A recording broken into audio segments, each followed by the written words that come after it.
Welcome to r/Am I the Jerk, where OP's wife destroys his beehive. I'm 30 male. My wife, who's 31, doesn't appreciate my bees. I'm considering divorce. What should I do? I work mainly in accounting and personal finance advice, while my wife is a math teacher at our local high school. Recently, I've been researching and preparing to start a bee colony, as I've been interested in bees for a long time, and I've recently reached a place financially where we can not only pay our bills, but also have bees. Before I did anything, I spoke with my wife about my research and planned to get the bees. At first, she had some apprehensions, but we talked through them. Once we were both on the same page, I found an artificial beehive, and I contacted a professional beekeeper to help with the bee process, and so I began my bee journey. A week or two later, my wife comes home while I'm making dinner and tells me that she invited a few of her work friends over. They're all 31 female, for dinner tomorrow. I say that's fine, and I continue making dinner until she requests that I move my beehive. The exchange went something like this.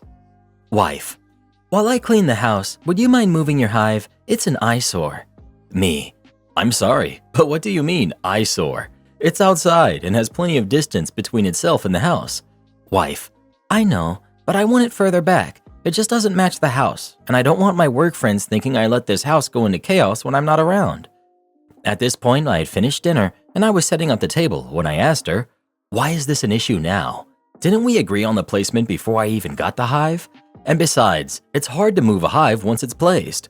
Where were you thinking of moving it to? She responded that she didn't care, she just didn't want to see it. After that, we sat down for dinner and I asked again where she wanted me to move the hive, stating that the closest forest wasn't on our property and the second option would be back by the back porch. My wife repeated her answer, that she didn't care, she just didn't want to see it, and we continued on as normal. We ate, we cleaned the house in preparation, did our respective nighttime routines, then we went to bed. The next day, my wife and I wake up around 5 a.m., do our morning routines, eat breakfast, and head to work. Around 4, my wife calls me while I'm still at work. The high school gets done around 3. I excuse myself from a conversation I was having with a coworker, and I go to a quiet corner of the break room.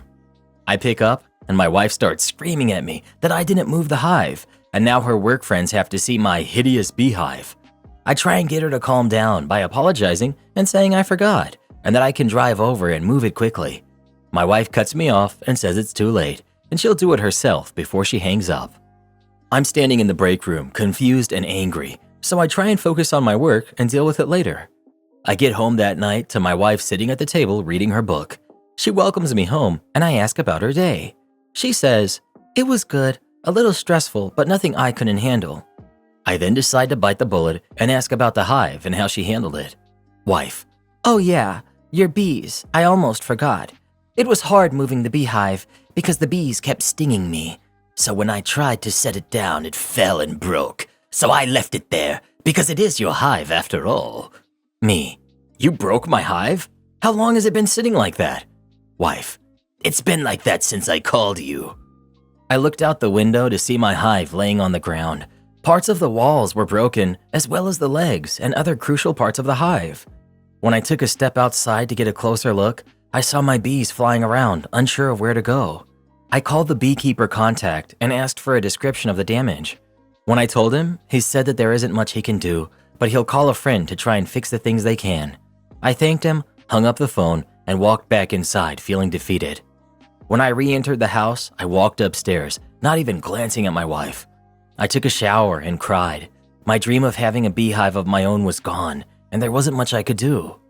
When I got out of the shower, my wife was already in bed. I crawled in bed next to her, and I laid awake for hours, questioning our relationship, and if she really loves me, why didn't she leave the hive alone? I've been contemplating divorce as I realized that after she destroyed my hive, she has never once apologized, nor does she seem empathetic in the slightest. I tried asking for an apology, and all I got was, why should I apologize for doing you a favor? I never asked for an apology since, and I'm wondering how I never noticed this behavior from her before, and I don't know what to do. Deep down, I still love her, but she can't understand why I'm so upset. What should I do? OP, it doesn't matter if it's an art piece, favorite coffee mug, vegetable garden, or bees. It's something you were passionate about and it made you happy. And she knew that, and she purposely destroyed it. Whether her dislike for your bees outweighed her care for what matters to you, or she did it to hurt you, I don't know. but neither is acceptable. I think you need to tell her how serious this is. Tell her you're contemplating divorce, and don't let her spin this into, "It's just a beehive."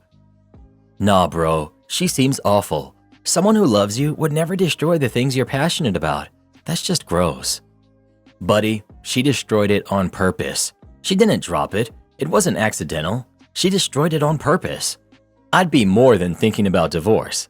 I'd be on my way to get the ball rolling.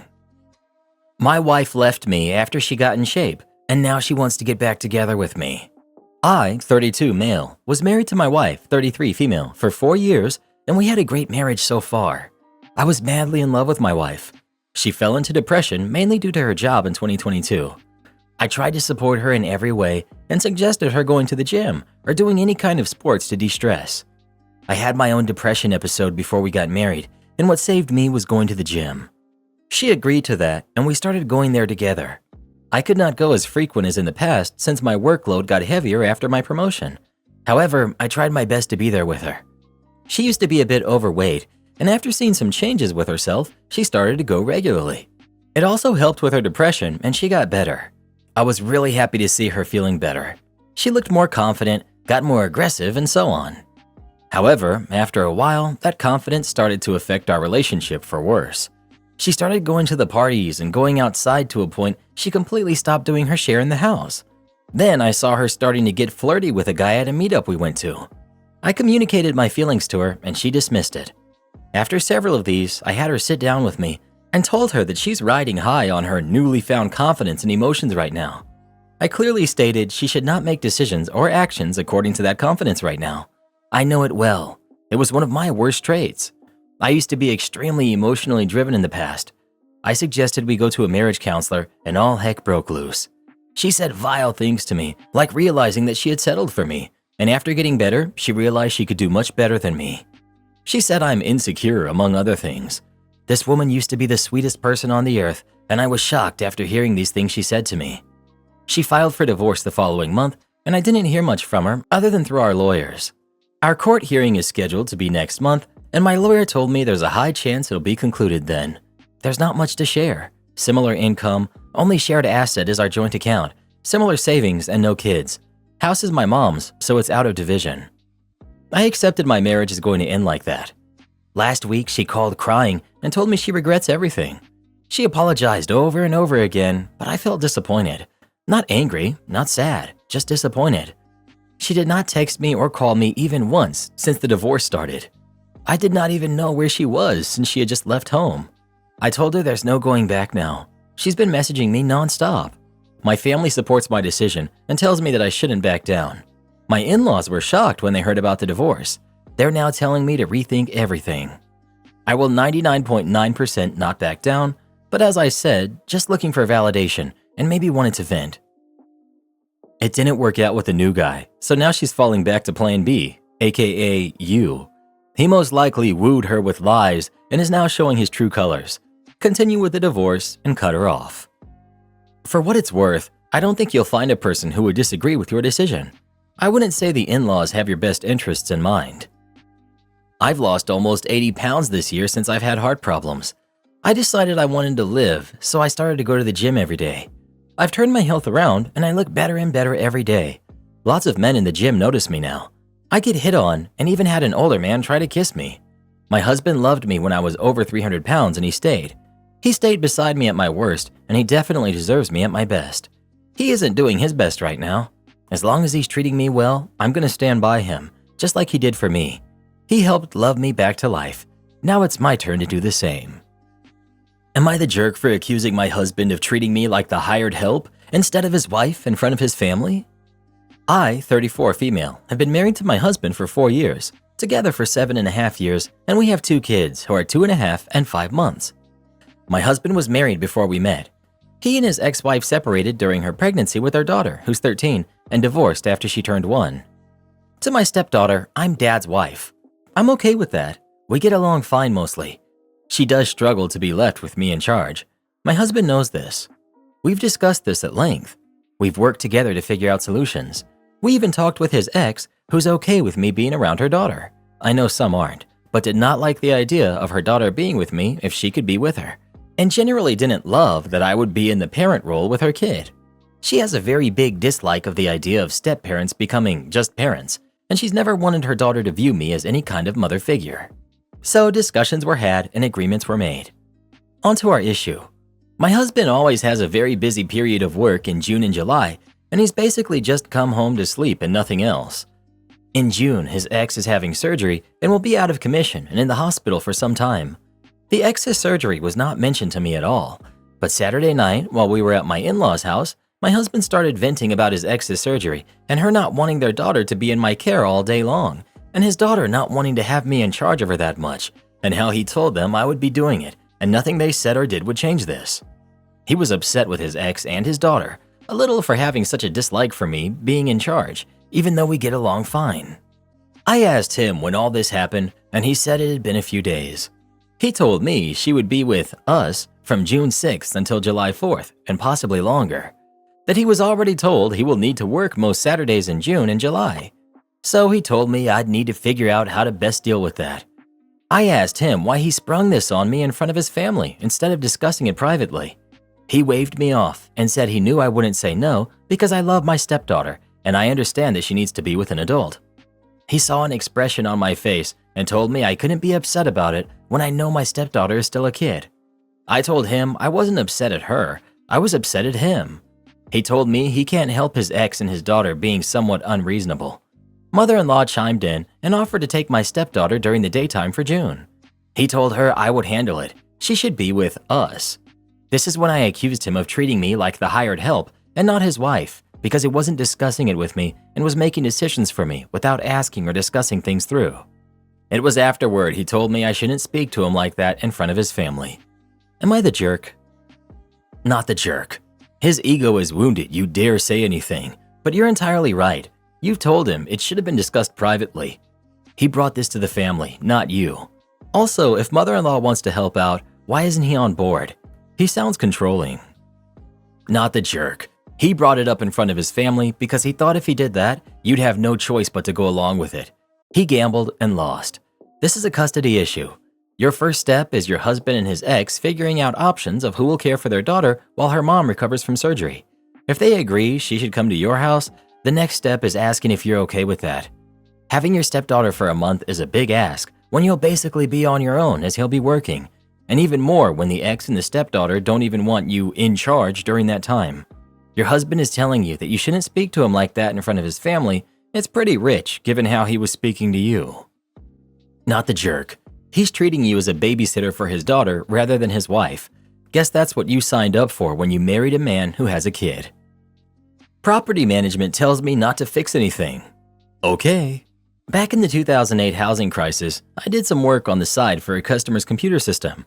We got to talking, and he had a cheap one-bedroom duplex for rent that was too good to be true. It was a detached garage converted into a one-bedroom little apartment, and it was as plain and basic as they come. The actual house was being rented out, and he was charging the full amount priced for the area, which was high, so the little garage conversion was pure profit for the landlord. I signed a lease for a fixed price that was almost half of what the going rate was for a one-bedroom apartment in the area. It was no frills, plain as can be with the cheapest appliances and amenities possible. Light fixtures from the early 80s, cheapest faucets and countertops money could buy. You get the visual. The elderly landlord and I had an arrangement. I could fix it up so long as I could keep the rent low, and he would allow me to pay for the remaining balance on upgrades if or when things broke. Years go by, and I'm still in this one-bedroom garage conversion and making progress on updating the features. Kitchen faucet is gone, new fancy sprayer head faucet with a bar-style glass cleaner installed. Old toilet replaced with a water-saving tank and bidet installed. 80s lights are gone. LED smart home fixtures installed. Around 7 to 8 years go by, and my rent is still half of the normal going rate for the area, and my landlord is happy with our arrangement. Sadly, he has a heart attack, and surgery saves his life. He's no longer able to maintain his active lifestyle and hands the reins of being a landlord to a property management company. This company is as shady and money-hungry as they come. They get a percentage of the monthly rent for their role in taking over the landlord's duties. They immediately hate me and my rental agreement from the start. The month they take over, my rent goes up the maximum limit of 10% plus 5% the cost of living increase for 1 year. I'm not happy with this, as this is a significant bump in my costs. I suck it up, but as a silent protest, I stopped making upgrades to the house that first year. Then, 12 months later exactly, I get a notification that my rent will increase another 10%, plus 5% cost of living increase. This is yet another blow to my finances, but I can't really complain, as my rent is still well below the average cost for the area. Another 12 months and another 10%, plus 5% cost of living followed by another the following year. The whole time I had been saving a good portion of my paychecks as a down payment for a house, but these rent hikes were hurting my ability to set aside money for this purpose.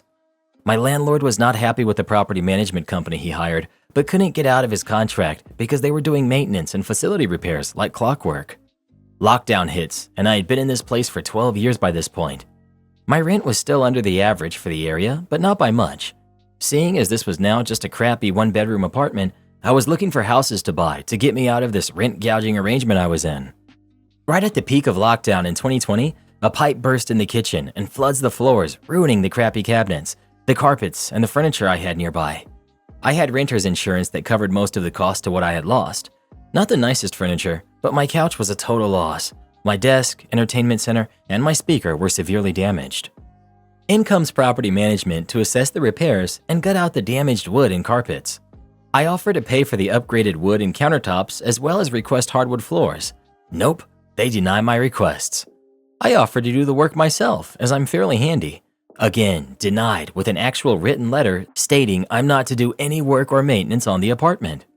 I contact my landlord, who has his hands tied because this was the arrangement we had. I'm at a loss of what to do because this property management company is not setting me up with a temporary place to live, doing all the work while I'm working from home to watch my possessions. There's a literal door-sized hole in my wall as they spend 2 weeks fixing all the damage. They throw out my upgraded faucet, which was undamaged and worked perfectly fine, the upgraded sink, the light fixtures, the tile work I had done, the bathroom faucet, which wasn't even part of the floor damage. They then removed an outlet originally part of the apartment to save on costs. I was upset at them and complained via letters, via phone calls, and talking to the maintenance supervisor. It took 2 full months to do all the repairs, and at the end they sent me a notice that my rent was going up due to some loophole in the neglect the apartment was in and not reported. I was done with this BS, and I pooled my resources, called in all the favors I could, and found the house I wanted. I gave 30-day notice to leave at the end of my lease, along with an invoice of all the repairs I made to the apartment over the 12 years I was there. I attached a copy of my original lease agreement, a copy of all photos I took before and after repairs I made, a bill of the costs, and a request of a refund of the past 6 months of additional rent hike due to neglect, like they stated in the letter. I had a running tally of all the receipts, work performed, and the cost of not being allowed to live in motels during the work being performed to over $9,700. At the same time, I submitted all this to the courts, as I knew they would contest all of it. My landlord was on my side during the court hearing, giving testimony he in fact allowed me in the rental lease agreement that I could do my own repairs. I won within 4 hours and was awarded $4,700. The judge was harsh to the lawyer for the property management, saying his client must obey the law and put a tenant up for housing during construction. Nearly 4 years later, I finally got my lump sum, including penalties and late fees, which totaled up to $7,500.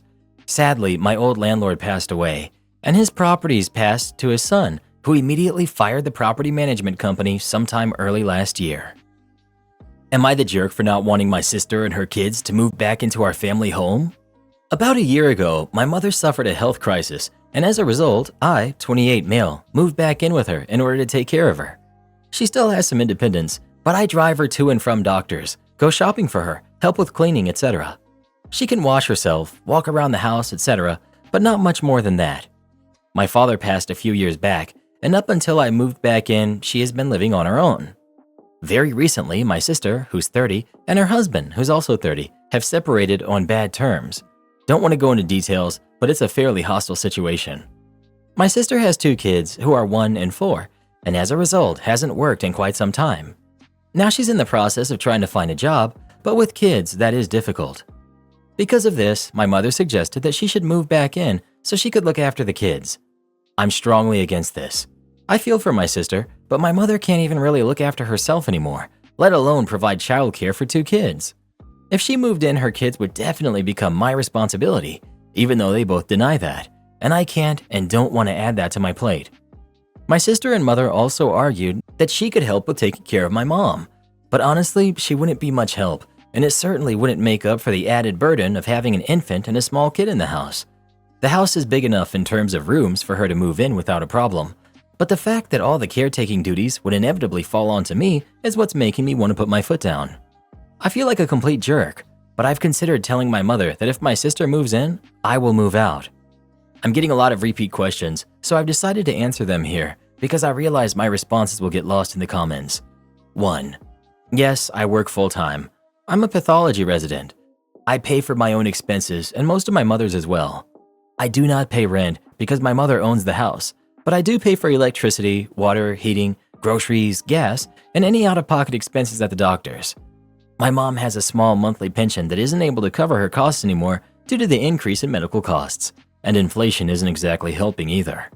2. The reason why I don't think my sister will be able to look after her own kids or help with our mom is because the whole point of her moving in is so that she can get help with childcare and go get a job. If she were able to work and provide for her kids on her own, she wouldn't need to be moving in the first place. 3. My sister is not escaping a mistreating relationship. I said hostile to indicate that they were on bad terms and not speaking to each other. But she wasn't being mistreated and she isn't fleeing from him. If she were, that would be a totally different situation. She currently lives alone with her kids in their apartment, co-owned by her and her husband, and he's paying for the utility costs as of right now. Not the jerk. I feel for your mom and your sister, but you can't set yourself on fire to keep others warm. If your sister can't even look after herself, the responsibilities of caring for her and her kids will absolutely fall on you, which is a huge burden for you when you're presumably already pretty overstretched being a young working adult and a carer. Unfortunately, it's your mom's decision who moves into her house at the end of the day. My suggestion would be to move out if she moves in, but consider bringing in a carer for your mom. If your sister does indeed move in and you move out, the risk is that your mom may be neglected, so the carer will ensure her safety. While your suggestion looks appealing on paper, you do realize that mom and sister will expect the caregiver to look after the kids, not mom, and that will cause issues all on its own depending on where they are. A professional medical aid/home health aide has a strict list of duties they will and will not perform.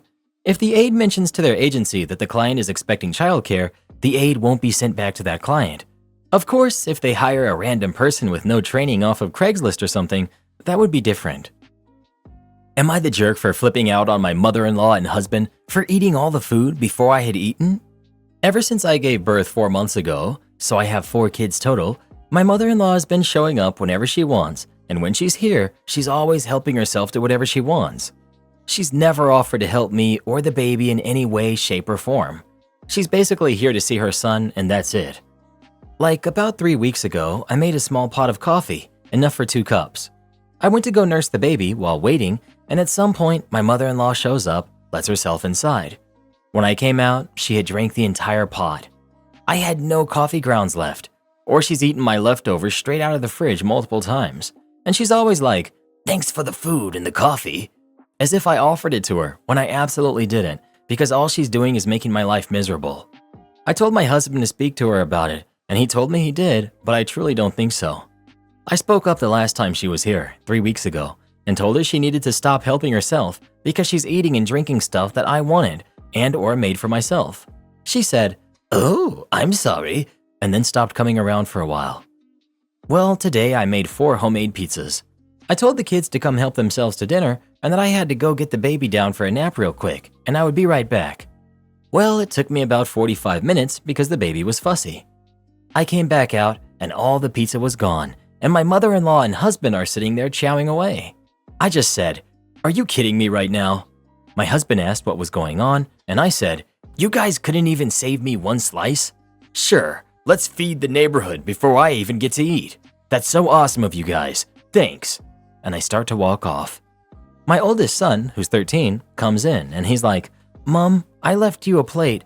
I put it right on the counter," and walks over to grab it, and lo and behold, that's gone too. Mother-in-law said, "I thought it was left over from dinner." So my son's apologizing to me, even though he did nothing wrong, but my mother-in-law and husband just stand there. They literally aren't saying anything. So I looked at both of them and said, You both need to leave, now. My husband then decides to speak, saying that it was an honest mistake and that no one meant any harm, and said I was making a mound out of a molehill, which honestly just upset me even further. So I snapped again and said, yeah, except every time your mother comes here, I end up going without because she eats or drinks my portion of everything. But sure, let's defend someone taking food out of my mouth, shall we? His mother just storms out of the house, and my husband looks at me like I'm insane. So I say, quick, chase her, and walk out. My husband thinks I'm mental and that this all could have been resolved if I had acted like an adult. He won't come home, but at this point, I don't even want him to come home because it means his mother will stay away. Stop cooking anything for your husband and change the locks so his mommy can't keep walking in without you letting her. Your kids recognize how you're being treated. Not the jerk. They are both infuriating. What husband is okay with his wife going hungry, especially when she needs strength and nourishment to raise his kids? He's a disgrace. Change the locks and file for divorce. Not the jerk. You can't just lock someone out of their own home, especially not for eating your pizza. Am I the jerk for stopping my parents from paying for my sister's IVF and telling her she can't afford to have a kid? I'm 23, male. My sister is 28, female. She's married to her husband who's 30 for the past 6 years. My sister has been trying to have a baby for about 3 years now without success. 18 months ago, she and her husband came to my parents and asked if we would finance an IVF treatment. My parents have some savings separate from retirement and agreed to pay for it. And I even pitched in a few $100s to show my support, even though I didn't have a lot of savings, having just started work after graduation. Unfortunately, the IVF failed. Yesterday, my sister and brother-in-law came over again for dinner.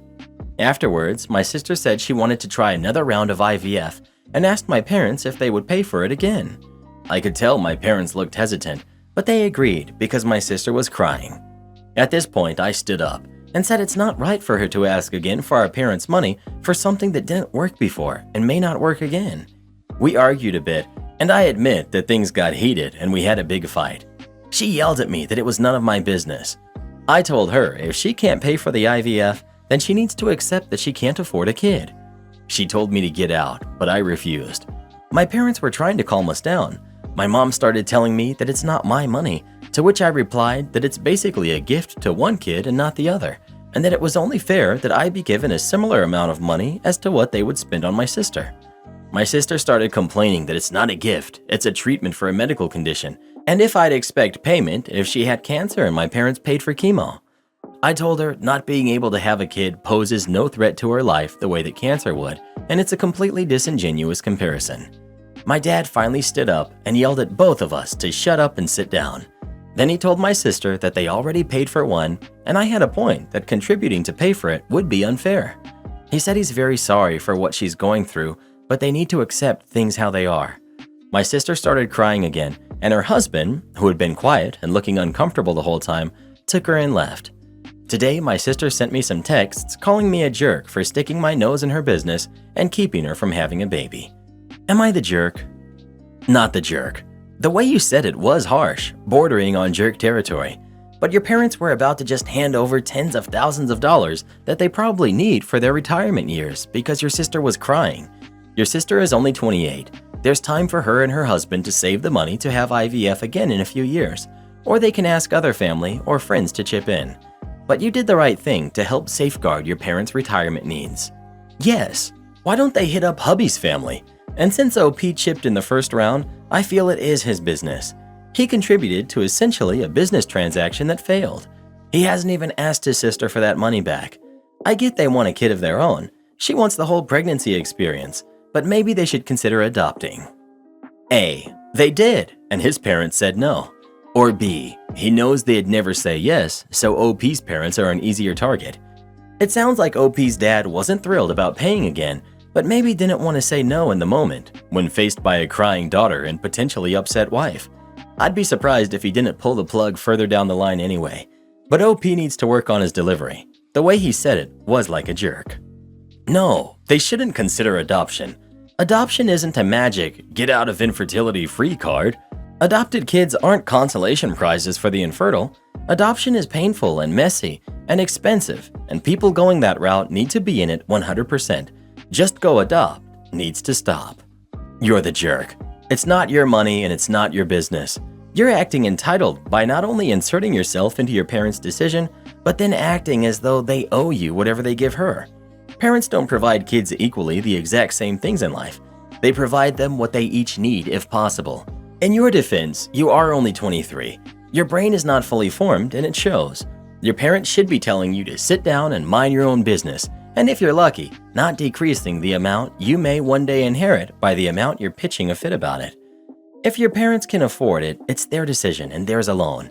If they chose to wait for a while and let your sister try other ways, it's up to them. You don't explain their full situation, your sister and her husband. But either way, it's still not your decision to make. I agree, you're the jerk. This was a discussion between sister and parents, and the parents' decision alone. As my parents have always taught me, just ask. The worst they can do is say no. OP. If you felt that your parents were giving money out of guilt rather than actually wanting to, would you stay out of it? I don't want the money, but making the point about it being unfair let my dad decline the guilt trip. If they actually want to give the money, they can. I don't control their finances. Except you didn't even talk to your parents to see if they were doing it out of guilt. You decided they were doing it out of guilt based off a look and decided your sister was guilt tripping simply because she was crying. Your dad took it back after you gave him a guilt trip about getting a gift of equal value. Your sister crying about an emotional subject isn't a guilt trip. You complaining you should get an equal gift is a guilt trip. You're the jerk. Your dad and mom are right. This isn't your money. It was not your business to butt in and try to answer for your parents. Your sister was asking them for their money. She wasn't asking you for your money. You completely butted in where it wasn't your place, and impossibly one of the rudest, most confrontational ways possible.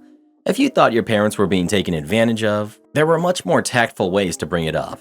This is a major decision. Maybe you should think about it more. Sis, you should let them talk about this in private. IVF could fail again. Are you sure it's a good decision? Etc. Well, what do you think? Is OP the jerk for what he said or not? Please let us know. What do your parents even need those retirement funds for? Just let her have all of it. While they're at it, why not buy her a house too? And maybe a Tesla.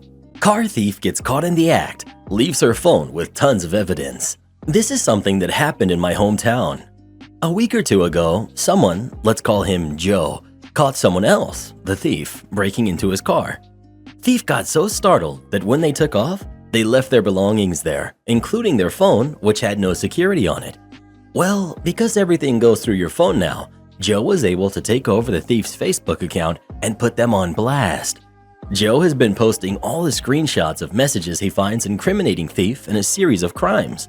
Joe's posts have helped link the thief to storage unit break-ins, car thefts, catalytic converter theft, home break-ins, shoplifting, and worse. Videos of her breaking into storage units, messages about selling stolen property. There's even screenshots of search history including how to hotwire a car, easiest car to steal, etc. Edit. Joe tried to give the phone with evidence to the police, but they declined, so he took it upon himself to do their work for them. Security thinks I am his relief. I work for a pretty large security company that has a contract with the absolute biggest employer in the city. This is where I work for. I also live in a security-protected apartment complex. Plot twist, it is protected by the same company I work for. My apartment was right next to the clubhouse. This is where security parked. Some background information. The company as a whole uses tan shirts for supervisors and white shirts for the officers, but the specific contract for this employer dictated that supervisors wore white shirts and officers wore blue. I am a supervisor. To top it off, my apartment complex is only a 5-minute drive, 15-minute walk from where I work. On this particular day, I had just gotten off at 8 a.m. from a 12-hour shift and had exactly 8 hours before I had to be back at work for another 12-hour shift. I also had to deal with an employee of the company I protect trying to fistfight and punching me in the face just 20 minutes before my shift ended. So I was already on edge. I pulled my car up to the front of my apartment and, being the friendly introvert I am, waved to the security guard who was looking directly at me and then went towards my front door. As I was moving through the big keyring to get my key out, my shoulder is grabbed and I'm violently turned around. Still haven't been able to settle down from the incident at work. I put the guy who grabbed me over the railing and on his head. He wasn't injured or anything. It took him a minute to get up though, as he went a full 180 in under a second. When I realized it was the security guard of the complex, I walked over and tried to help him up. He fired off at me. "You aren't allowed in the residence apartments. I'll have you fired for this." Now, I've seen this guy a few times when I went to check the mail, but he seemed not to recognize me. I can fully understand. I see 500 people walk in and out where I work, and I've never bothered learning names unless 1. I work with you every day. 2. You are a big shot who actually can fire me that instant. And 3. You cause trouble frequently. Needless to say, I can understand the lack of recognition. I don't work here. I live here. "BS!" he immediately responded once he got back on his feet. "I know our uniform. You're the new guy that's supposed to be relieving me." He grabbed my arm and tried to show me where the car was. "Remove your hand from my arm or I will remove it from yours." I was already done and looking at 6 hours of sleep, still in fight mode. I would have apologized later for this line, but spoilers. He's already on the radio calling in his supervisor to come deal with me. An hour later, the property manager is coming in to open the clubhouse. She stops, smiles, and waves and comes over. "Hi, didn't think you would be out at this time." The property manager and I were pretty cool with each other. I'm skilled enough to make most repairs myself and am never late with rent, and once I ran out to the pool to perform CPR for a resident. She also knew from the inspection yesterday that I was going to be pulling a messed up 12 on, 8 off, 12 on couple days. Before I can explain anything, the other guard butted in. "He was trying to go into a resident's apartment. I got my supervisor on the way. He won't be doing it again here." Ladies and gentlemen, I turned him upside down. The property manager, a nice sweet older lady, was about to turn this idiot inside out. Before she could say anything, the officer supervisor drove up and asked what was going on. She cut the officer off and told him, "This fool is holding one of our residents hostage outside his apartment. I want him out of this complex 5 minutes ago and he will not be coming back here ever." The supervisor just gave the officer a dismissive thumb back motion. He had no leeway to argue. The contractee can always tell who's not allowed to go onto the site, even our own employees. Yeah, he was fired on the spot. And this is not the end, folks. Remember how I said we worked for the same company? The corporate big shots decided to rehire him and send him to the largest employer they guard and give him a second shot. He arrived for an interview at my facility where I had hiring power. The interview went all of 3 questions. 1. Are you going to keep anyone out that is supposed to be in here? 2. Are you going to ask for credentials for anyone you don't know trying to enter? 3. Are you going to grab anyone? He said no, and I accepted him to the facility. He's been working here a year now and is one of my best access control officers on site, even to the point someone claimed he let someone in that wasn't authorized, and I laughed instantly. Am I the jerk for pressing charges? My cousin turned 18 recently. She's in high school.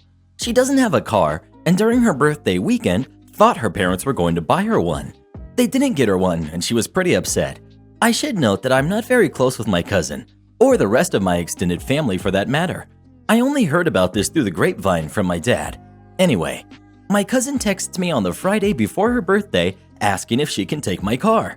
I just leased a new Ford Escape, to the mall, and then for an out-of-town road trip with her friends over the weekend.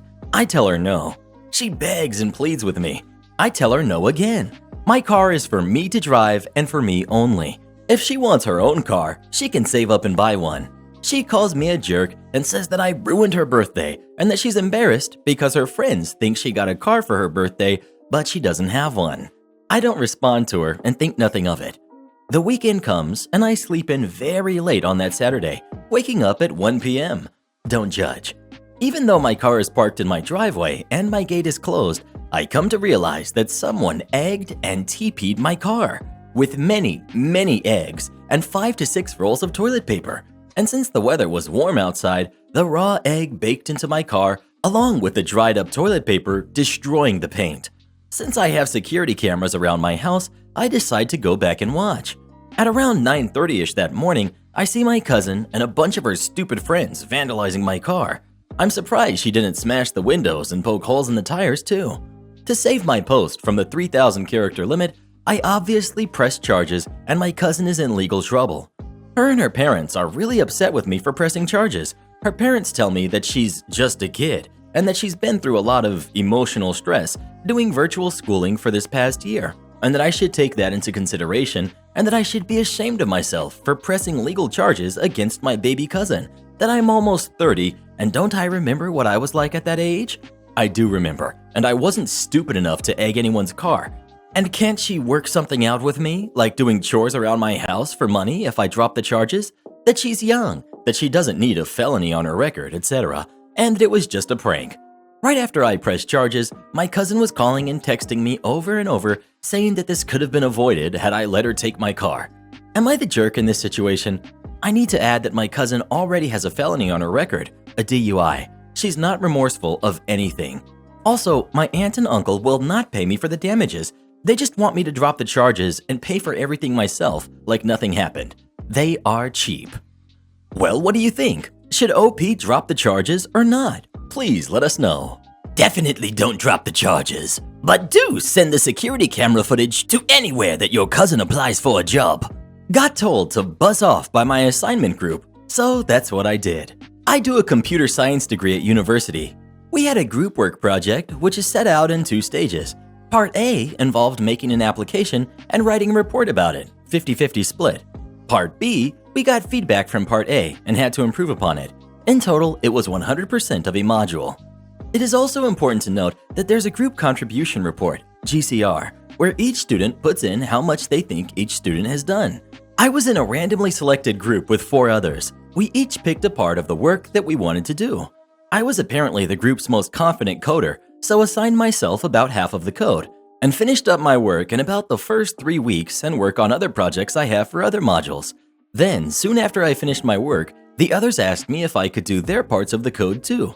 I initially protest, as I have my other coursework due, but eventually I say fine, but so long as it is noted in the GCR and they all agree. I sweat it out over the next 3 weeks or so alongside my other coursework.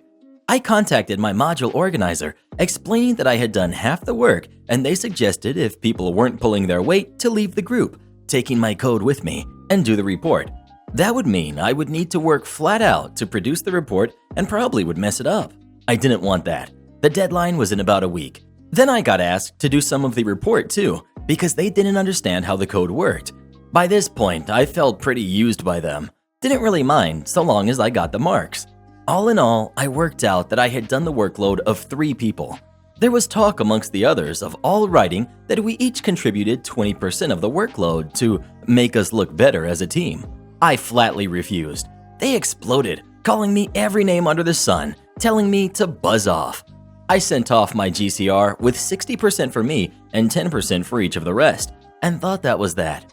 My module organizer then emailed me, asking if I had any proof of this, as they all put me at 0 and themselves at 25. I emailed him back, linking him to the GitHub I used to share the code with a team.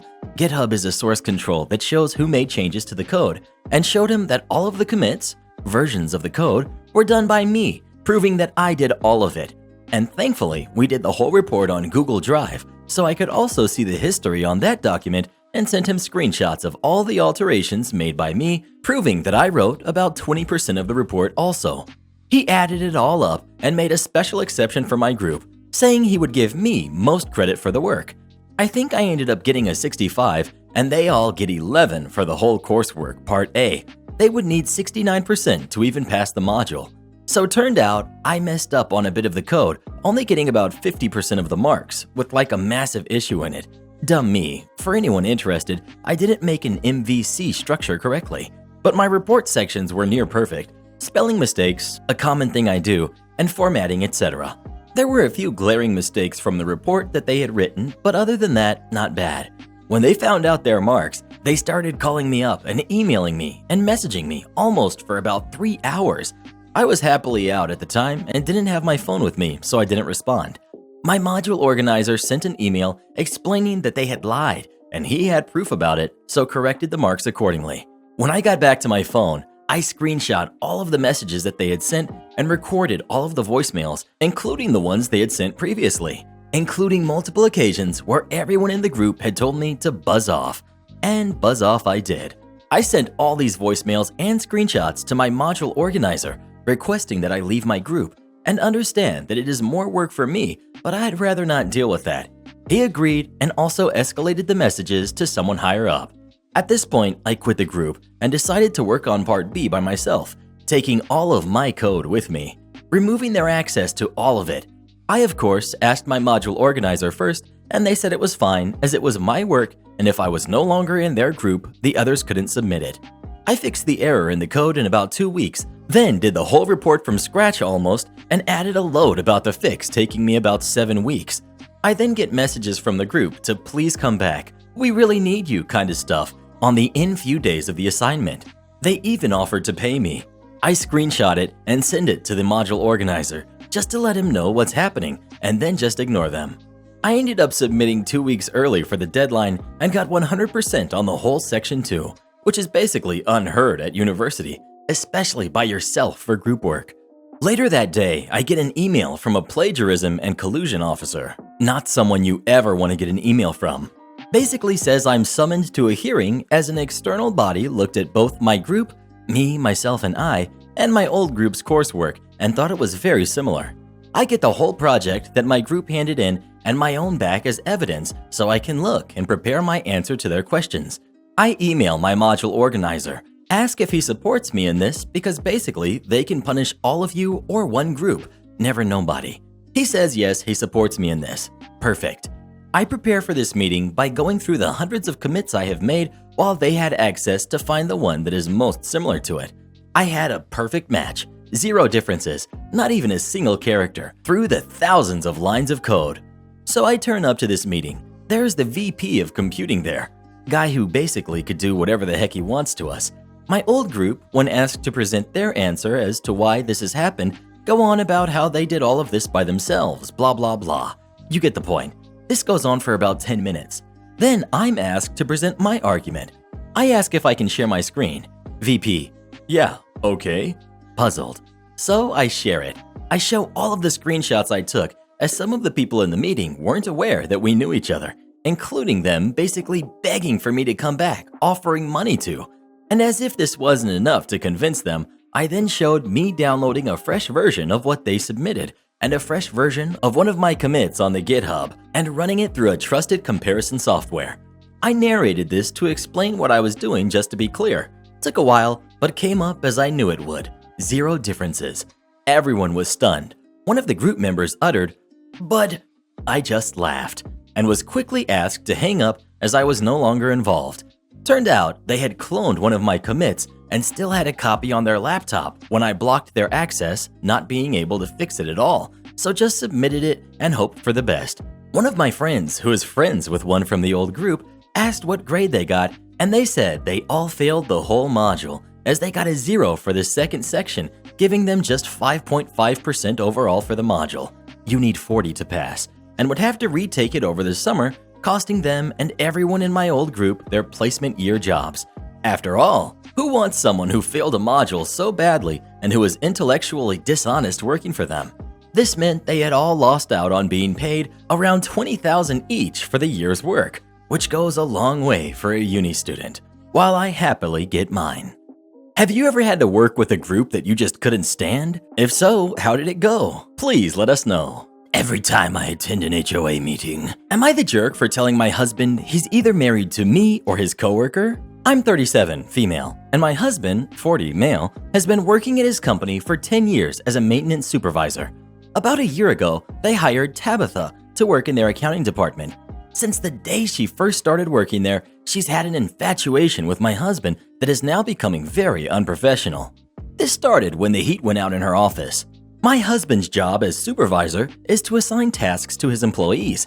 However, she is never satisfied with the work they do, even though he says that they do great work, so she demands he work on her office. She constantly calls him on his work phone for mundane things. Carpet is loose in a corner, loose screw on her coat hook, and he goes and fixes them without issue. Last year, when we went to the company Christmas party, pre-plague times, she was very flirty with him, constantly grabbed his hand. When he introduced us, she just grinned at me and said, "Look, there's Peter," and grabbed his hand and walked away. When we sat at the table, she darn near pushed me out of my seat to sit next to him, and my husband told her to get up, that it was my seat. She walked off in a huff, and when she saw me in the restroom, she shoved past me. I told my husband what happened, and he said it was fine, that she was harmless.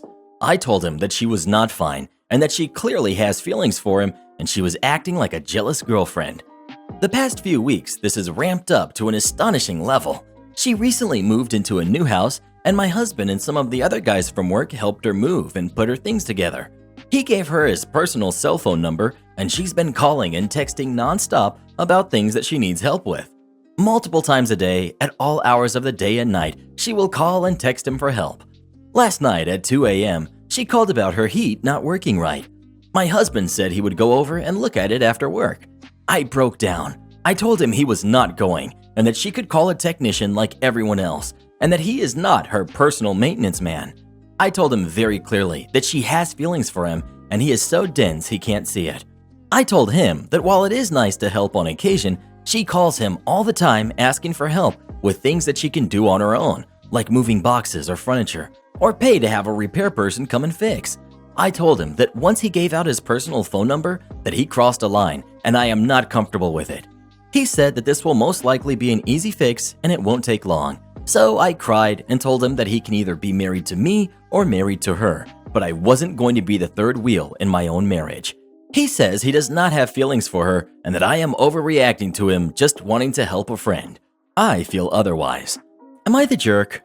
Well, who do you agree with? OP or her husband? Please let us know. I'd kick him out is what I'd do. If you can't respect my feelings, you don't deserve my love. Dad acts like I'm obligated to spend the holidays with him. I was raised by a single father with whom I rarely saw eye to eye. He tried to mold me into his views of traditional masculinity, the good and the bad. He'd praise me when I excelled in certain roles, like a handyman or football player, but then be dismissive over crying or being bullied at school. He took his role as the disciplinary figure very seriously, even during the holiday season. My dad always throws a party for our family every Thanksgiving and Christmas. He provides great food, and some of my relatives are pretty decent. However, my dad is a terrible host. He had everyone come over, including people who are toxic to be around. I swear, every single year, there's always some fight about the pettiest of things. All the vegans get is a salad? The kids shouldn't watch anything with Santa in it? A gift card? You couldn't have just sent me money? It's like they're so obsessed with making everything perfect that anything not going their way is unacceptable.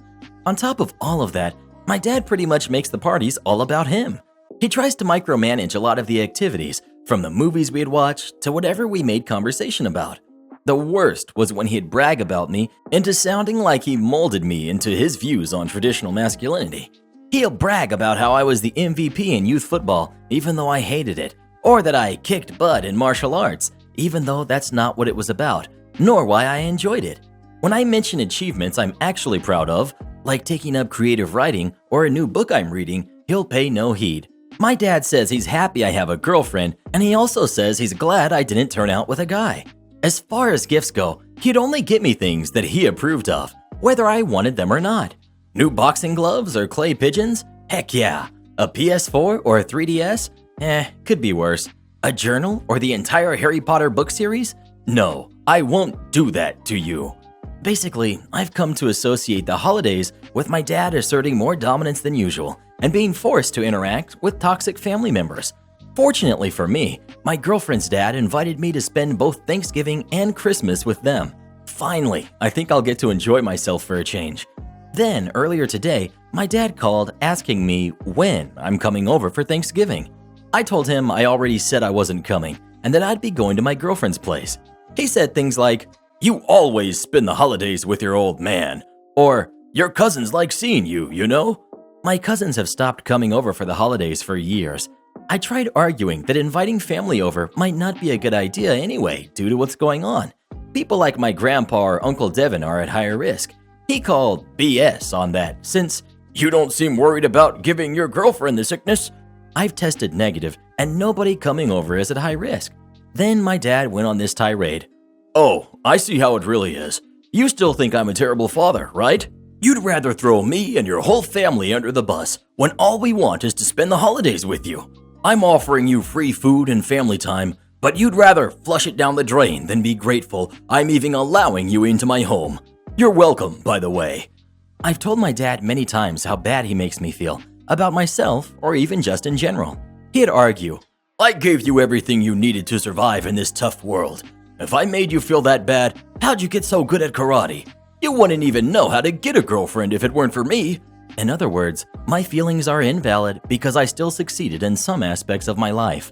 Seeing as we weren't getting anywhere, I hung up. I hate it when my dad guilt trips me like this because as much as everyone's told me he's wrong, there's still some part of me that feels like I should feel guilty. I get that Christmas and Thanksgiving are about family, but for once, I'd like to be with a family that's actually fun to be around. Others have said I should be grateful I even have a dad, let alone one that's taken care of me. That's like having a dog that barks and bites you is better than being petless. I don't know. I just want a nice holiday season for once. Thanks for hearing me out. I don't have many other outlets to vent outside of Reddit, and I'd rather not dump all of this on my girlfriend. Have you ever had to deal with parents who treat you like this? If so, how did it make you feel? Please let us know. I'd tell him that I'll go spend the holidays with him once he learns how to treat me like a human being. Am I the jerk for kicking out my boyfriend when he lied about going to online college? The consensus so far, according to all my friends and family, is that I'm the jerk. But I feel like they're all biased towards my boyfriend and not listening to my side of the story. Alex and I have been dating since high school. We've been together 8 years.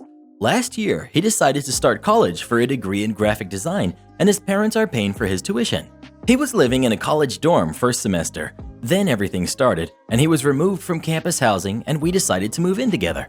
He was supposed to be doing college online via Zoom or Google or whatever. I work a full-time job and a part-time job, and I pay for all of the bills. Alex contributes $200 towards the $900 rent, which he gets from his parents.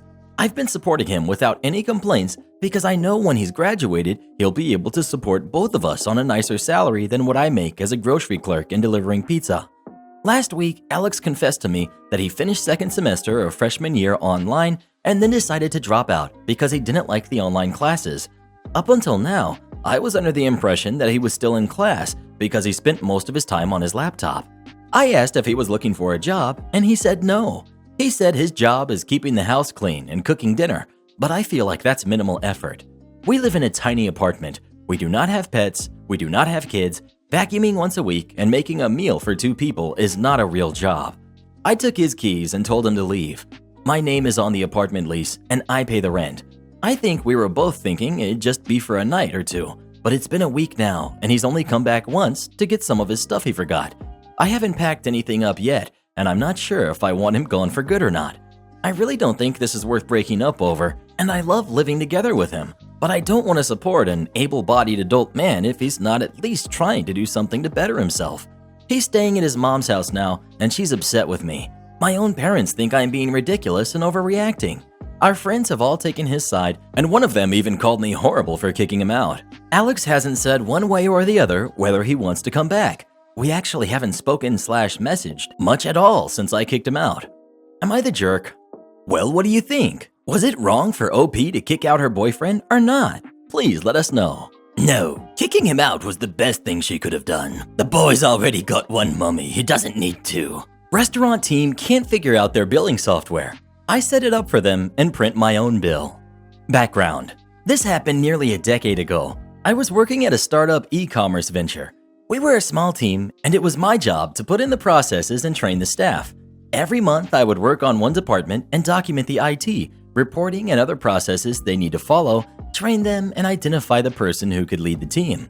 It was my practice to invite the most promising employees and take them out for either drinks or a meal and get to know them better before coming to a decision. There were several restaurants and bars near our office, one of which I never patronized as it was too upscale. One day I noticed that one of the girls I was keen to promote as a team lead for the customer support team was about to have a meltdown at work. I quickly pulled her off the floor immediately and took her to this upscale place, both to let her feel that she was valued as well as get a bit of privacy so I could understand all her issues. The incident. We had what would be called a high tea and were ready to leave when one of the servers requested if we could wait for a few minutes before they bring the bill to us. I had a meeting with one of the directors, so I left my company card with this girl, asked her to settle the bill, and rejoin her team after clearing the bill. My meeting went on for half an hour, and when I went to get my card back, the girl had not returned to work. I feared that she might have tried to run away with the card or something, so I quickly rushed to the restaurant, only to find her still waiting for the mysterious bill. I lost my cool and threatened the manager that they could not keep a patron waiting and I was going to call the cops on them for not letting the girl leave while not presenting the bill at the same time. Till this time, the staff was trying to avoid presenting the bill. Now, they admitted the software that they ran had been upgraded that day and none of them could make it work. They were waiting for someone from the IT team to come and update them. In the meantime, they didn't think of putting the close sign because no customers came in at that time of the day. It was amusing to say the least, and I didn't want the poor staff to pay out of their pockets for our meal. I don't know what came over me, and I asked them to show me the system. I was used to setting up systems and in short order figured out where they were messing up and took the notepad the servers used to take orders and wrote step-by-step instructions for them and printed the bill for my own meal. Then I taught them to link the card machine to their system, printed my own bill, and swiped my card. By this time, the news that I was setting up the billing system for the restaurant had spread like wildfire in our office, as I had asked my colleague to go back to her station and she couldn't keep this juicy tale to herself. The fallout. When I was done, I saw the director of my company waiting for me. He was negotiating with the restaurant chain for hiring out my services to them. I was only thankful no one got fired in this whole fiasco. Am I the jerk for refusing to go to my brother's wedding after he told me not to bring my husband with me? I'm female, 29, and my brother, who's 33, has a wedding on Sunday. Everyone helped with paying for the wedding except for me because I had other things to take care of. My husband got into an accident that caused a spinal cord injury that left him wheelchair-bound for 2 years now. My brother got upset I didn't help with pain, but then told me it was okay. My brother doesn't have the best relationship with my husband, and there were a lot of arguments between them in the past. My family would visit regularly, and my brother asked what my husband does since I work and take care of my husband and pay for things. I never complained, so I'm not sure why he'd say this. He'd tell me he's concerned that life will pass me by if I stayed like this and enabling my husband's attitude. My brother would complain whenever he asks me to do something for him, and his fiance and I tell him I'm busy taking care of my husband at the time between therapy, doctor's appointments, and going out to buy stuff from the store. 2 days ago, my brother called me to tell me about sending an invitation and said that I should leave my husband at home and come alone. I was so mad at him, I tried to find out why, but he told me that it's just a few hours and that he found it unnecessary to burden myself with my husband and that I should get a break. I told him that I will not be coming to his wedding after he told me this, and I immediately hung up on him. He tried to call and basically said the same thing, trying to convince me. He then had his fiance calling me. She probably heard that I wasn't coming, but I didn't answer her calls. My mom spoke with me and complained that she was okay with me missing on family dinners/celebrations, but I should come to my brother's wedding since my relatives asked to see me. This caused an argument between me and my family. My husband knew eventually from all these phone calls I was receiving. He remained quiet all day, which was unusual, and he finally broke down at night and started crying, saying that my brother probably didn't want him there because of him being in a wheelchair. I was so devastated and didn't know what to say. I called my mom after that and told her I wasn't going to attend. She went on about how I was trying to make my brother upset on his wedding day and how this will cause him hurt that he may not be able to forget in his lifetime. My dad wants to visit to talk to me, and I'm feeling so tired because of this.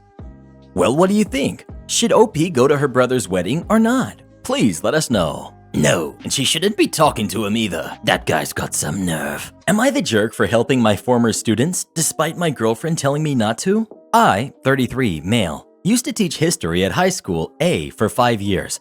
During my time there, I also ran the school's debate team.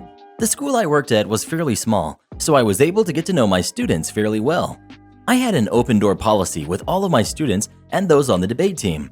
I gave my phone number to my students, which did not go against any school/district/state policy, and told them that they could text me and we could arrange a time to talk before, after, or during school. While I was at that school A, I had 2 students, Travis and Rose, that I regularly interacted with for 3 years. They were both on the debate team for 3 years, and I had them in my classes for those last 2 years. They were amazing students, and they never abused my open door policy.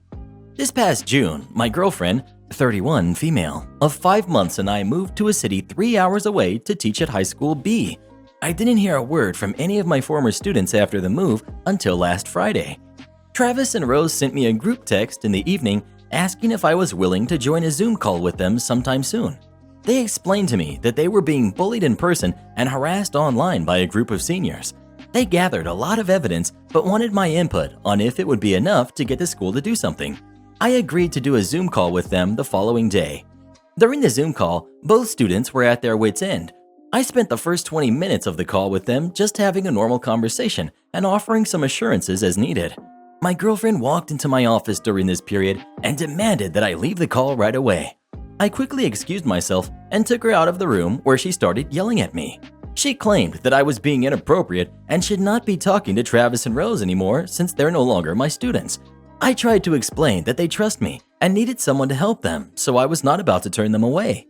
She then claimed that I should stop with my open door policy altogether because it's creepy for someone my age to be texting and meeting up with them. It's important to note that my girlfriend has known about the open door policy and never once complained about it until that night. When I mentioned that to her, she stammered a bit before walking away.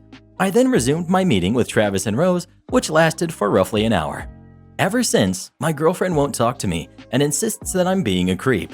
She has turned a few of my friends against me, and some others say that I shouldn't have spoken to Travis and Rose to begin with. I don't think I was in the wrong here, but I want to see what Reddit might have to say. Well, who do you agree with? OP or his girlfriend? Please let us know. I admire how kind OP is, but for the sake of his career, I think he should listen to his girlfriend. Entitled Mom goes off because wife and I spend our money on things we need. A bit of background. I moved out of home when I was 18. I am now 30 and married, living with my wife. Since I left my home 12 years ago, I have worked full-time, including 10 years in the military. I am completely independent from my parents and have been the entire time. I have never relied on or asked them for anything. I have two sisters who still live at home. They both work casual and study. They are both shocking with money, constantly going overseas on holidays or to concerts and festivals with friends, just blowing every cent they earn. Their choice though, good on them. Me, I've been on one overseas holiday for my honeymoon, but that's it. I save money every week and always have. I have fun too. I just make sure that if I can help it, I don't go backwards. Yet, for some reason, Entitled Mom is always on my back about money. Not my sisters, just me. Whenever I spend anything, it's a big deal. She also has this thing about my wife not earning enough. She works full-time and makes a decent salary, just not quite what mine is. It doesn't matter. We're a team, and my wife is amazing. She does a lot for us in so many other aspects of our life.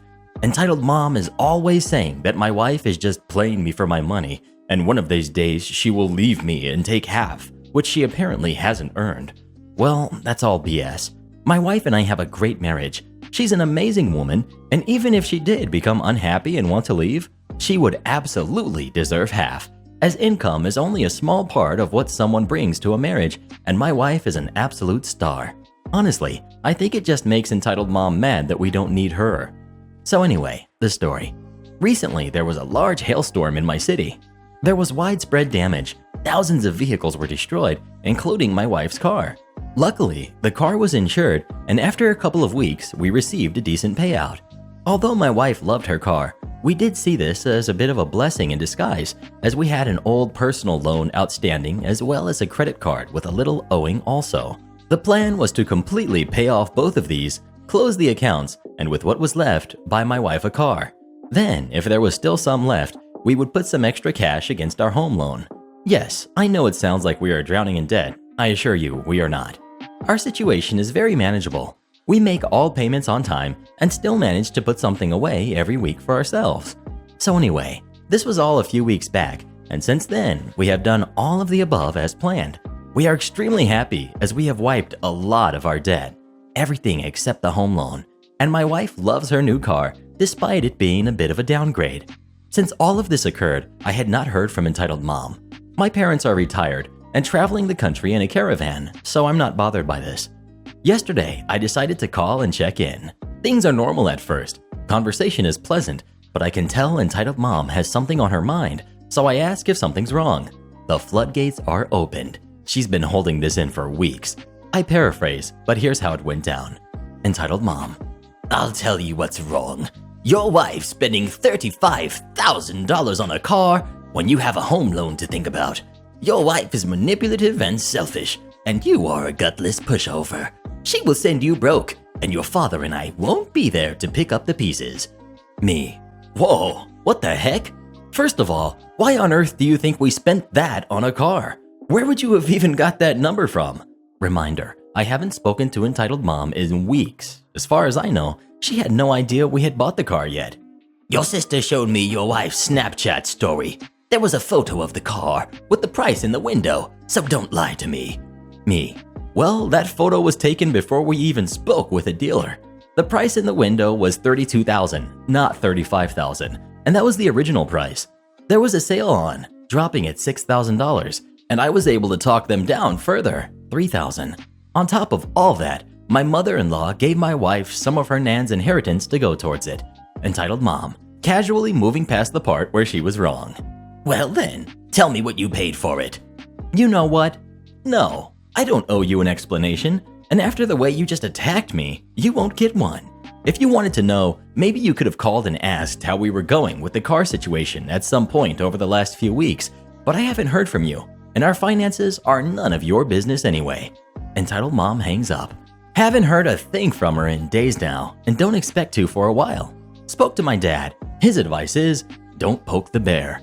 Makes me laugh. Apparently, my wife is manipulative and I am a pushover. Yeah, sure. Might be time to go no contact for a bit. Am I the jerk for not wanting to call my second grader's teacher Dr. Smith? I have a son in second grade who's in a public school in the US that is fully remote. During the first week of school, I listened in on class. My son's teacher, whom had signed the only email we had from her as Dr. Sarah Smith, told the kids, "My name is Dr. Sarah Smith, but you don't need to call me doctor because I know that can be confusing because I'm not a medical doctor. So you can just call me Sarah, Miss Sarah, or Miss Smith." Our school's norm is calling teachers and staff by their first name. I filed this info away for my own self and went on with my day. A few days later, all the teachers met with families to get to know each other. My son's teacher came into the call and introduced herself as Dr. Sarah Smith. She was quite the talker and spent a lot of time talking about her background and credentials, but seemed pleasant and excited about her job. Near the end, I asked, "Miss Sarah, can we still access the school library?" And she said, "Actually, it's Dr. Smith." I was taken aback because I had recalled her telling my son's class they could call her Miss Sarah. I couldn't figure out how to respond and felt rushed, so I quickly apologized for getting her name wrong and we signed off. Meanwhile, as I've been helping my son with his work, I've been noticing how she signs her messages to students with Miss Sarah and Dr. Sarah Smith with the parents. In the classes, the students were calling her both Sarah and Miss Sarah. I was confused. Fast forward to this week when we had our second parent-teacher meeting. Once again, my son's teacher jumped headlong into our meeting without much greeting and spent most of the time talking. When I finally had the chance to speak, I once again addressed her as Miss Sarah, and she once again corrected me saying, "Actually, it's Dr. Smith." So I said, "I'm glad this came up because I've overheard you say to the students they can call you Miss Sarah, and my son refers to you as that at home, so that's where my confusion is coming from." She replied, "With parents, I prefer to be called Dr. Smith." And then she steamrolled on until it was time to go. Now, I feel certain she's just power tripping here. I don't want to feed her ego, nor continue creating confusion in our house when my kid talks about his teacher, Miss Sarah, and I'm talking to him about Dr. Smith. Yes, I'm a jerk for thinking, is the doctor really warranted here? We are just dealing with teaching a bunch of 8-year-olds how to capitalize proper nouns and what division is. But I get there was likely more to her degree than that, and I can put that all aside when it comes to being respectful and honoring people's wishes. However, all of this had made me feel like just referring to her generally from here on out. So folks, am I missing out on some cultural norm here? Am I the jerk here for not wanting to call her Dr. Smith and feeling like she's being egotistical? Well, who do you agree with, OP or Dr. Smith? Please let us know. If I were that teacher, I wouldn't make the children's parents call me doctor. I'd like to think I'd show a little more humility. But at the same time, if she'd like to be called doctor, I would have no problem addressing her that way. That's not your car, lady. So this happened around 2008. My buddy Brock had gotten out of the military after 10 years. He had started in the Marines, but transitioned into the Army for the last 4 years before buying a house in Texas. When he got out, he did a variety of jobs before landing a gig with a Repo service. He worked there for a year and had a lot of wild stories. but this one sticks out the most as he helped a fellow soldier get revenge on an evil ex. Brock was at the office speaking with his manager, whom I'll refer to as Karen. Now, this particular Karen had a lot of Karen-like qualities, but was a force for good, if you can believe that. While they were talking, they see a young man enter the office. They immediately noticed he had 2 black eyes and an arm was in a sling. The young man, whose name I unfortunately never learned, but I'll call him Ben, asked how hard it would be for them to help repossess his car. Karen called her daughter in, Karen Jr., and had her pour Ben a cup of coffee. Karen then asked Ben to tell her a story. Ben began with telling her that he had just returned from a deployment. He had been dating a local girl that lived outside of the famous Fort Hood. Not a good idea, by the way, before the deployment. Thanks to a previous deployment, he had managed to get himself a used black Dodge Charger, which was his baby. He further explained that shortly after buying the car, he had met the local girl, who for the sake of the story, I'll call Morgan. Morgan was always asking to drive his car, but he would always decline. When he was getting ready for his deployment, Morgan repeatedly asked if she could borrow the car, but he kept saying no. After much needling, he relented, but on the condition that she take care of his apartment until he comes back from rest and relaxation leave. She agreed. Ben left for his deployment while Morgan took care of his place. When Ben came back for leave, he found his apartment immaculate. He pulled his car from storage, drove to Morgan's. He spent a few days with her before handing her the keys and heading to his home state to visit family before returning to his deployment. He returned again from his deployment and found nothing but trouble. When he walked into his apartment, he found a layer of dust on just about every surface. It was almost like no one had been there in months. When he checked his bedroom, he found his room had been torn apart. All of his drawers had been searched and upturned. He tried to call Morgan, but never received an answer. He located his safe, which was hidden, and found it hadn't been touched. He then grabbed his spare key from the safe, called a buddy of his, and they went to Morgan's. As they pulled up to Morgan's, he saw a car there that he initially didn't recognize, but as they got closer, he realized it was his baby. Morgan had the car painted hot pink and put 24-inch spinners on it. He tried the key just to make sure, and the lights flickered as it unlocked. While his buddy laughed, Ben went to the front door and Morgan answered. He asked what happened to his car, and she responded, "It's my car now." Ben walked away and hopped in his hot pink mess. As he started it, 4 large dudes come out of Morgan's house, one with a baseball bat, and they yanked Ben out of the car. They proceeded to knock him out in the driveway before his friend intervened. He then took Ben to the hospital. I'm honestly not sure if the cops were called on this. I'd assume yes, but even then, Ben said his friend drove by Morgan's house a handful of times while he was in the hospital at random times and the car was never there. Karen stared at Ben for a bit before asking for the paperwork. Ben handed it to her and Karen had a smile form on her face. She then asked Ben for Morgan's phone number. Ben gave it, but wasn't aware of what was about to happen. Karen handed the phone to Karen Jr., who then dialed the number. Karen Jr. then began speaking to Morgan, telling her that they had met at one of the local clubs and wanted to know if she was down to party that night. Apparently, Morgan agreed and the plan was set. Brock parked his tow truck at the club and waited. Sure enough, Morgan showed up with the hot pink monster, parked it, and went inside with some girlfriends. Brock gave them 5 minutes before he stealthily drove up to the car and hooked it up. As he was pulling out with the pink monster, Morgan walked out of the club. She saw her car in the tow truck and began trying to flag Brock down, but he was already out of there. The next day, it was business as usual at the office when Morgan called. She was furious that her car was stolen by them and wanted it back. Karen, using her best customer service voice, told her if she had the registration, she could come pick it up. Morgan began screaming louder that she was going to call the cops, at which point Karen sarcastically told her, "Please do," then hung up on her. As this phone call was going on, Brock happened to look out the window and saw Morgan standing next to a car in a vacant lot, throwing what appeared to be a temper tantrum. After Karen hung up, Brock watched her get in the car on the passenger side. Karen then looked out the window and had Brock verify it was her. She then began to smirk. Karen then proceeded to call the owner of the property Morgan and her friend were occupying. She told the owner about the car and asked if he wanted it towed. The owner okayed it. Brock then drove his truck over to the ladies in the car and introduced himself. They tried to explain that they were waiting for Morgan's boyfriend, but Brock insisted they weren't allowed to park there. They argued and called him every name in the book. Brock then hooked up their car and lifted it partially off the ground, forcing the two to exit the vehicle. They tore into him until he showed them the tow order. While this back and forth was going on, Ben arrived at the office and Morgan saw him walk in. She ran to the office door and Brock proceeded to lower the car. When Brock went back to the office, all heck had broken loose. Morgan apparently tried to snag the keys back from Ben, but he had pocketed them. She began to hit him in his hurt arm and warned Ben that she'd call her friends to finish the job if she didn't get her keys back.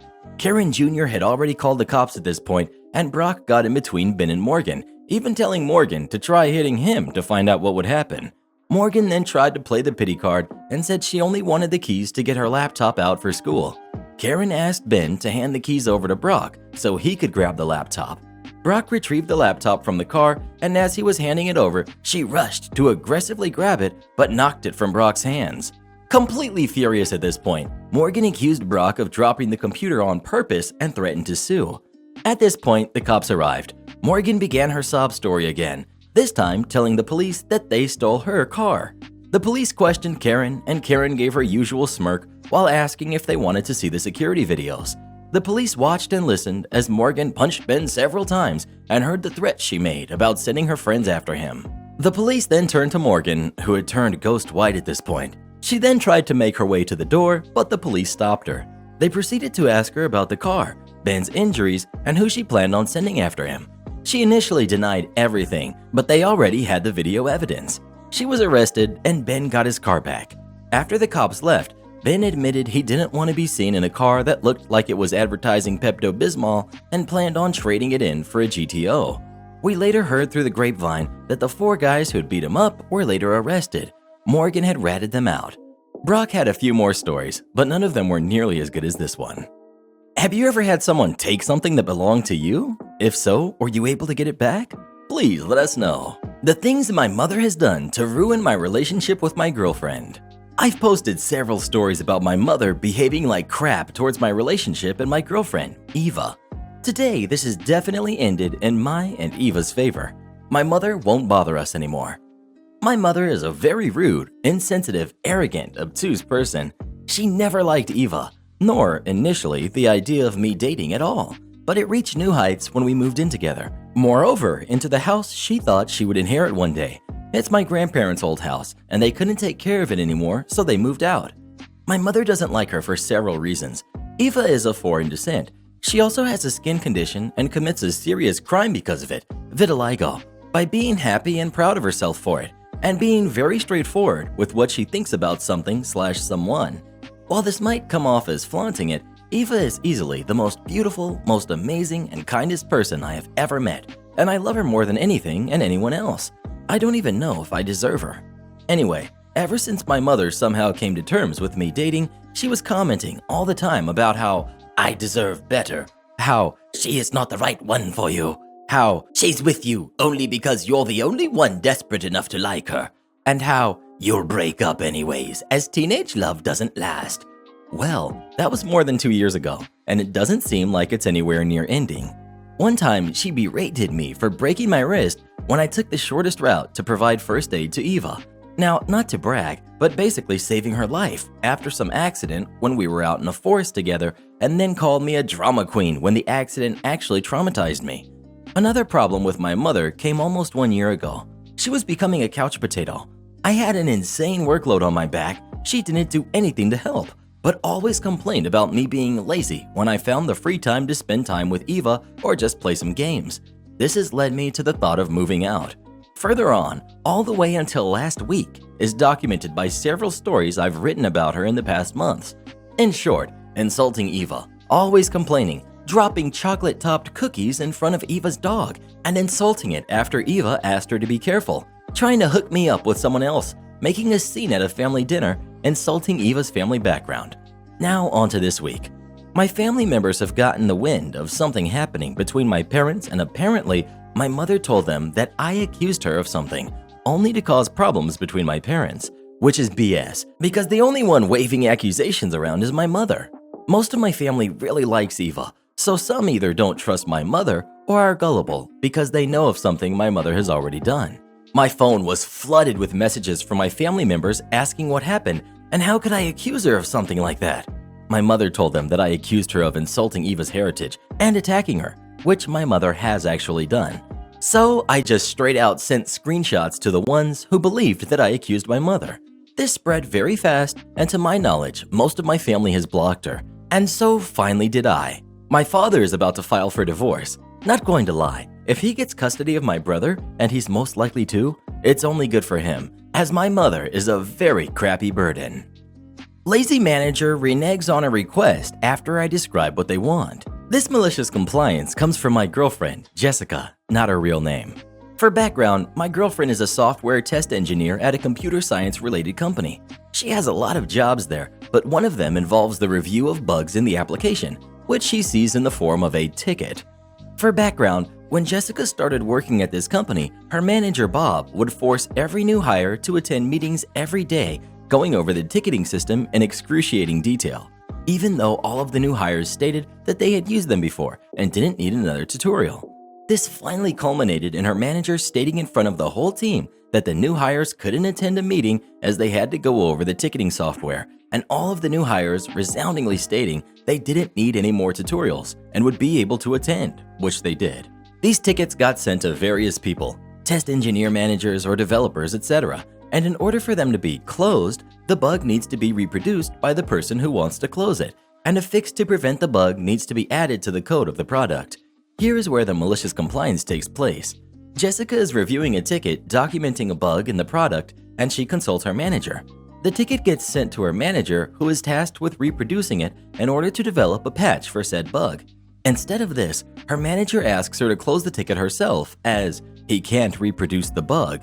This is clearly not how the ticket reporting works, as the whole point is that open tickets have not been fixed yet. Jessica would just close it since her manager Bob told her to, and she only has worked there for a few months. The only problem with this is that the ticket reporting software requires a reason for closing the ticket to be documented, so people know who to talk to should issues occur. Since Jessica is new, people would expect her to make mistakes, and it wouldn't be the end of the world if she incorrectly closed a ticket. But she wasn't down to take the fall for something she had no control over. Since Jessica needs to add a reason for closing the ticket and doesn't want to go against the request of her manager, she writes back to him, "Sorry you can't reproduce it. What should I do?" Manager, "Go ahead and close the ticket. Can't reproduce the bug." Jessica, "Sure. Since you mentioned in the tutorial on the ticketing software that all tickets require a reason for closing, I'll close it and add a reason. Bob can't reproduce the bug, and I was advised by Bob to close it." Her manager immediately replies back, as he apparently just realized what the description of his job was, and tells her not to close the ticket and that he will work immediately to reproduce the issue so it can be documented. Since this, her manager has appropriately documented every ticket she sent without any inane comments. Have you ever had a lazy manager who tried to make you take the fall for them? Please let us know. You mean to tell me I can't even trust the managers anymore? You said any character. Background. The summer before I entered high school, the Ministry of Education decided to change the standardized testing they used for entry to universities. It had happened in the past, and usually it took a year to implement changes. But this plan was really complicated and needed 2 years to implement. Laymen like you and me can't comprehend. It's called throw everything at the wall and see what sticks. Guess which class got to be the lab rats? Yup, mine. We started school with only a vague idea of what the changes will be, until mid-October. Then we learned that the first changes will be implemented on the midterms. The midterms used to be 2 weeks and provided 40% of the final grade. But the new plan was a full month and count for only 20% towards the final grade. Also, a major player for the malicious compliance was our literature teacher. Let's call her Karen. Now, I have to admit, she was good at her subject. The problems in her teaching came from prejudice and preconceptions. On a 25-people class, she used to work with 4 or 5 of them, to be specific kids from upper-class families or the best part of town. The rest of us were just background for her. A few of the parents had complained, but due to reasons we learned later, she was always engaging during inspections and kept her job. The malicious compliance. Midterms time. It's one of the new tests. It's creative writing.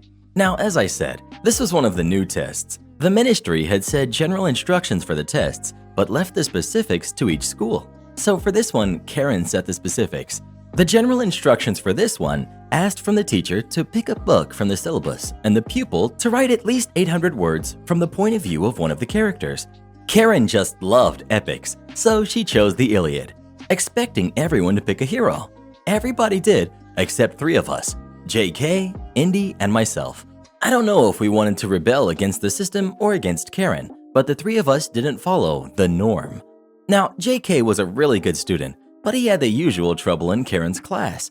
She chose Andromache, the wife of Hector. She described the last day of Hector from Andromache's point of view. My friend Indy is a mythology buff. He became an archaeologist, that's why Indy, and absolutely hated Karen's teachings of the material. He picked Zeus. He basically wrote Zeus's point of view.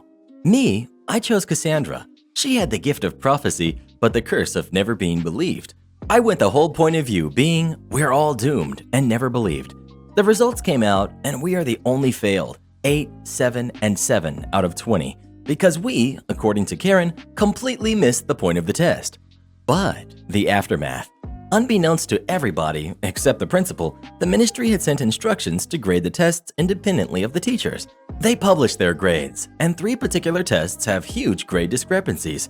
So one misty morning, the 3 of us are called into the meeting room. Inside is our principal, a clearly fuming Karen, and 3 people we don't know. They introduced themselves as part of the Ministry of Education. They want us to explain why did we choose these characters. We all said, it said any character, so we chose one we liked.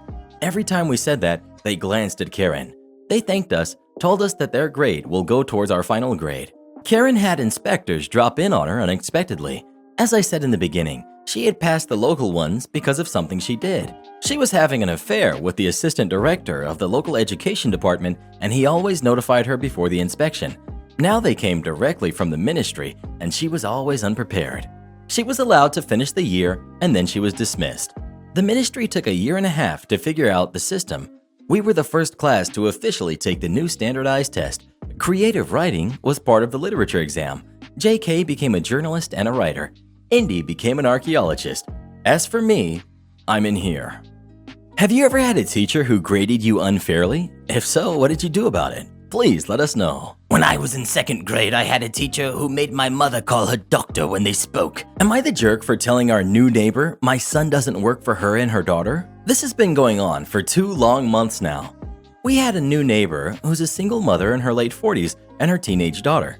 They're both lovely, and she told me that she got divorced not too long ago. Her family lives in another town, and she's beginning her life as a single mother. My son, 16, has been helping them since day 1. He has helped them move their stuff into their new house and even unpack boxes. She would have him go to the grocery store with a list of things she and her daughter needed. She'd ask him to fix a door handle or take away the garbage, fix her car, move stuff to the backyard, clean the garden, and so on. She wouldn't stop asking favors here and there. She'd knock on my door and borrow him for a few hours. Then he comes back in almost 6 hours and still has to study and has barely taken care of his own mess. He has a math exam this week, and he started concentrating on it, which is difficult and it takes time. Our neighbor called me to send him to her house so he could help her move furniture and carpets. She has huge carpets that are so heavy to lift. I told her he was busy studying for his exam, but after 30 minutes, I saw her daughter at our door, asking for my son to come and hang out with her. My son said it was okay since he said he'd be gone for an hour.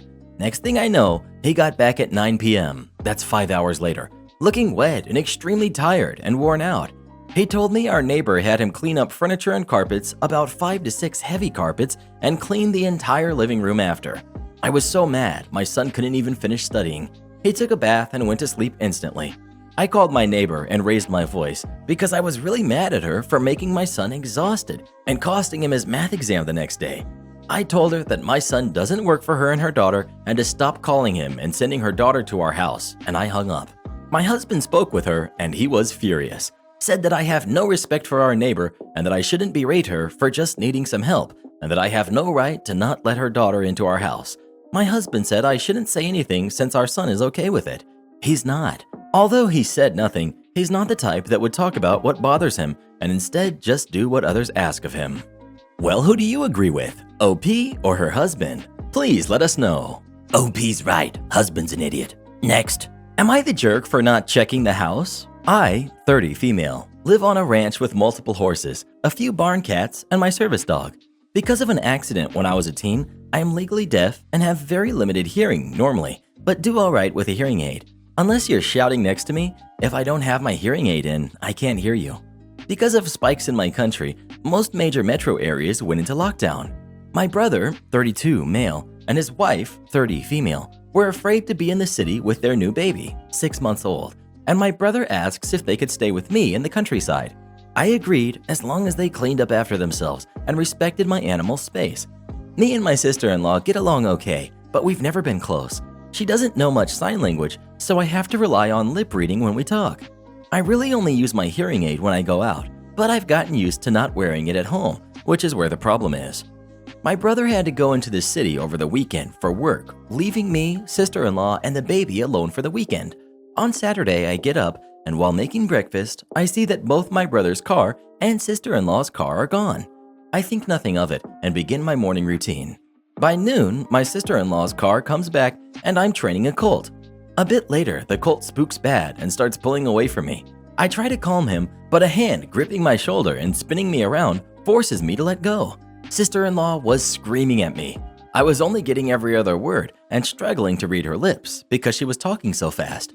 Apparently, the night before, at some point she had told me she was going into town to shop but didn't want to take the baby, so she asked if I could watch her. To her, I answered, and she took it as a yes. So this morning, she went shopping and left the baby for 3 hours. I told her I never heard her request, and had I known, I would have absolutely watched the baby. She called me a negligent monster for not checking the house and just assuming she took the baby. I told her that that was unreasonable and asked why she didn't make sure I understood before she left. She called me a plethora of insults and stormed upstairs. I feel awful. The baby had cried all morning and I had no idea. It makes me sad and sick thinking about it. I tried to reconcile with my sister-in-law, but she won't talk or look at me. My brother came back late Sunday and agreed with his wife that I should have checked the house before going out to take care of the animals and that his daughter comes first. I told them their baby is their responsibility and my animals are mine, and that sister-in-law should have really made sure I understood her request before leaving. We fought, and now things are tense. I don't feel like I'm the jerk because I'm opening my home to them. I'm not a babysitter, and if sister-in-law had a request, I feel she should have made it clear. But on the other hand, my poor niece was left for 3 hours, and now even my parents are calling me negligent. Am I wrong for not checking the house to see if anyone was home? Well, who do you agree with? OP or her sister-in-law? Please let us know. She needs to kick them out ASAP. Their entitlement gives mine a run for its money. The most blatant shoplifting I've ever seen. Okay, so I work at a certain store that sells things for $5 or less, and I've seen kids try to stuff chips in their big coat pockets, take a quick snack from the 10-cent candy when they think nobody's looking, all that fun stuff. But today was just the dumbest attempt at shoplifting that I have ever seen. So it's just me and my manager. So while she's cleaning, I'm keeping watch over the register and doing inventory in between sales. Eventually, this lady comes up to my register with her kid in a stroller, looking absolutely dead to the world, and places a few items on the counter. I'm ringing her up like normal until I notice a Peppa Pig play pack sticking out of the stroller. It's not hidden or anything, so I figured her kid was holding it and that she just forgot about it. So I pointed it out and asked if she was buying it. Customer: Oh no, that's hers. You see? She brought it from home. Ah, okay, sure. Your unconscious 3-year-old brought along an unopened play pack on her and mom's trip to the store.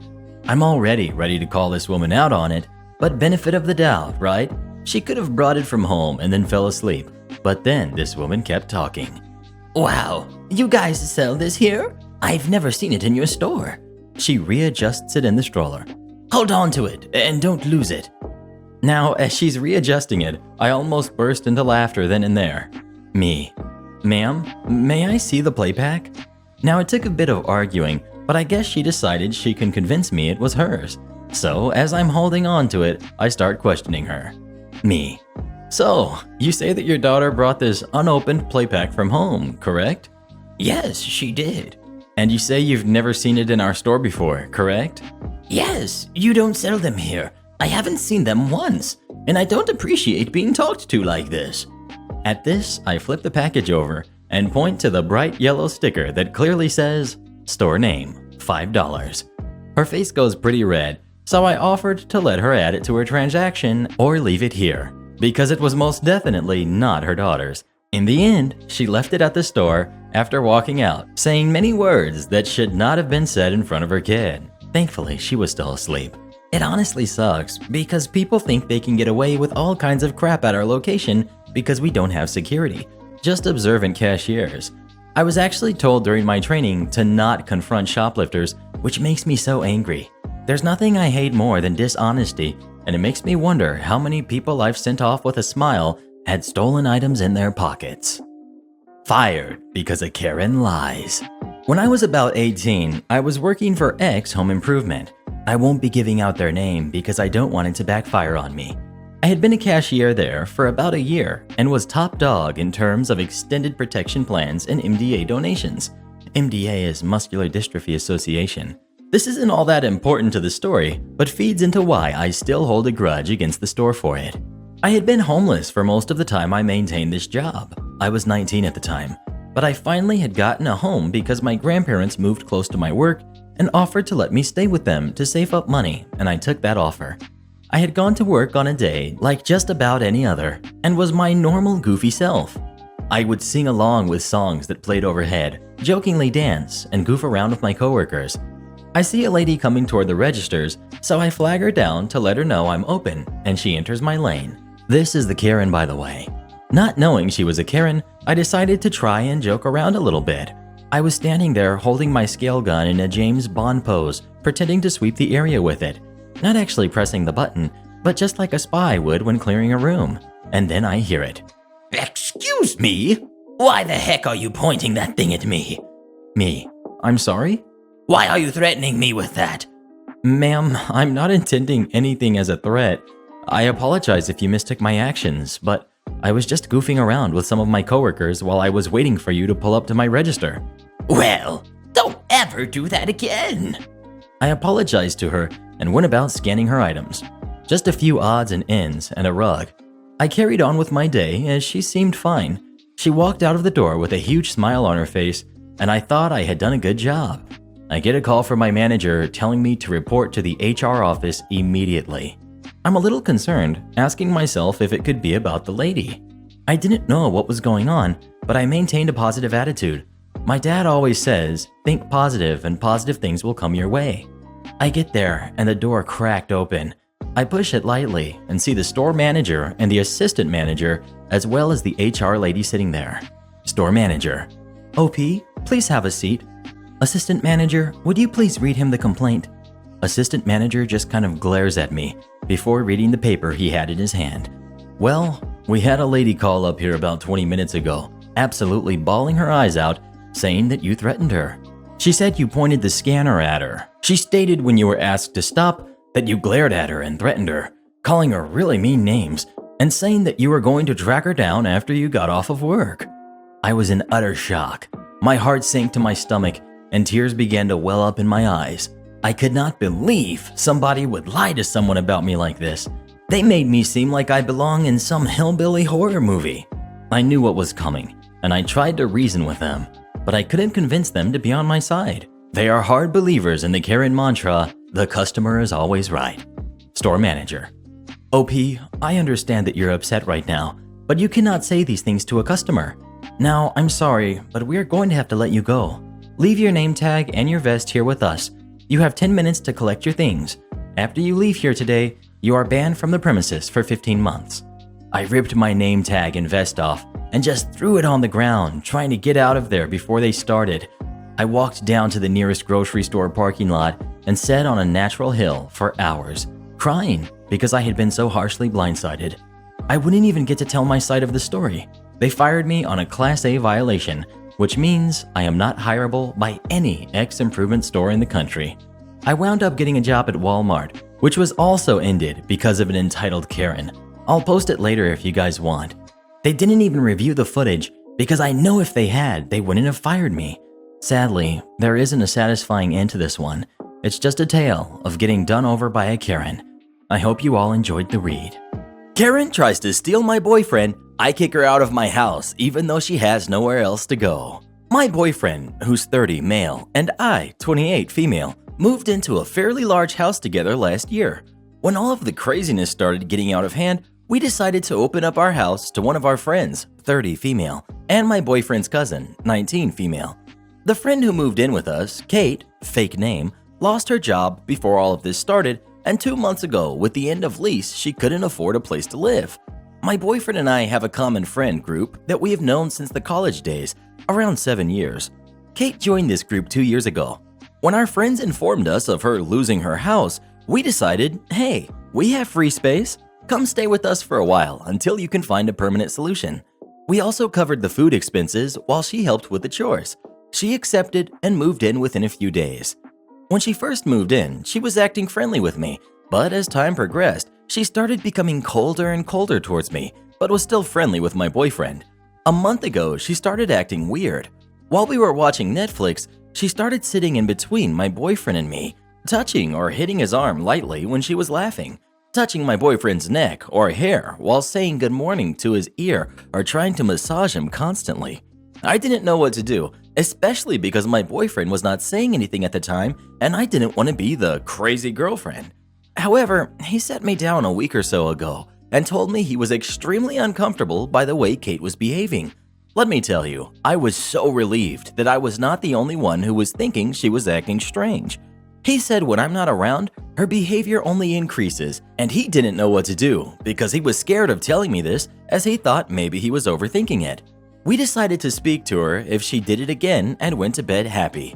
2 days ago, I drove to my parents' house to visit them and help with their needs as they don't go out. I got a text 2 hours into my visit from my boyfriend asking me to come back home urgently. When I returned, everyone in the house was yelling and I was very confused. When my boyfriend saw me, he said that he wanted to talk to Kate about what she has been doing was making him uncomfortable, and apparently she didn't take this well because she said she did this with everyone, and when I took boyfriend's side, more yelling and calling names happened. We told her to get her things and get out. I thought our friends would take our side when we told them about this, but now the whole group is divided. Most of them say yes, she was wrong if she was making us uncomfortable, but that she is just a touchy person. And we were jerks for kicking her out during everything going on when she has nowhere else to go. I trust my boyfriend very much as he has been nothing but an honest partner for the past 5 years. He said he decided to talk to her because she kept caressing his arm and touching his thigh and he hated it. So I wanted to ask, am I the jerk for kicking her out? Well, what do you think? Is OP a jerk for kicking her out or not? Please let us know. OP's not a jerk, but that little homewrecker sure is. I can park wherever I want. I have 10 years of retail experience and 12 years of teaching behind me. I've seen my fair share of entitled people, but this one, oh boy. I live close to the beach, like a 10-minute walk. As you can imagine, with nice days, people park in our neighborhood, free parking, and walk to the beach. There's a lot of parking space, paid, close by.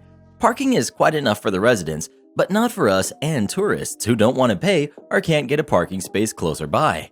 My dear husband and I decided to remove some poles from our front yard so that I can park my car there.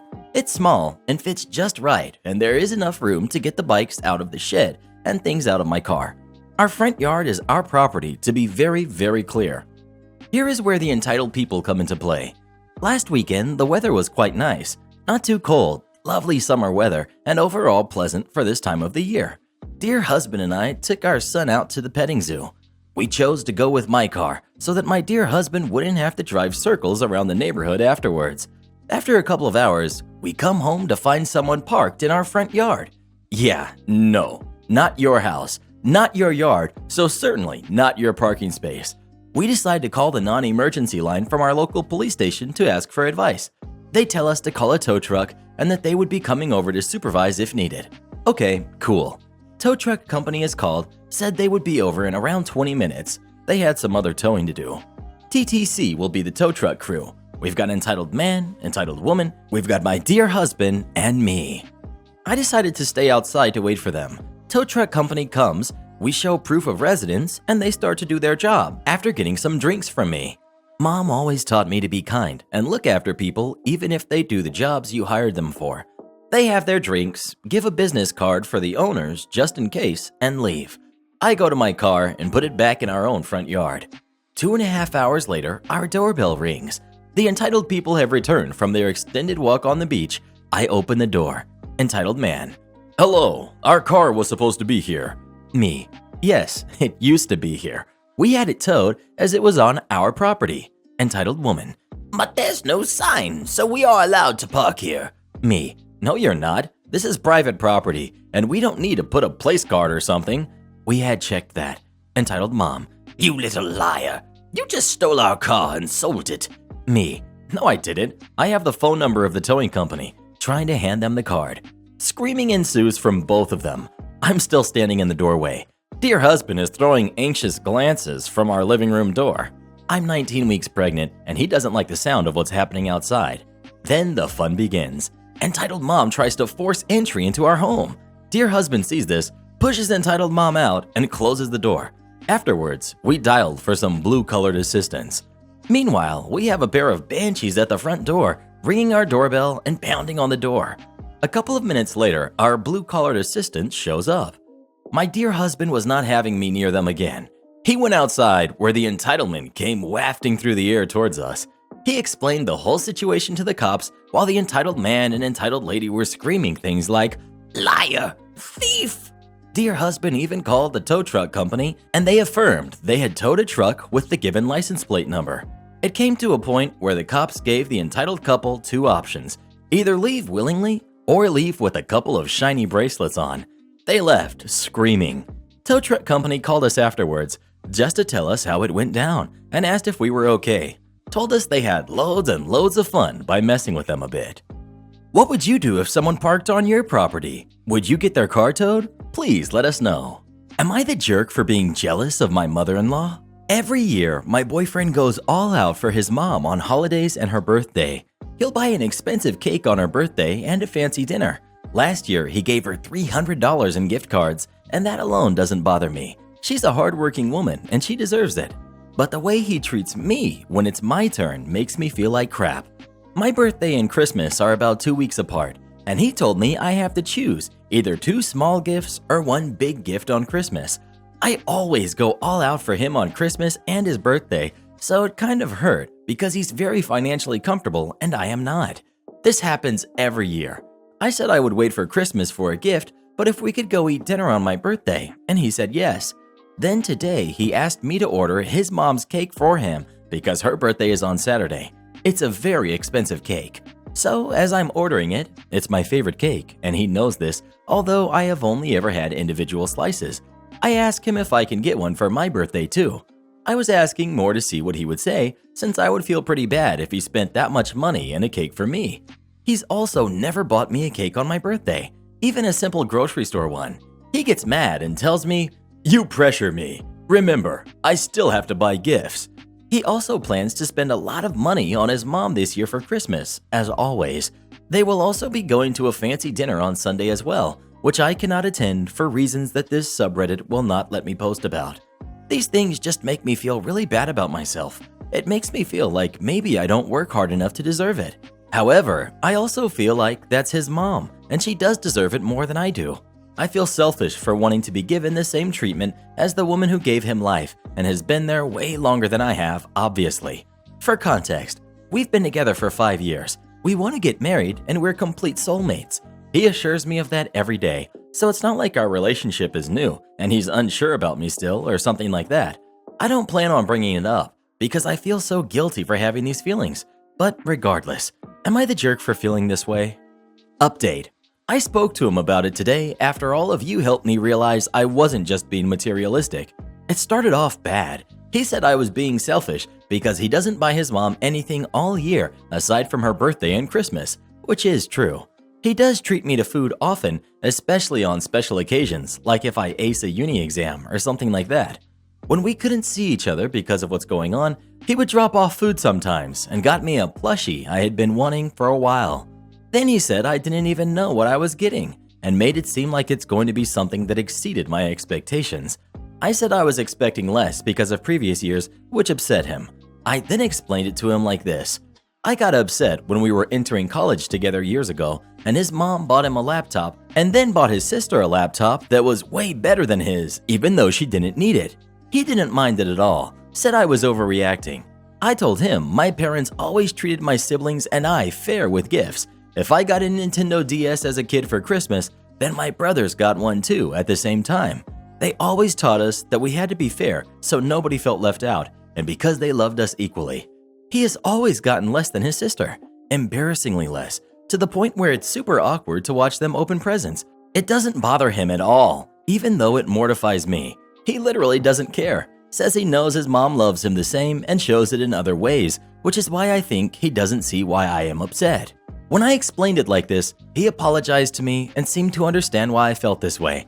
He seemed hurt, asking if I think that's what determines his love for me. I said no, but regardless, it made me feel less. He calmed down and said it's okay to want gifts, and that he thinks he understands that gifts are a love language for me. Not something I expect every day, but would want more attention on for my birthday and Christmas. And I was over the moon that he understood. I think we're on the same page, but we'll see how the holidays play out.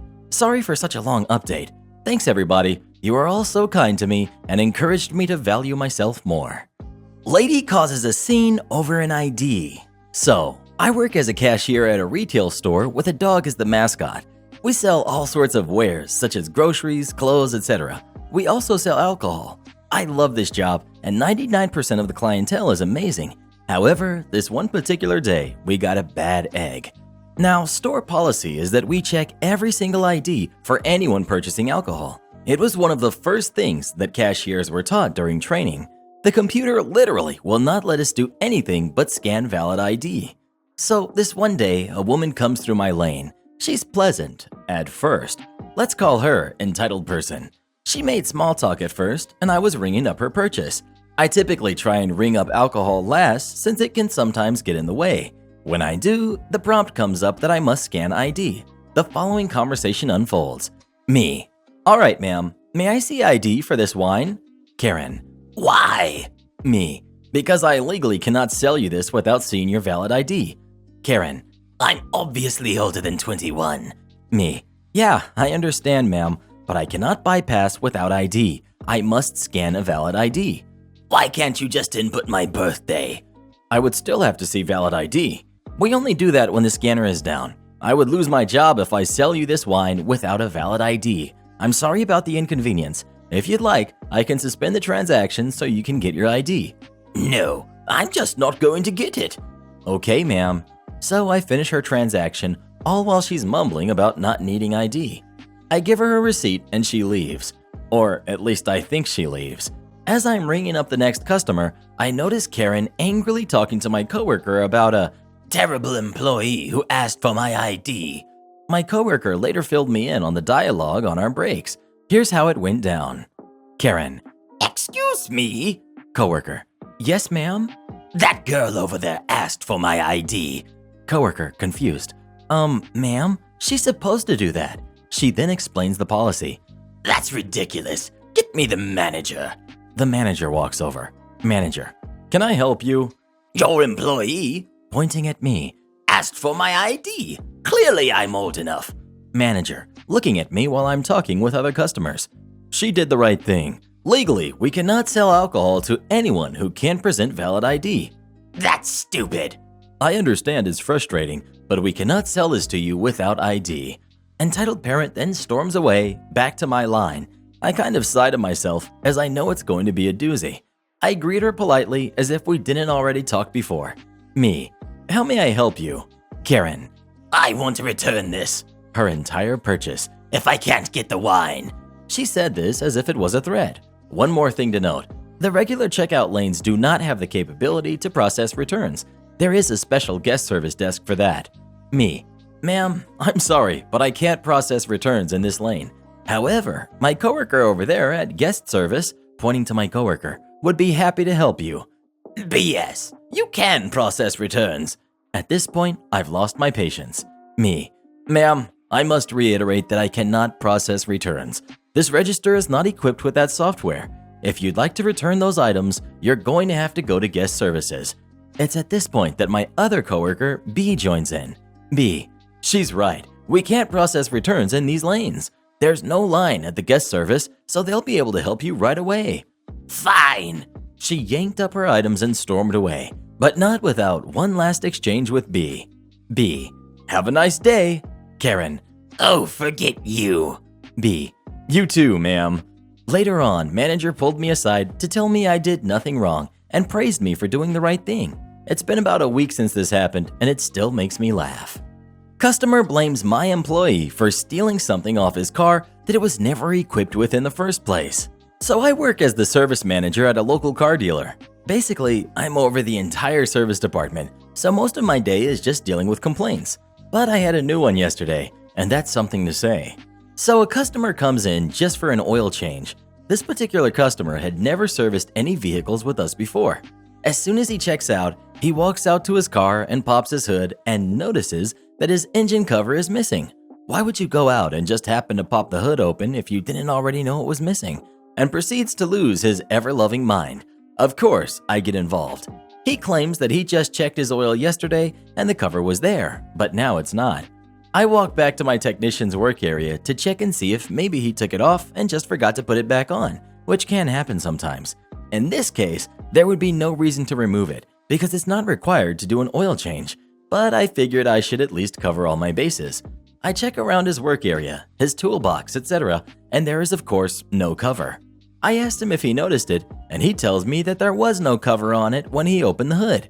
So I basically tell Mr. Customer. I checked the technician's work area and spoke with him as well. It was not on the engine when he opened the hood. He continues to lose his mind and accuses my technician of stealing the cover. I looked him dead in the eye and said, "Sir, I'm pretty positive he didn't take your engine cover to put on his entirely different make and model of vehicle." I told him I wasn't buying him a new cover. He proceeds to tell me that he'd be okay with a used one. Another red flag. If you were convinced that we stole it, why would you be okay with a used one? And I told him, just to make him happy, that if I came across a used one, if we have a similar vehicle traded in for example, I'll see if I can snag one just to make him go away. Fast forward to this morning. Walking by the detail department, there is another exact year, make, model vehicle that had been traded in and they were cleaning up for the lot. I popped the hood and no cover. Thinking there's no way it's a coincidence, I go to my parts department and ask them to price me out a new engine cover. I want the part number and price. Parts guy puts the VIN in and goes, "What engine cover? That vehicle never came with one." So this jerk knew there was no cover. He probably bought it used and there wasn't one there, and he assumed there was supposed to be, and brought it to us for a cheap oil change because he thought he could just freak out and we'd cave and he'd get one for free. So now I get to call him Monday to let him know that 1. He's not getting an engine cover because they don't exist for that vehicle, and 2. We will not ever service any vehicle for him at any point in the future. He is fired as a customer. Speaking of cars, what kind of car do you drive? Please let us know. Usually the Mercedes, but sometimes my Beamer. Am I the jerk for basically calling my in-laws' lifestyle pathetic after they tried shoving it down my throat? Thankfully, my husband and I have lived out of state for most of our 14 years together, so we haven't had to deal with ignorance from his family on how we live and or raise our kids. However, my father-in-law fell ill, so we moved back to the state to care for him, as my mother-in-law is far too old and weak to do so herself, and her daughters, who live in the state, couldn't be bothered. We've lived right beside them for going on 10 months now. We have a 9-year-old son and a 6-year-old daughter. Both are very intelligent, respectful, and insanely empathetic. We raised our kids in a way that was completely against how we were raised, which was basically to sit down, shut up, and never question a darn thing. My husband and I both had a very toxic childhood and were silenced when it came to everything. Ever since living beside his parents, they've attempted to inflict this onto my kids. Now, it started off small, like father-in-law telling my 9-year-old that it was his duty as a man of the house to pick up an axe/chainsaw to cut the house firewood. Mind you, we do not have a wood stove, so my father-in-law just expected my kid to run outside with a chainsaw and hack up firewood for his house. When I said no, my father-in-law flipped out on my husband and said I was weakening my son and stripping him of his manly expected duties. Or my mother-in-law telling my 6-year-old that she is old enough to prepare and cook meals for the family. I only found this out a couple weeks ago when I got home from work and found a burn on my daughter's forearm from apparently a hot pan she was attempting to take out of the oven. Not only did she burn herself, but she also got the 5th degree from my mother-in-law, stating that her food was bland and that she needed to be better if you ever expect to get married someday. Anyways, I went to discuss these matters with my mother-in-law and father-in-law because I had it and they weren't listening to my husband. When I arrived, they were cross with me and said that they were concerned that my kids were going to grow up to be entitled snowflakes and that I'm raising them in such a way that they will never know how to fend for themselves or understand life. I told them that they needed to stop inflicting 50s livelihood onto my kids and that under no circumstances will my kids be restrained to a toxic lifestyle that people whom they barely know are trying to enforce. They told me to leave. I said gladly. Now, my sister-in-laws all of a sudden give a darn and have messaged my husband stating that his life has been tarnished by me and that I am destroying what his parents taught him. Independence, apparently, and the ability to live without need. Am I the jerk? Well, what do you think? Is OP the jerk or not? Please let us know. A night of tears. This time, not in the walk-in. I've been serving in the same restaurant for almost 2 years now, but have been a server for almost 23 years total off and on. Last night was the normal busy Friday. Long waits, crappy guests, mediocre tips, and a smattering of amazing people in between. One of my last tables was a couple who were fun from the beginning, joking and laughing, truly acknowledging me and allowing me to say everything I'm required to say. After ordering, the wife tells me they're in no big hurry as this is the first time they've been out alone together in over a year. I had expected her to say, since lockdown, since I hear that a lot, but was surprised at it being over a year. I asked if they had come out to celebrate something or if they just didn't get out much, and she replied that they didn't get out much because they have a lot of kids. Of course I was curious, so asked how many kids qualified as a lot. She responded nonchalantly, 10. 10 kids? My mind was going crazy. I can barely afford one kid right now, and trying to keep him sane during all of this has been a struggle. How are they surviving with 10? I replied with something along the lines of 10 really being a lot of kids and asked the age range of the kids. She told me 18 to 9 months. We joked about how there must never be a dull moment in their home and laughed a bit. Then she shared that all of the kids had been adopted. The 18-year-old most recently, and she had been surprised when they told her they wanted to adopt her. Apparently, her exact words were, "You want me?" That's when I got misty-eyed. These two people were so full of love, so kind-hearted, so grateful to have a night for themselves, I just wanted to do something for them. I went to my manager and said, "I want to ask you a question and you can tell me no, but I have to try." I then told him their short story and asked if we could comp their app or do something, just to make their night more memorable. He didn't even hesitate and told me he would do whatever my heart desired for them. They got my employee discount, 30% off their entire check. They enjoyed their meal, packed up their leftovers, attentively listened to the donations and gift card spiel I had to give them, and made a donation even. I then surprised them with the check. I told them that I wanted to do what I could for them, so I had given them my employee discount. I said I wanted to give back a little bit of kindness to them that they had given to so many.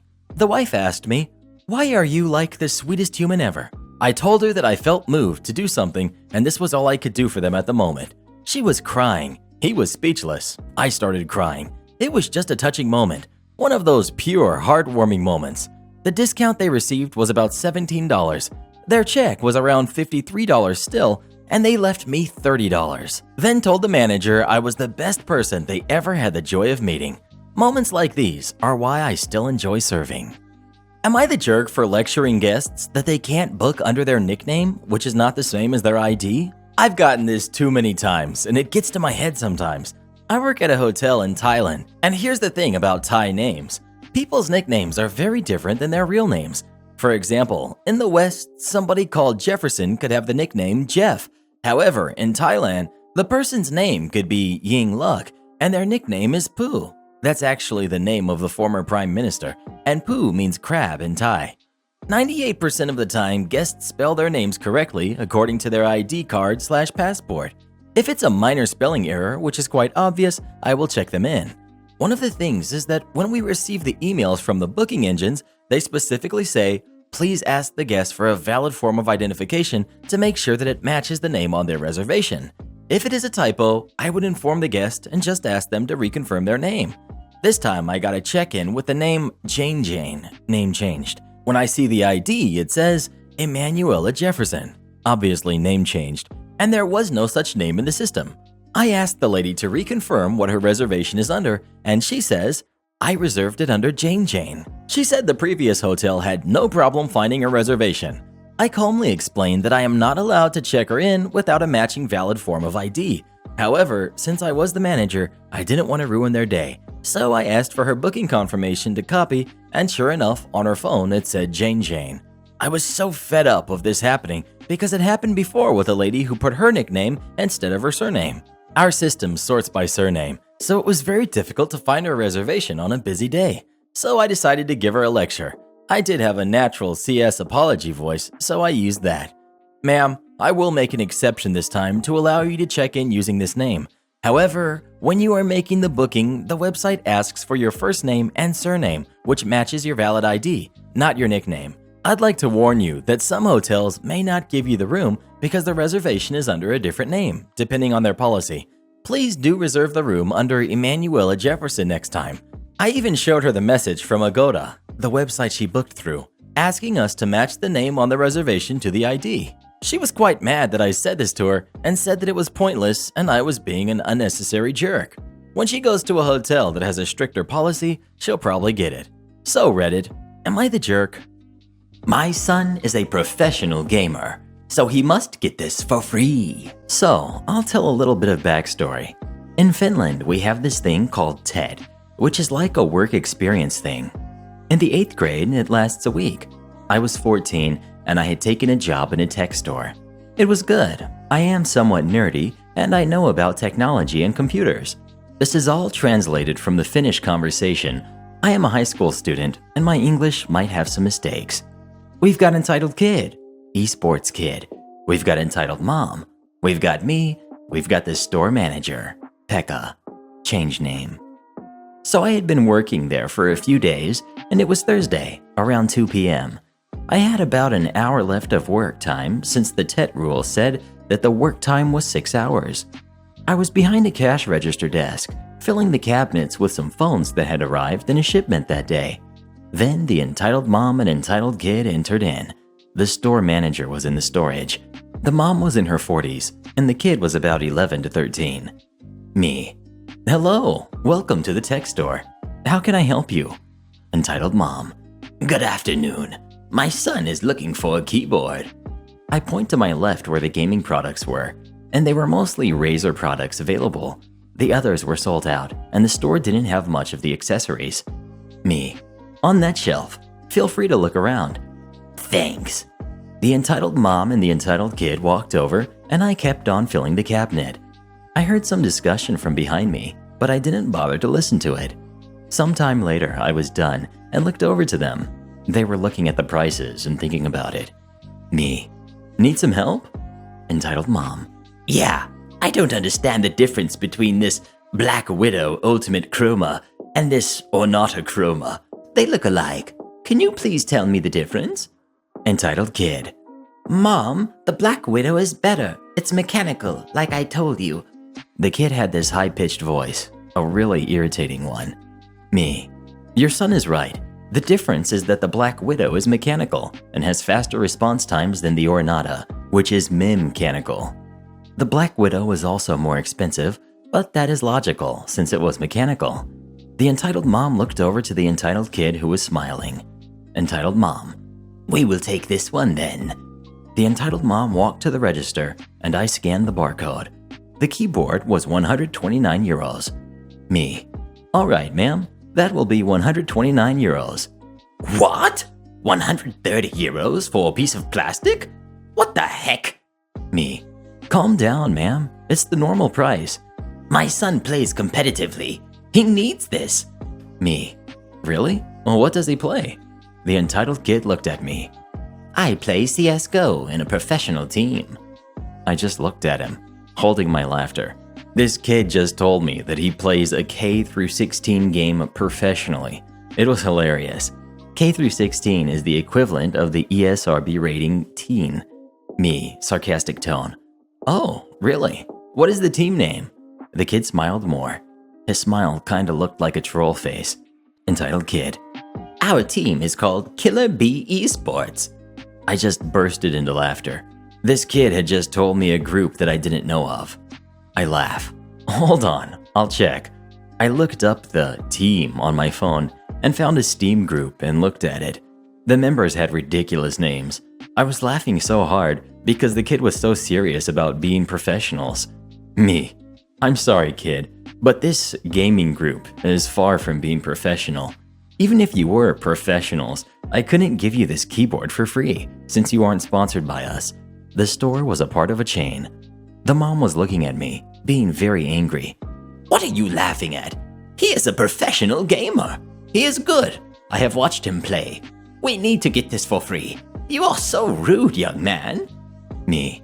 I'm sorry, but he's not a professional. I see no awards or anything to reference some sort of esport activity. Entitled kid.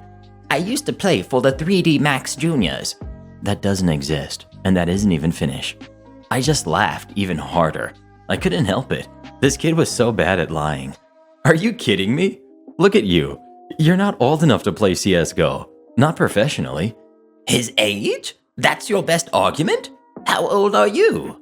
I'm 14. You're 14 and you call my son young? Shame on you.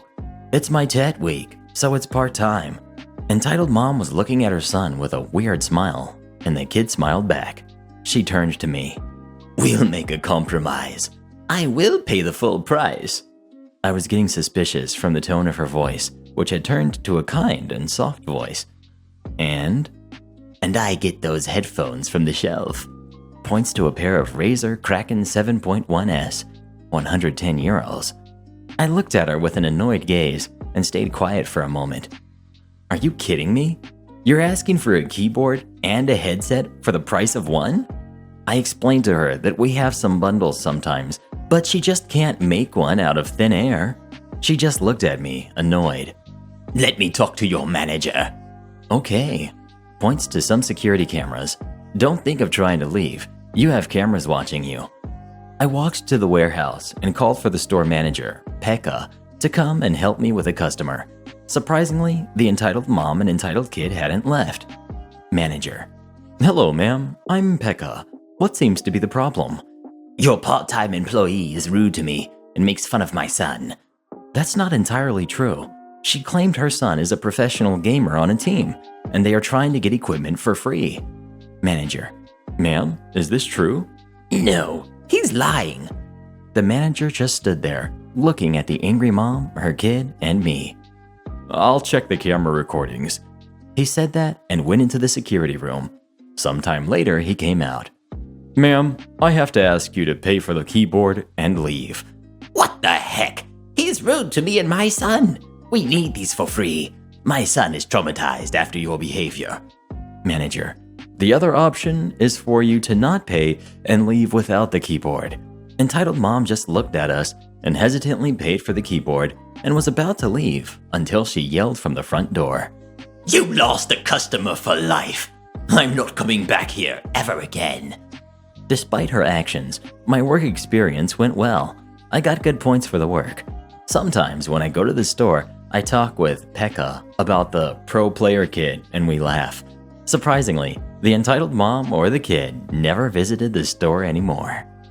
Karen expects to use my car because she's pregnant. I flat out refuse.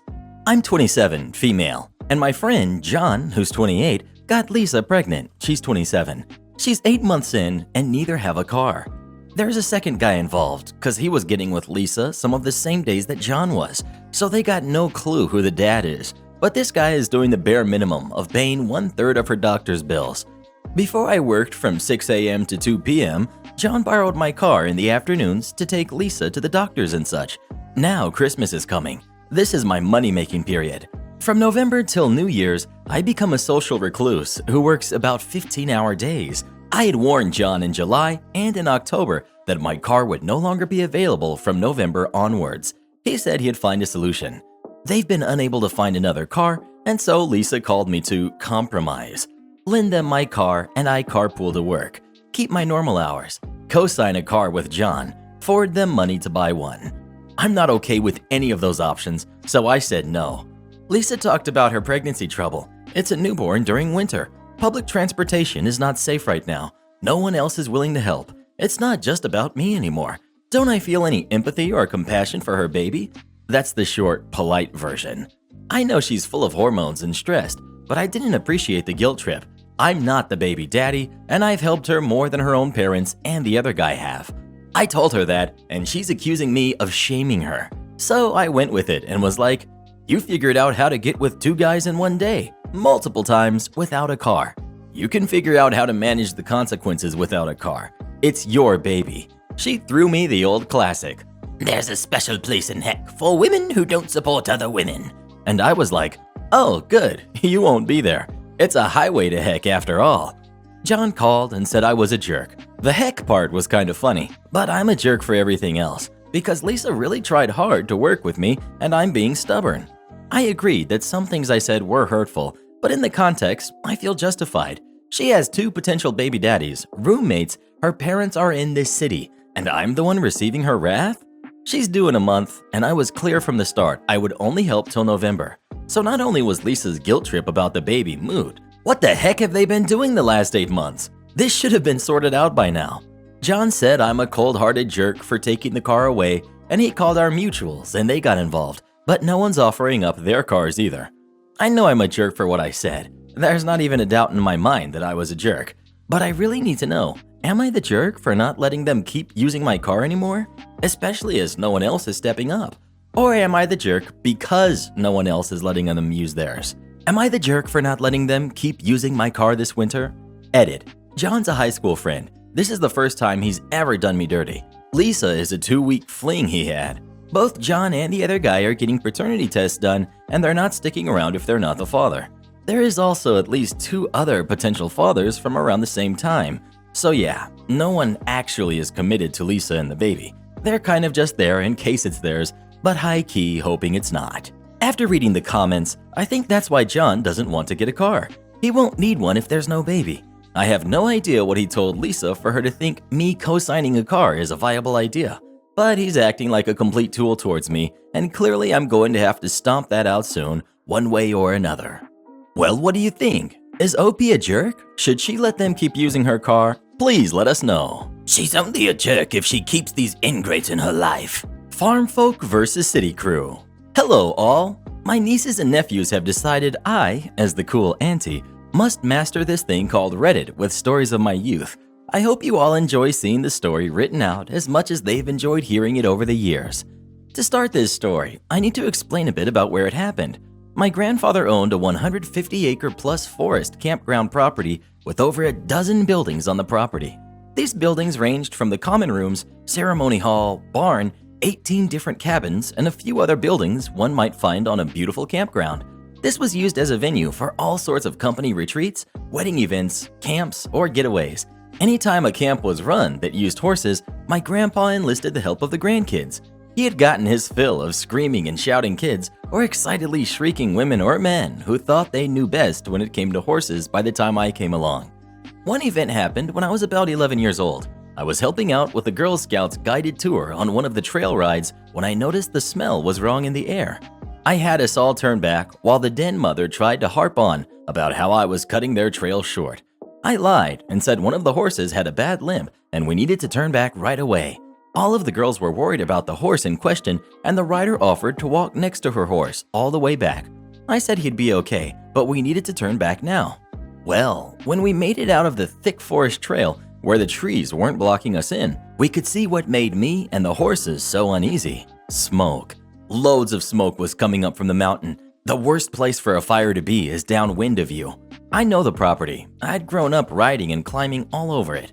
I ordered everyone to give their horse their head and let them bolt back to the barn. The barn had a large open arena that was just plain dirt. It would last until we could get them down to the fire station. I let everyone ride hard past me. These girls were barely clinging to their horses, and I was worried that someone might fall off if I was completely honest. Well, we made it back to the arena without any real issues. A lot of the girls were crying. One of my older brothers assured us that everything was all right and told the girls they would be earning a few extra badges today. They'd sign off on them and everything, which got the girls to brighten up a lot. Now, the fire hadn't spread too far onto Grandpa's property just yet. I knew of the large water tanks, had to join in cleaning them before, but I never understood how exceptional the water tanks really were. That day, I got to see my grandpa's water storage almost choke an entire forest fire. The 5 small tanks, 30,000 gallons, were accessed at key spots with the fire department. The 3 medium tanks, 65,000 gallons, were put onto a sprinkler system that absolutely soaked everything on the property, turning it to a thick mud. Even the gravel and cement pathways were covered in mud. However, the 2 large tanks, 120,000 gallons, were being used with the firefighting helicopters. To a kid, it felt like you were in the middle of a war zone. I was scared as I tried to keep the Girl Scouts and the horses calm when the firecopters flew overhead to refill at the main large one. By the end of it, the fire was out. The Girl Scouts got 5 badges, ranging from fire safety to leadership, and everyone was safe. The cleanup for the fire took 2 weeks, a lot of pressure washing, and a lot of back-breaking labor. Now, on to the main reason I'm here, to tell the story of petty revenge. On Grandpa's property, there were beautiful trails, a gorgeous vista that had almost no light pollution and plenty of reasons to hike, explore, and book us for events. Grandpa was protective of these venue spots because if he allowed people to walk freely, people wouldn't pay for use of them. So he made sure to follow the letter of the law, marking it as private property, and would chase people down if they violated it. One person in town hounded Grandpa for use of the property for free because Grandpa attended the church. She demanded Grandpa give them free use of the property for every book study, every little event.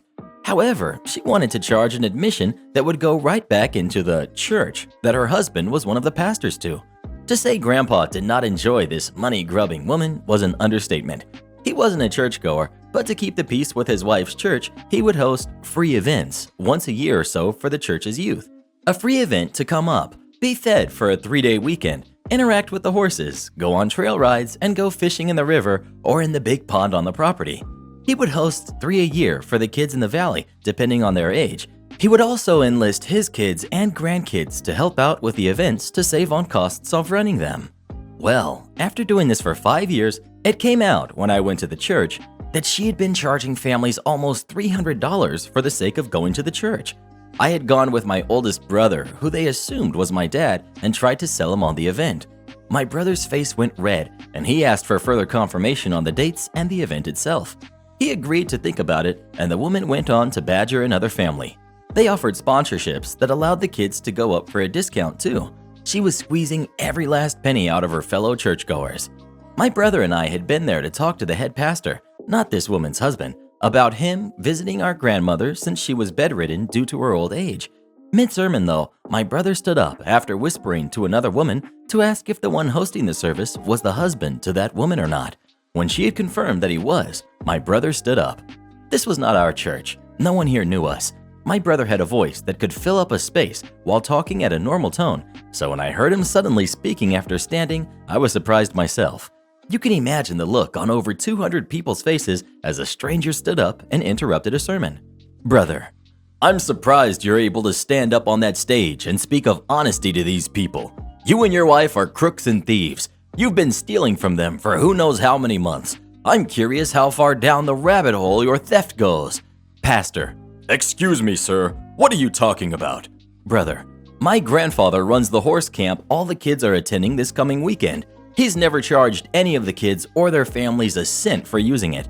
He knows how hard it is to attend fancy camps. He had to pay for all of his kids. He hated having to come up with so much money all the time. He hosts a free event for the kids. His grandkids help him run the event. I should know, I'm the stable master during the event. You could have heard a pin drop. The pastor's face turned a few shades of red, and then a woman stood up a few rows back from us.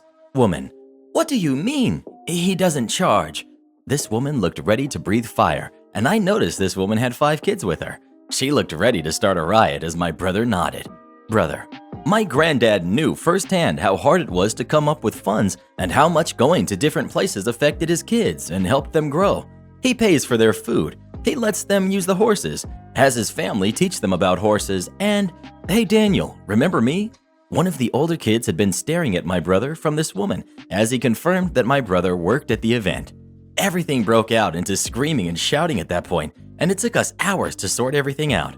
The pastor's wife had gone missing during this screaming match. It came to light the pastor thought his wife, who headed the organization, would give all of the funds off to my grandpa. She never even put them into the church. Things got a little crazy as everyone realized she was gone and the weight of the scam she had pulled off on them. Each event hosted around 20 to 25 kids. People would donate money to help the kids of the families with less funds too. So we're not sure how much under the table money was given for that goal, but we do have an estimate on how much she got away with. $105,000 was the estimate she got away with before vanishing into the night. To say it was confusing was an understatement for me. I just wanted to go back home and keep an eye on the horses. My oldest brother's fury was nothing compared to the anger my grandpa felt. He was so angry about all of it and only allowed the head pastor to come up and visit his wife. No one else. He was bitter, but at his wife's request, he wouldn't let his bitterness affect the kids. We hosted the events as planned, and Grandpa's bitterness grew as we went from having 25 at our max to almost 50 per session. Every bed was filled in the camp beds, every bunk stuffed, and all of our hearts felt raw. I was a kid and I felt cheated, but I refused to let that show, trying to follow Grandpa's example. I failed miserably a few times, I'm sure of that, but I did try. Well, now we're on to the revenge part of the story. All of the above happened in the lovely era of internet is a thing? How new? Grandpa had his venue listed in the yellow pages, if that dates us at all. I had turned 20, and Grandma's health, which had been in steady decline over the past few years, had really crashed hard. Her end was getting close. Grandpa asked me to help with her and the events going on because he was in no way ready to visit with people at all. So I balanced taking care of her needs and Grandpa's needs with running the venue through the booked events. On the website I removed all the information and wrote a message that stated, "Due to current conditions, only previously booked events are on the schedule. Thank you. We'll be up and running again after the events conclude." It was the nicest way I could think to put, "My grandparents aren't able to handle people at the moment. Please leave us all alone." Well, while in with the pastor in town, after tending to things for almost 5 months, my truck broke down. Unfortunately for me, the auto shop needed a part from another city, and it would take a few days to get there. I asked a family member if he could tow me to the shop over there, and he offered to have his wife drop off their car so I could get back to work with Grandma and he'd take care of my truck. I politely refused, desperately needed a break. Even just a ride to another town 30 minutes away would get me away from the suffocating feeling with them. They agreed and took me over to get my truck fixed. Now, the shop owner said it would be about 3 hours to fix it and I could wander around the town. I told my family member I was good. He could head out and I'd call if I needed more help. He gave me a hug and told the auto shop he'd pay for the repair. I needed a break and I appreciated that. Family helps family is our family creed. So I got to wander around a town I never really got to, trying to find a good place to get some food for lunch. When I made it to a restaurant, I noticed a very well-made flyer in a window. It talked about an upcoming meteor shower and how beautiful it was going to be. It reminded me about how the next town over's light pollution was going to eclipse the beauty of God's sparkling show. It talked about an event being held up on the mountain where parking would be $20 for a breathtaking view of the sky, weather permitting. I smiled a little as I read the flyer and then did a double take. The flyer was boasting about a certain vista, a vista only available on Grandpa's land. I wrote down all of the info on the flyer and told myself I would call as soon as possible. I went into the shop to get food and wondered if I had messed up and completely forgotten an event or not. Well, turned out I hadn't when I got home and double-checked everything. We had parking for maybe 40 cars max, so I was curious where the cars would be parked. I decided to call with an out-of-state cell phone, thanks to an uncle and aunt who were visiting Grandma when I got back with my truck. Host: "Hi, how can I help you?" Me: "Hi, I found your flyer. Oh my gosh, it sounds like so much fun. I mean, the stars in town are like 1000% better than anything in my area. Are they really so pretty up on the mountain?" Host: "Oh yes, it's one of the best places to watch the stars in our area. It's going to be absolutely beautiful." Me: "But like, I'm worried about how many people are going to be going. Like, parking us. My car's not going to like, I don't know, end up with dirt on it, is it?" Host: "Oh, no worries about that. We have premium parking for $40, but the $20 is parking in a pasture." Me: "The entrance fee is by car. Do we need like another type of fee?" Host: "Oh yes, a $5 fee per person will also be needed. Make sure to bring cash for parking and your entrance fees. We'll have food carts too." I was shaking at this point in anger at this woman. I had checked the schedule and I knew no event was going to be happening. The campground had been abandoned a bit. All of the horses moved to my cousin's place at the base of the mountain, and I was taking care of Grandma and Grandpa at their cabin on another property on the same mountain, closer to the hospital and all. Me: "All right, I'll be there. Thanks so much." I hung up after the goodbyes and started to shake in anger. I knew the property was closed down and we had had issues with someone breaking into the property. I had been trying my best to manage the events, the venue, and Grandma and Grandpa. I had. She had mentioned that a pasture would be parking for everyone, and I wondered which one it would be. Then I realized it was time for the soil to be tilled and smooth for the horses. I also realized something that I could do that would be wonderfully evil. I asked my visiting family if they wouldn't mind keeping an eye on Grandma and Grandpa, and I sped off to visit a family member. This particular man had married one of my grandma and grandpa's daughters and adored the family and worked as part of the fire department for our area. I came in with all the information I had and told him my plan. I signed the documents and he put the information away at the back of a drawer and gave me the okay to go with my plan. I tilled the pastures, all of them. I churned up the dirt and then smoothed it out, making it look like such an inviting slab of land to park on. I then left all of the gates wide open. I didn't want anyone breaking locks, and I knew this was going to happen one way or another. Now, if you've ever tilled the soil, you know the ground is soft. That's what plants need in order to grow. Hard soil will kill your plants almost as fast as overwatering or crows.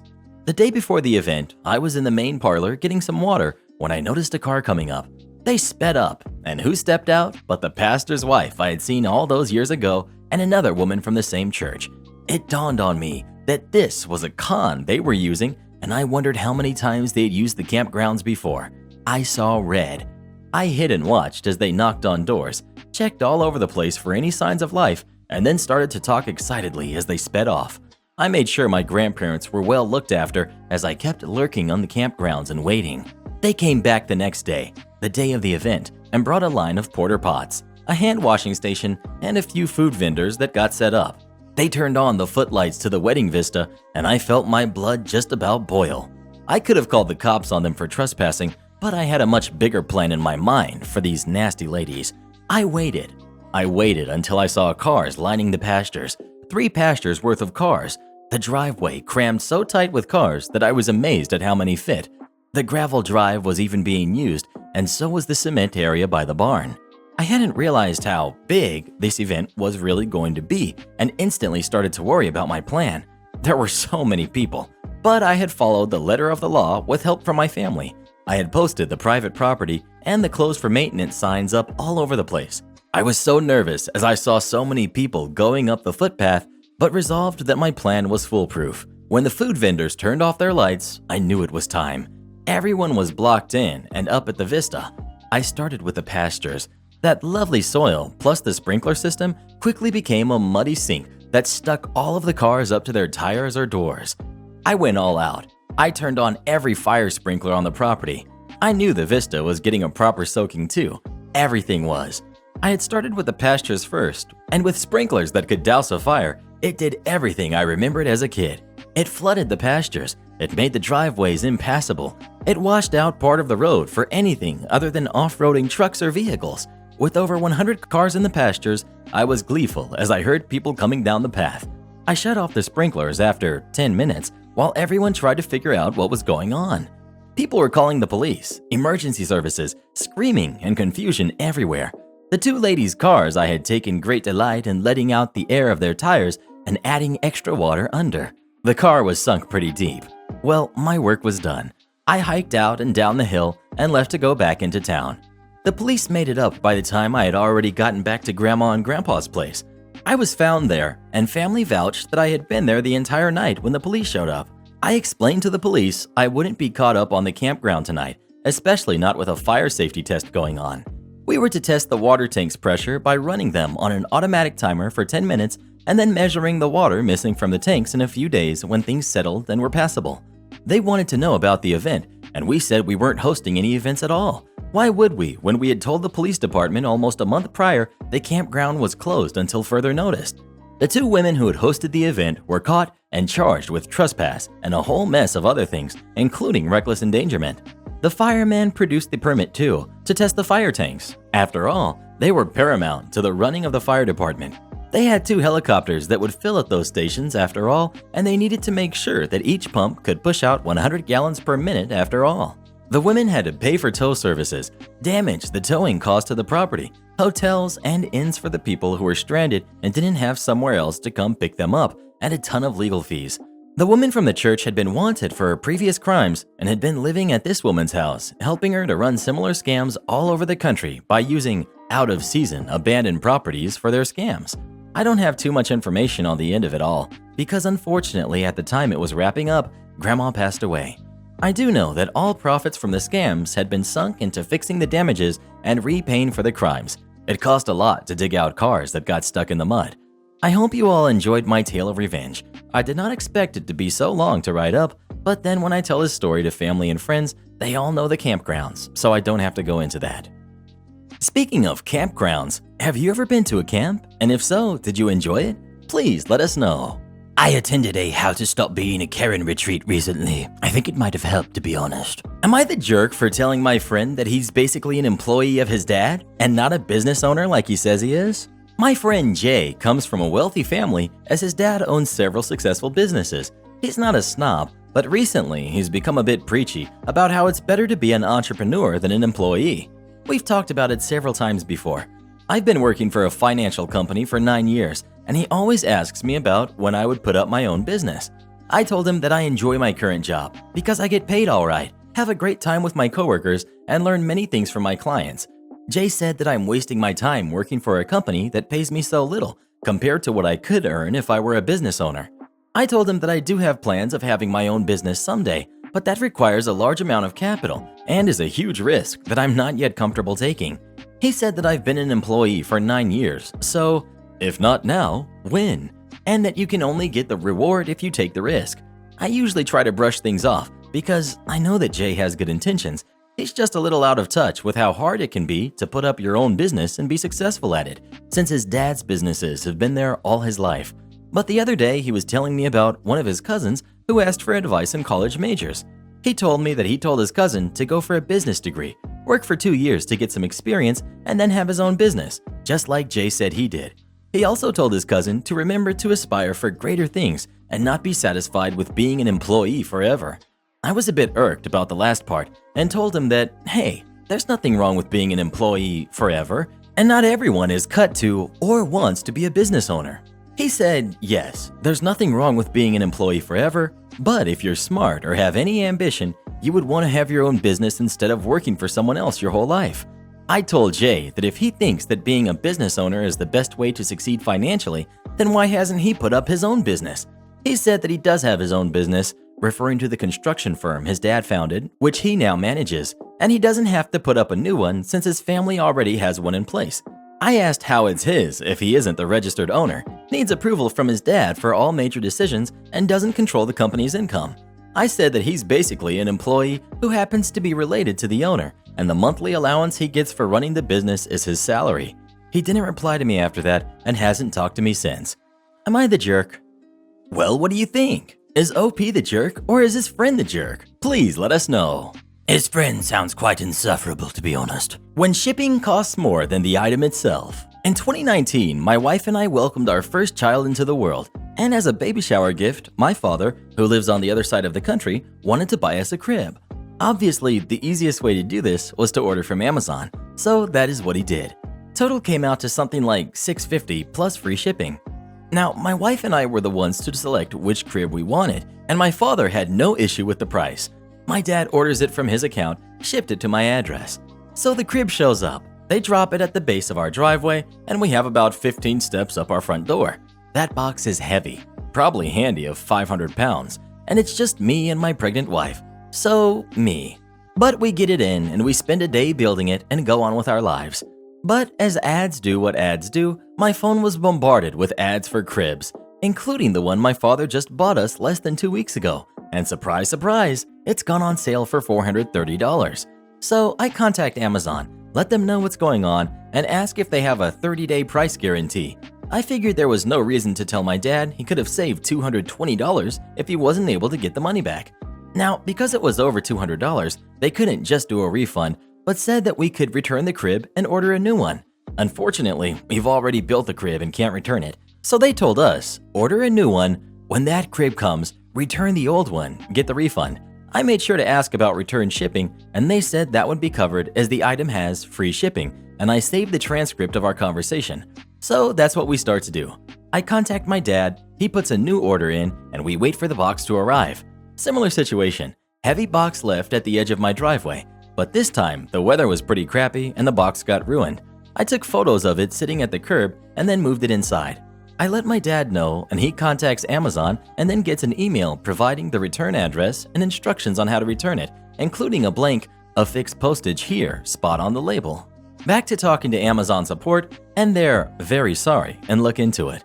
Apparently, shipping on this crib is like $350, and I'm sitting there with 2 cribs and proof that Amazon said they'll cover the return shipping, so like $1,050 in shipping, all for what amounts to a $430 crib. So they told us to keep it and refunded the original purchase of $650. My sister lived a few hours from me, and her and her husband were looking at starting to try for kids, so she got herself a crib as a baby shower gift from my dad too. Am I the jerk for snitching on my brother when I found out he was planning to leave home? I'm 16, female, and my brother, Mikey, who's 19, does a lot around the house. Our mom works long hours, so he tends to handle anything related to the house, cooking, cleaning, etc. Even before lockdown, he had an agreement with his college where he was only there 1 day a week due to some anxiety issues and slight agoraphobia. He spends most of his time at home, doing his chores, studying, or helping look after our little brothers, 6-year-old twins. He and our mom do not really get along. They argue constantly. Mom thinks that Mikey exaggerates his anxiety as he is always a lot more relaxed and cheerful when he's with his friends. You'd barely know that there was anything wrong with him. He tends to try and spend as much time in his bedroom as he can when she is at home. They started arguing more frequently when he was coming up to leaving school and had to start thinking about college. Mom was insistent on him getting a business qualification, and after some arguments, he agreed. He tried to convince her to let him apply for a hair and beauty course, but Mom was having none of it. She doesn't want him going into something like that. Besides, if his anxiety is that bad, then there's no way he'd be able to do it. So after a few months before the lockdown, Mikey started having to go to mandatory college classes around 4 days a week. It didn't make sense as the college knows about his anxiety, but he was insistent that it is mandatory and he was coming home with a bunch of notes and stuff, so it seemed like he was going. Mom really wants him to get this qualification, so she sorted out babysitters so he could go. However, last week I heard him talking to his friends. They were talking about housing, and he told them that he has money saved up. I was confused and questioned him about it later. He was reluctant at first, but eventually admitted that he was moving out. He had been lying about the mandatory classes, instead working at the local care home. He was saving money to move out and had already dropped off any important documents, birth certificate, passport, etc. at a friend's house. I asked him why he wanted to leave, and he told me that Mom was controlling. She's really not, and that he wanted out. He's also not interested in going into business and has been emailing several college lecturers to try and sort out funding for a hair and beauty course. I think he's doing it to wind Mom up, in all honesty. He begged me not to tell her, but I couldn't help it. I told her as soon as she got home, and she freaked out with him. They've been arguing a lot more than usual, and Mikey is going even further out of his way to avoid her. He's been pretty off with me as well because of this.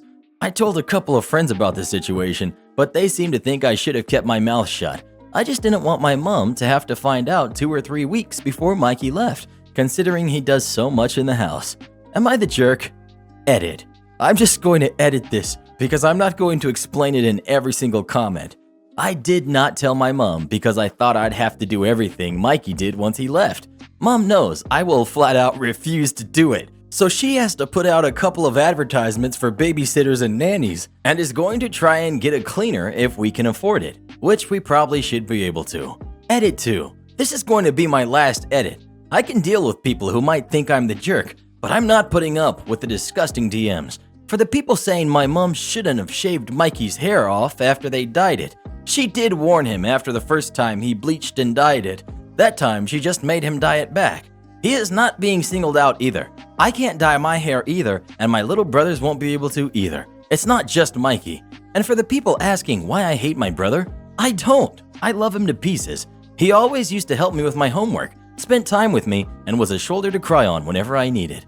I didn't tell Mom to hurt him. I told her because I didn't think Mikey was going to give her much notice to sort out babysitters and stuff, and she doesn't need that stress right now. You lot might not believe me, but it's true. Well, what do you think? Is OP the jerk? And if so, why? Please let us know. Bruh. Am I the jerk because my coworker was fired for cleaning my desk without my permission? Yes, you read that right. People are mad at me at work. Let me explain. So, we all have cubicles with high walls that are textured where you can hang things. I suck at decor. While some coworkers, including this lady, kept their spaces looking like hotel rooms or whatever, mine wasn't bad, but it was busy. It was set up so I could find everything I needed for work. Well, one day I came into work and all my papers and things were gone. I look in my cabinets and everything is neatly tucked away. I was a little taken aback and offended. I get to work an hour early, so I immediately start searching for everything and putting everything back. While I'm looking, someone who is higher up, like an assistant manager, walks by. What's strange is, 1. She's early too. 2. She was walking all the way on my side of the floor where her desk is many rows from mine. So I really think she was there because she saw something after I left the night before. She asks me what's wrong. I tell her someone moved all of my stuff. She then tells me to write the director about it. So I write the email. Remember, management approached me. I didn't go running to them. I proceed to work. The lady comes in and doesn't say anything to me. At the end of the day, I look in her cubicle and it's cleaned out. Now people are saying I got her fired. She talked to another coworker claiming she was only trying to help. Keep in mind, I never asked her to clean my desk and she never asked me to clean my own desk either. Management is always putting out emails about cleanliness. People eat and leave food for days. When the director called me into her office, she made a point of telling me my desk was fine. She said the situation had been handled. I never asked for this lady to be fired. I had no idea who did it. People saw her. Now she's fired and people blame me. Am I the jerk? Also, this lady wasn't a very good employee overall. She argued with customers and management a lot. She had the rules changed regarding cell phones because she kept FaceTiming her kids while at her desk. Edit for clarity. The assistant manager approached me and asked me to write an email about what happened to my desk. At the time of writing the email, I didn't know who had tampered with my things and no one told me. Actually, no one told me she cleaned my desk either. I put 2 and 2 together on the spot because she sat right next to me and would have looked at my desk every day. This lady was annoying in other ways. I have an earlier schedule than her, and I remember her coming in and basically forcing me to say good morning to her even while I was talking to a customer. It was confirmed she was the culprit when other coworkers complained to me and told me the lady said she was only trying to help. I wasn't concerned about sensitive information on the desk, but the job requires knowing a lot of information, and she pulled all my resources I used often during the day. Well, what do you think? Is OP the jerk or not? Please let us know. No, OP is fine. I think management just really wanted to get rid of her and use this as the opportunity. Am I the jerk for not siding with the other wives? Background. I've been with my husband for 6 years, married for 2. We have no kids and do not plan to. I'm 27, female, and my husband, who's 32, has a group of guys that he's been friends with since elementary school. After college, they all moved back to the same area and several of them rented a house together until they started getting girlfriends and moving out. After they moved out, they still had guys' night nearly every Friday until lockdown happened.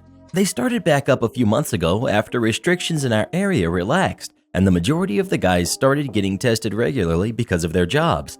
There is one single guy, let's call him B, left in the group, and they meet at his house and hang out in the carport to drink a few beers and just hang out. I've never had a problem with my husband, W, going guys' night. He gets off work at 5 and is usually home no later than 8 every Friday. He never drives home drunk, and if he ever does have a few too many, I don't mind going to pick him up. I feel like I should note that we live the farthest away from B's house, about 15 minutes. All the other guys live within walking distance of B. Usually I bake cookies or other snacks for him to take with him to share with the guys. I also don't mind driving the other guys home if needed. If we have plans or anything, he doesn't go.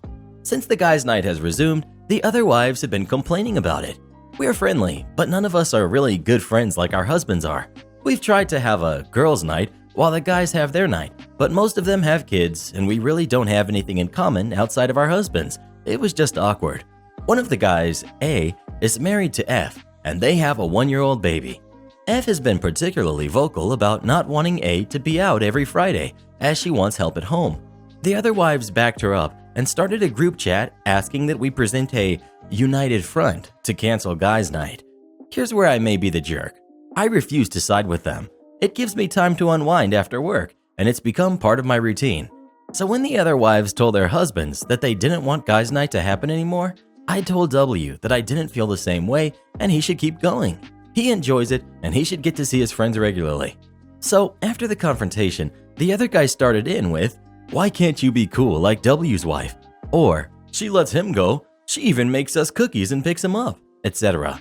A apparently made the comment, "I wish I was still single like B. He can do whatever he wants, and I miss that." All the other wives are upset with me, saying if we had been a united front like they planned, guys' night would either be canceled or a less frequent occurrence, once a month. So, am I the jerk? Edit. Some info to clear up some assumptions I'm seeing in the comments. All the wives work. I do not know if the moms get nights to themselves like the guys do. I do not know the details of their family dynamics. I do know all the wives have tried to have girls' night amongst ourselves and it didn't work because we have nothing in common. I'm pretty sure all the wives have other friends, but I do not know when/how often they do things outside of the home. I send cookies and treats because I make them for my blog, not just to make them for the guys. I did not respond to the original messages in the group chat. I found out that the wives confronted the guys via my husband. Edit 2. Wow, I logged back on this morning and I was completely overwhelmed. This got way more attention than I was expecting. Thank you for the awards. I've never gotten Reddit awards before. I showed this to my husband over breakfast this morning and his initial response was, "So, does this mean you're Reddit famous?" But we agreed to read through the comments together tonight and try to come up with a solution to help ease some tension in his friend group.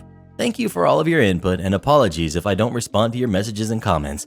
I have a busy workday and like I said, I was completely overwhelmed by the response. Update.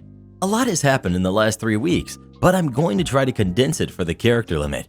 After reading all the replies together, W and I decided it would be best for him to confront his friends, particularly A. He told them it wasn't cool to try to throw me under the bus with their wives and that their wives, especially the ones with kids, need and deserve time to themselves too.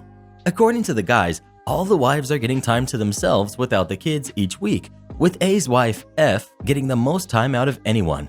She works until 4, but doesn't pick up their baby until 7 every day. She has a workout class 3 times a week and a standing girls' night every Wednesday where she doesn't come home until 10 to 11 p.m. A picks up the baby on Wednesdays. W and I held a brief, socially distanced get-together in our yard to clear the air. I confirmed what the guys had said about the wives getting time and the wives admitted that they do, whether it's manicures, gym time, book club, etc. That's when I found out about F's social schedule.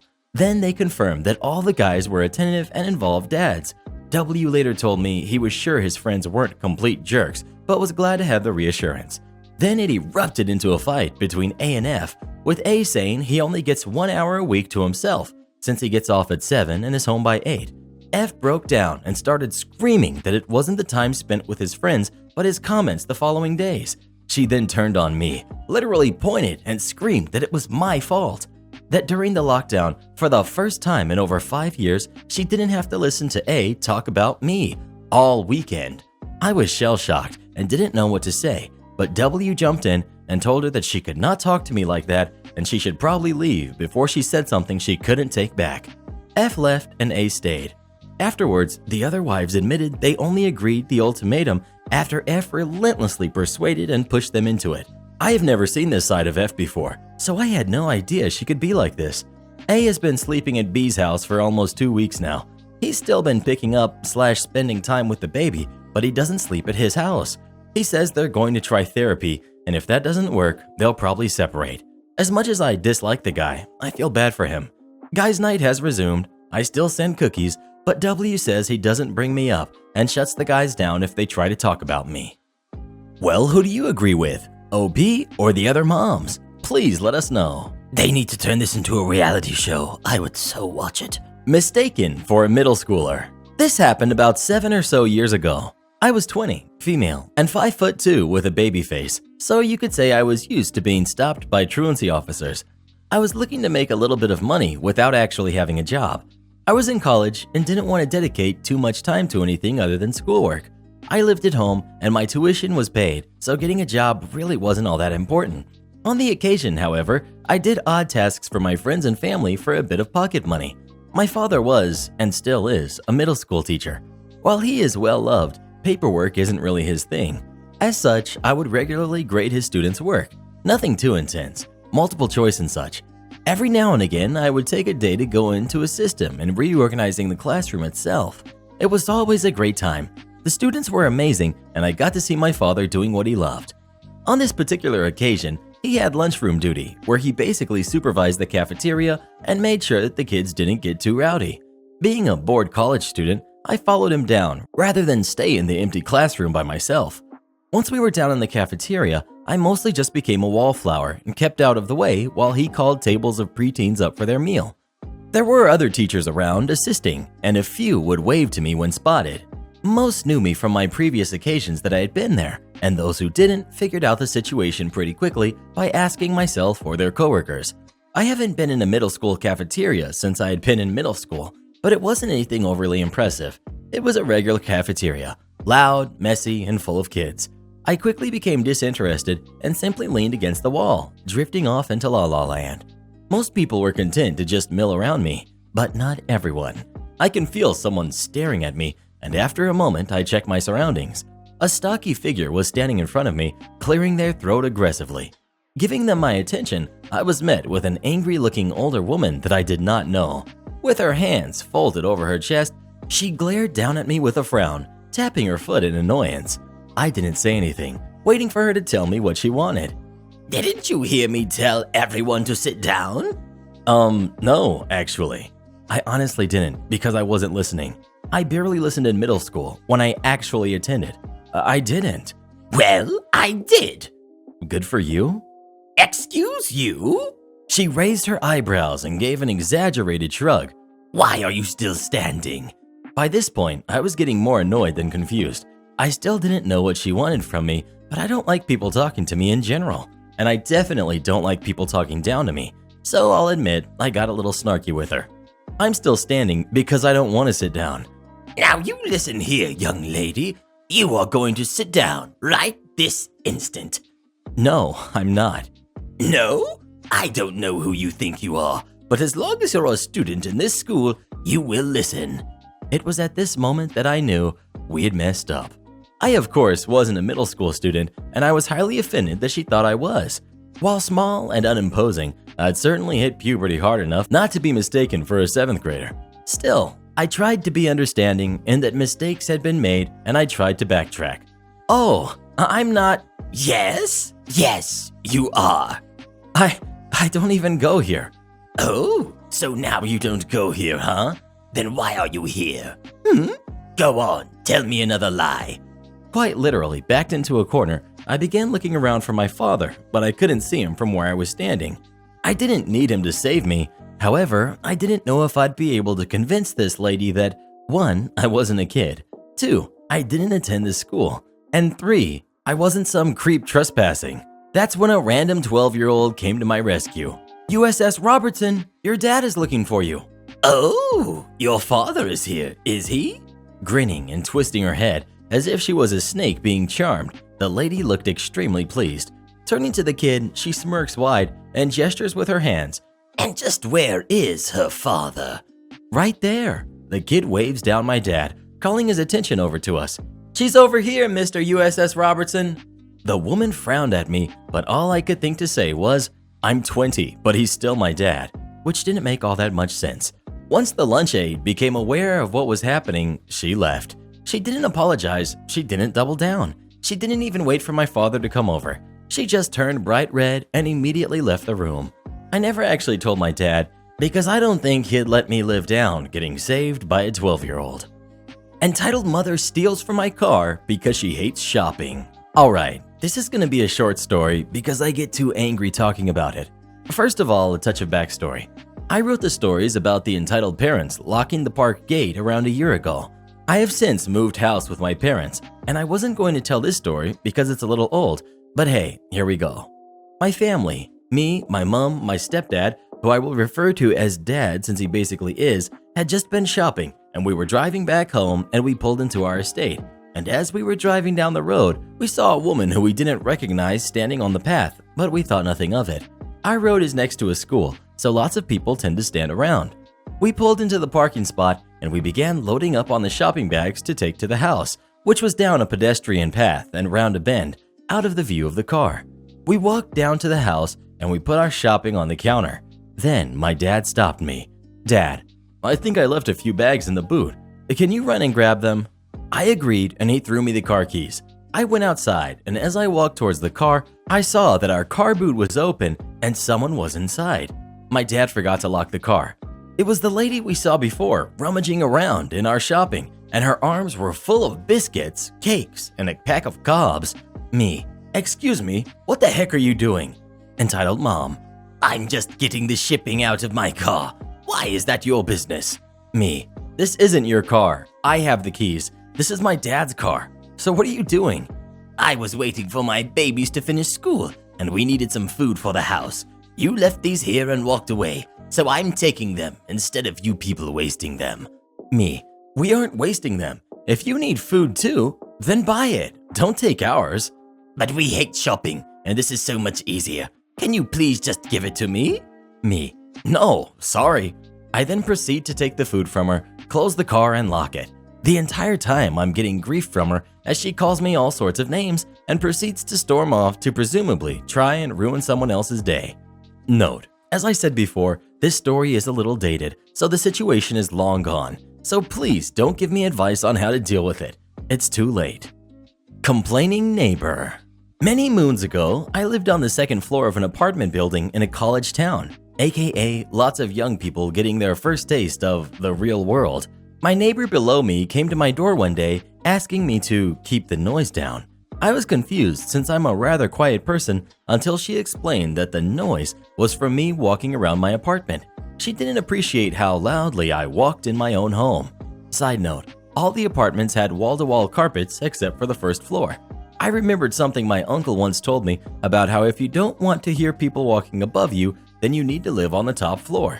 I told her that if it bothered her, she shouldn't have chosen to live on the first floor.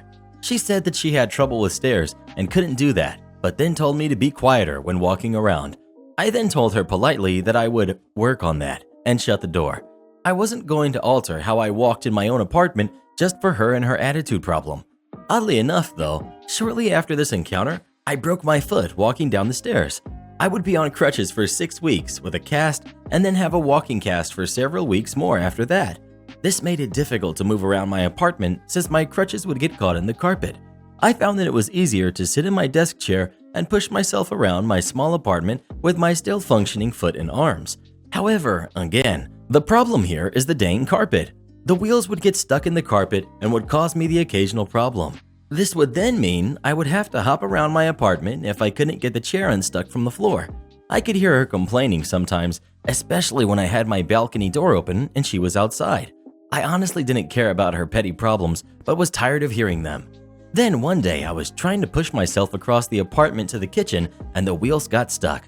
I had just given the chair a big push right as it got caught and promptly fell out of the chair and onto the floor.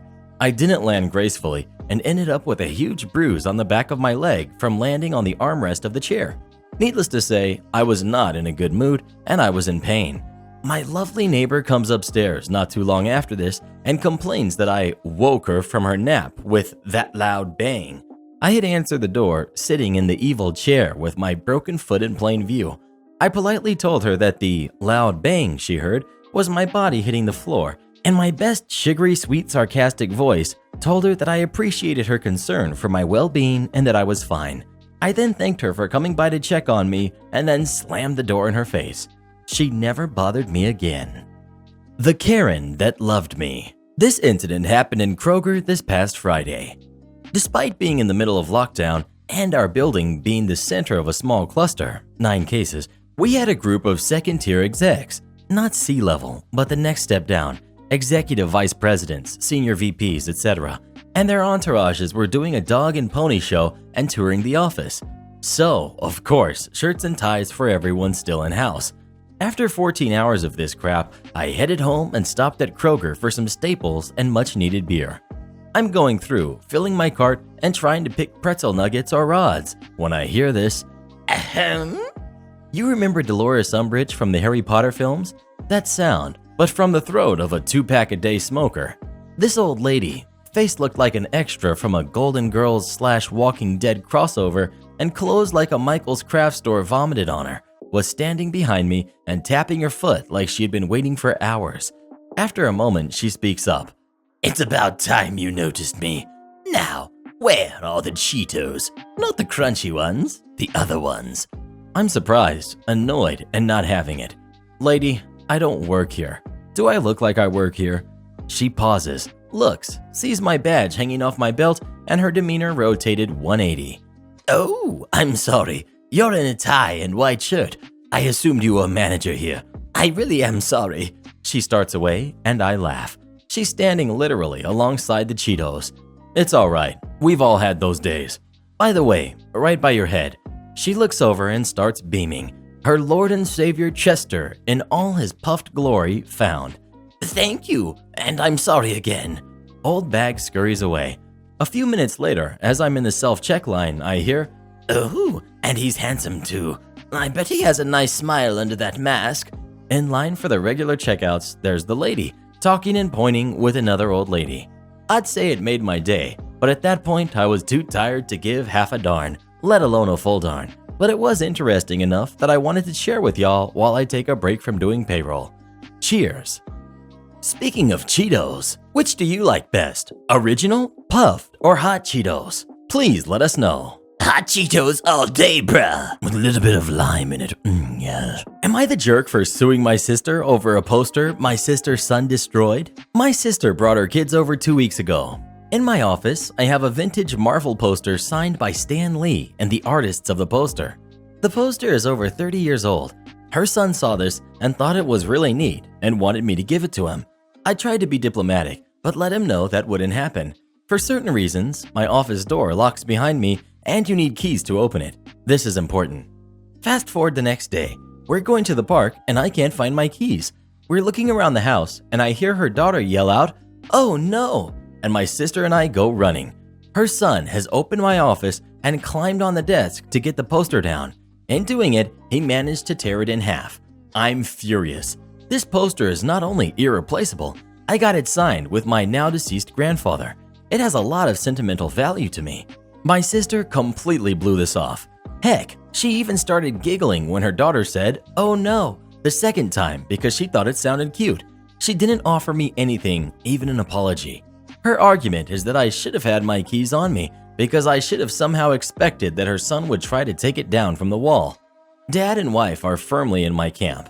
Dad recognized how important this was to me because it was only a few days before he suddenly passed away and was the last thing we did together. My mom and sister are acting like it's no big deal. Sister ghosted me when I text her asking about compensating me for the poster. In case anyone is wondering, when we moved into my house, we had the poster appraised at $3,000 due to the condition and rarity of this particular poster. I was informed after Stanley's death it went up, but we didn't have it reappraised. This particular one does go on eBay and unsigned, fetched north of $2,000. When I served her, my mom called me up telling me that it was no big deal, and she said she found another poster on eBay, and when I saw the link, I realized it was a completely different one and wasn't signed or anything like that. It wasn't even the same year. Now sister is complaining to mom that I'm being mean for going after her and not taking her offer and instead making her pay for it.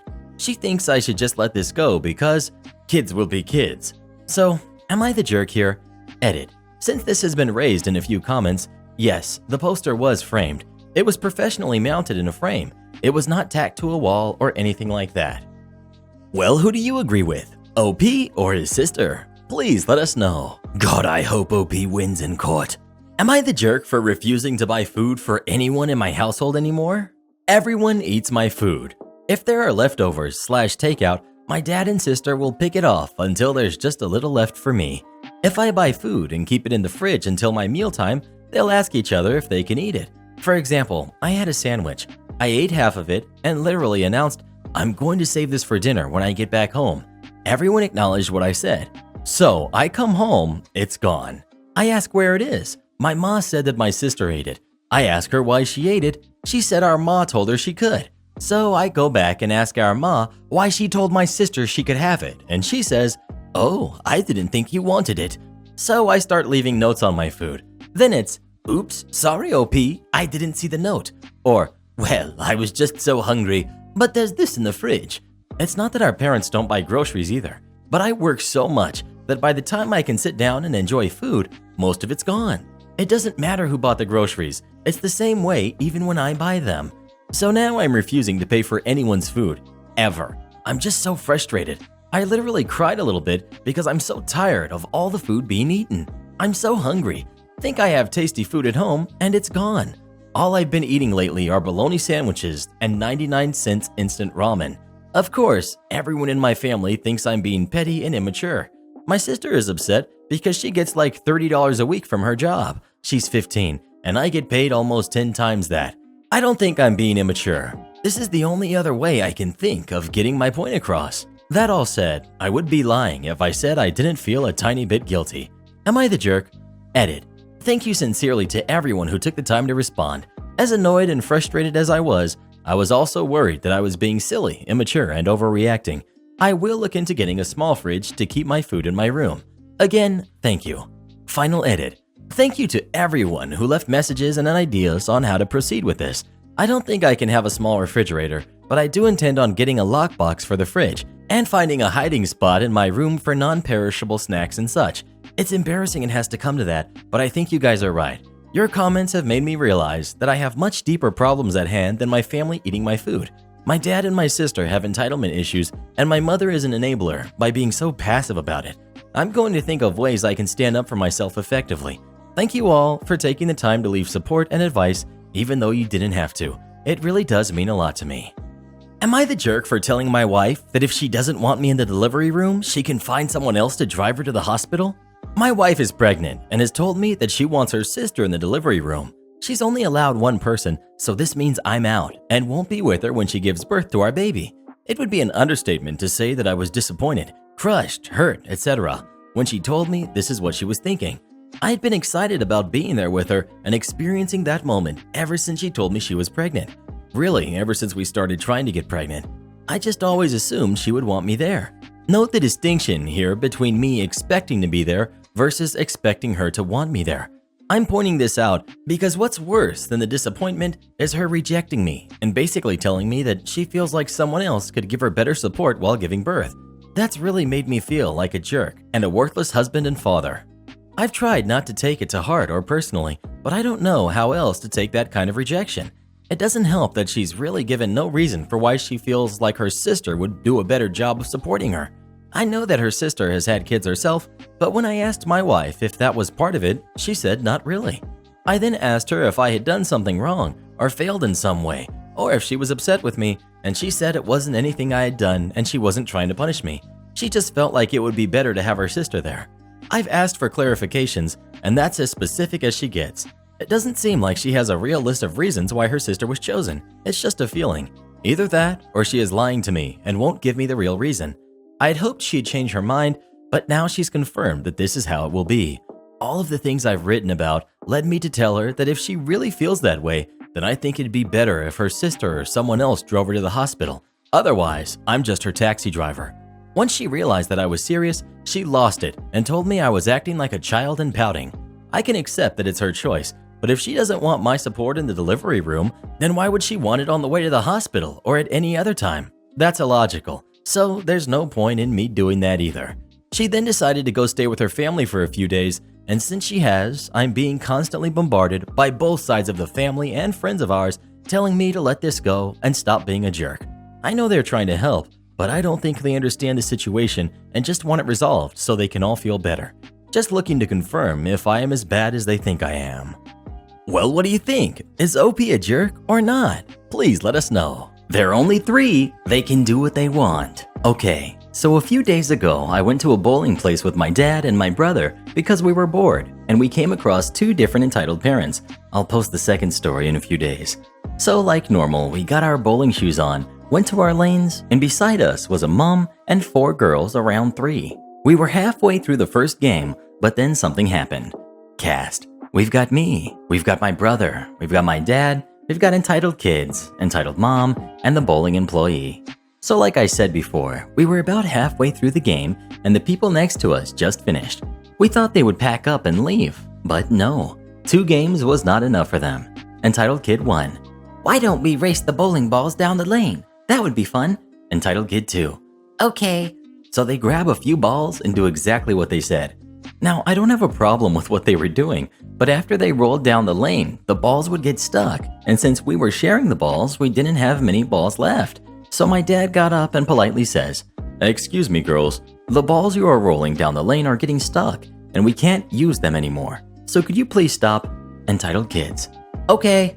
So we continue playing with half of these balls, but then the girls start doing it again. So a bowling employee tells them to stop, but they keep on doing it as soon as the employee leaves. Now my dad is mad, so he gets up again, but instead this time he talks to the entitled mom. "Dad, excuse me, your kids are getting the ball stuck, and I have already asked them to stop, but they haven't. Can you ask them to stop?" Entitled Mom. They're only 3. They can do what they want. So I don't care if you want them to stop. Buzz off. Her language kind of surprised me at this point, and there was only 1 ball left. So I get up to get it before the kids can take it again, but entitled Mom can see me doing it and trips me. Ouch. Stop being a crybaby. You don't deserve the balls. My brother. You're being very rude and selfish. Can we please have the ball and an apology for tripping him over? So she gets up and throws the ball at my brother. Luckily she missed, and screams, "Take it then." And you know what the entitled kids say next? But we want it, Mom. At this point, they're being so loud that the employee comes back. Employee. What seems to be the problem? Entitled Mom. They stole our bowling balls. Entitled Kid. Yeah, they stole it. Employee. Excuse me, entitled Mom. You need to leave right now.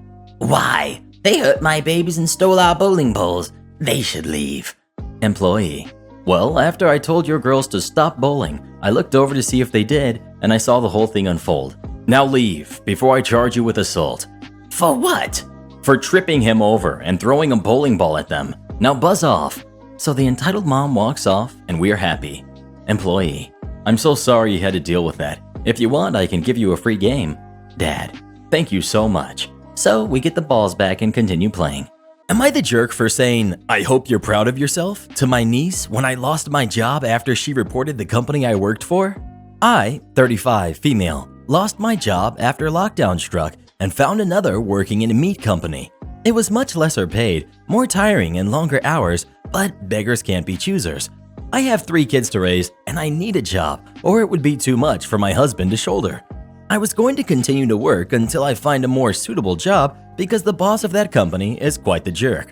Some time ago, my niece, 19 female, was looking for a part-time job, and since there were vacancies in my workplace, I recommended her to my superiors. My brother's family is quite wealthy, fully funding my niece's studies and living expenses, and my niece only wanted a job for extra allowance. My niece soon found out that many of us working there are not paid the standard for overtime and our workload exceeds the norm. She was disgusted by the environment and wanted to file a complaint about the company to the authorities. I begged her not to, not because of my love for the company, I was going to leave eventually, but because, like me, many of us there have families to feed and needed the job. My niece ignored me and ended up making quite a big deal out of it, posting pictures, videos, and long paragraphs on social media and filed some complaints to fight for our rights. I have no idea if it changed anything in the company. However, as a result of this drama, the company decided to dismiss a portion of its staff, including me, and a few other coworkers of mine had lost their jobs as well. They did not voice it out directly, but they have been avoiding me, probably blaming me for introducing my niece to the job. I have been avoiding my niece too, because despite her good intentions, I still lost my job. My niece has been texting me, giving me all sorts of reasons for why what she had done was right. When I ignored her texts, she sent more with long paragraphs basically wanting me to acknowledge that she is right. I really don't want to put blame or argue with someone half my age still living in the comfort with their parents. So in the end, I replied, "I just hope that you're proud of yourself." My brother texted me later saying I was being unkind to his daughter, that as her aunt, who witnessed workplace toxicity with her, I should encourage her to continue to fight for what is right, still going on between her and the company. I may be unemployed, but I'm going to spend my time looking for a job instead of joining some vendetta. Am I the jerk? Well, what do you think? Do you agree with OP or her niece? Please let us know. Entitled Dad trashes my basement and it's my fault. Backstory. My parents got a divorce when I was 3. Since then, my father, who we will call Entitled Dad, has not really been in the picture. Imagine any stereotypical movie of a kid sitting on the front steps, bags packed and ready to go, just to find out that something came up and the weekend trip has been canceled. The rare times that Entitled Dad did pick me up, I was dumped off with my grandparents and he would suddenly become sick. This continued until I was 19 and moved out of my mom's house. This is when he finally decided to re-establish contact with me, not because I'm his son, but because now he can try to use me to meet girls around my age. This is how things have remained to this day 10 years later. Him showing up and begging to either pick up women or go to clubs, many times in front of my current girlfriend. Honestly, I could tell stories about him for days. An important note about my father: he is a truck driver, overweight, smells terrible, and horribly addicted to tobacco, all forms. This plays a big part in this story. That brings me to the start of this year. Out of the blue, Entitled Dad calls me and says that he wants to watch the Super Bowl with me at my house. After talking it over and thinking that I have not seen him in over a year, I foolishly agree to have him over. February rolls around and I get a call from him again. Here, he insisted that he stays with me for the entire weekend, maybe more. After him pushing very strongly, I reluctantly agree, again thinking that it has been so long and things will be fine. Super Bowl weekend arrives, and that Friday, Entitled Dad came rolling into town. Within minutes, he's complaining about anything and everything, asking where the best place to meet women at is. At this point, I'm already regretting my choice to let him stay, but I am too far into it at this point. I get him settled into the small bedroom in the basement. Then we go about meeting up with my brothers and his grandkids, which is a story for another time and another crap show. However, while meeting up with my brother, he decided that he wanted to watch the Super Bowl game with everyone. We decided to do it at my brother's house because there was more room. Finally, we are at the Super Bowl Sunday, and about noon, I go downstairs to wake up Entitled Dad. To this point, I had avoided going downstairs and just waited upstairs for him. I knock on the door, and he tells me to come in. I don't make it far though, because as soon as I open the door, I'm assaulted by the overpowering smell of BO, which is made a million times worse because of the space heater that he turned on himself, being set on high and the small room being over 90 degrees. Through watering eyes and softly gagging, I tell Entitled Dad that we need to leave soon. This is when he starts telling me he wants to sleep a little longer and to go on ahead without him and start cooking/setup. At this point, I just agree to it because I could not focus with the smell. Also, no, he did not notice that I was struggling because he just woke up and did not have his glasses on. At this point, I did not notice the state of the room because of my eyes watering and I couldn't focus. I head to my brother's house and I had just barely walked in that door as my brother is hanging up the phone from talking to Entitled Dad. He has decided to not watch the game with us. He has changed his mind and is going to drive to Las Vegas to have fun there. Needless to say, I was upset. This entire weekend was set up to watch the game, and he ditches last minute to go to clubs. After I calmed down a bit, I had a good time with my brother and his family watching the game and eating some food. Later that night, I get home and go downstairs to make sure the space heater was off. This is where I find it. The entire time that he's been down there, he's been spitting his chewing tobacco on the floor, windowsill, and bed. Plus, the bed had some dirt stains and sweat stains from him sleeping on it, and the overpowering smell of BO. I am extremely upset, and I refuse to talk to him or call him. I figured I would not have to deal with him again for a long time, and it will not be worth it. Oh, how I was wrong. After his Las Vegas trip, he keeps blowing up my phone, but I still don't answer. Several weeks this continues, and I finally give in and pick up. Entitled Dad. Wow, you finally picked up. Me. Yeah, sorry about that. I was starting to think that you were not going to talk to me because I trashed your basement. Me. Well, Entitled Dad, you are right. I did not like that, and I did not appreciate you treating my house and property like that. Well, that's not my fault. You didn't accommodate me. The space heater was too hot. Me. I'm sorry the space heater got too hot, but that does not… He cuts me off. Hey, I gotta go. He hangs up on me.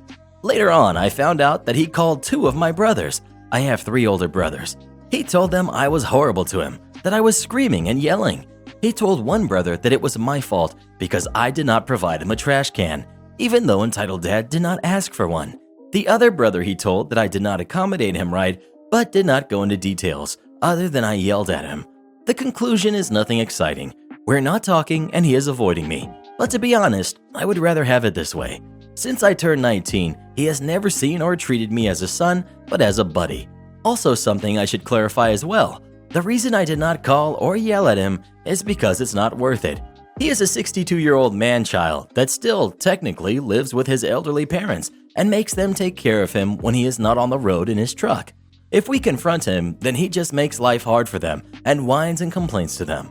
So over the years, we have learned to deal with it the rare occasions we see him and then send him on his merry way. Well, you made it. If you read this far, thanks for reading and I appreciate it. Hopefully this will lead to more posts in the future. I was used for 4 years by a horse stable family who got mad at me when I quit and gave me pneumonia. Sorry for the rant, but this story still makes me sad 10 years later and has messed me up. I was like a lot of girls. I loved horses. That crazy horse girl was me and I was her. My parents weren't rich, so when I got 10 lessons at our local stables for my 9th birthday, I was ecstatic and I literally fell in love. I'd save up to ride and always dreamed about becoming a professional horseback rider. But there was one catch: the owners. They quickly saw my enthusiasm and, being a new yard knee-deep in work, made an offer that I literally cried over with sheer joy. When I was 10, they said I could work there. So I started working every Saturday and Sunday, 7:30 a.m. to 6:30 p.m. and some days after school. But I wasn't getting paid, and I actually had to pay them still for my half-hour group riding lesson I would have on Saturday. Well, my parents weren't thrilled. Not only was I working like a dog there, they didn't have any shelter for me and wouldn't let me in their house. I remember one winter was so bad, I sat in a stable and cried, trying to heat my hands up against a horse. An 11-year-old, freezing, and they wouldn't let me in their mansion because I had work to do. I got pneumonia. I don't remember a lot from that period of time, but I do remember going back to horse riding after recovering and getting yelled at for being away too long. I was ignored, yelled at, and overall treated like crap. So my parents decided that at the very least, I shouldn't have to pay for lessons. Well, when I told the owners, they laughed at this and basically told me to buzz off. And I knew if I told my parents, then I wouldn't be allowed to go back. So my parents stopped paying for lessons under the assumption I was getting them for free due to all my work, and I just pretended I was getting them when in reality I wasn't. I started dreading going, but I loved the horses and couldn't imagine not seeing them every weekend. So I put up with the freezing weather and the exhaustion until I was 14. Something snapped and I had a mental breakdown and called my mom to pick me up. The owners were furious because I was supposed to be leading a few lessons that day. Another great perk of the job was walking around an arena for 3 hours nonstop leading the new riders. I hadn't finished cleaning all the horse stables. I couldn't do it anymore, and I went home. For the first time in forever, I slept in and went out with friends. A few months later, I started missing the horses badly and booked a lesson so I could see them. I know, but I was desperate. But when I got there, my favorite horse had died. No one had told me. I was getting weekly texts from the owners demanding I go in, but no one had even thought to tell me that the horse I had grown attached to over 4 years had died. I left right then and there in tears. They still made me pay for the lesson I never even went to, even though it was a group lesson, and this happened a few hours before it, and sent messages to me until I blocked them. They sold their school horses shortly after and became a livery yard. I walked away from horse riding after losing all faith in the sport. I do still miss the horses I looked after and hope they're in the best homes possible. I gave this family my weekends, my time, and my childhood, and they didn't give me anything in return. Sometimes they would even pretend I hadn't paid for a lesson, knowing I was too anxious to protest, and I would cry when counting the money at the end of the day, counting that $30 I had given them for nothing. Sorry for the rant and typos. This has actually helped me relieve a lot of built-up emotion and trauma I've had from that time. I have so many more stories of the entitlement of this family if anyone is interested. Thank you if you got this far. Edit. I am disgusted at the amount of people who have had the exact same experiences as me, and touched at the overwhelming messages of support and encouragement. A lot of people have pointed out this is way more serious than I gave it credit for, and I've decided after reading all of the comments I will try and take legal action, or at the very least, get the message out about how bad they treated the help. I'm not sure how it'll go, but I realized if they did it to me, they'll do it to others, and I will try to shine a light on the truth of this company. I want to clarify about my parents. Unfortunately, they were aware it was a bad situation. They had no idea I didn't have shelter or sanitary setups, but they knew the owners treated me like crap. I would lie and tell them plots of horse cartoon, pretending I'd done it with my imaginary yard friends. Sad, I know. And that I was always given hot chocolate. And they did try to stop me from going a few times, but I would cry for days and beg them to let me go back because I loved the horses so much. They are racked with guilt to this day and apologized a lot. I didn't realize at that age what was going on, even though most of the time they would talk down to me and shout at me. They would occasionally compliment me, and I would feel so appreciated and happy. Another point was the pneumonia thing. Just to clarify, I developed hypothermia, and I already had childhood asthma. The only toilet at the stables that I was allowed to use was in a rundown shed that had never been cleaned in the years I was there, which probably didn't help at all. I don't really remember that part of the experience well, just being in the hospital for a bit and being off school for ages. Speaking of horses, have you ever ridden a horse? And if not, would you like to? Please let us know. Am I the jerk for building a fence to keep out my neighbors? Earlier this year, I, 26 female, got an inheritance from a family member and it was a godsend. I finally got to move out and get my own place after living paycheck to paycheck. My dream place. I could never get a place like this without Providence or cutting my way through the corporate ladder. But the most important part is the pool. I love it. I'd swim every day if the weather let me. It has helped me get in great shape.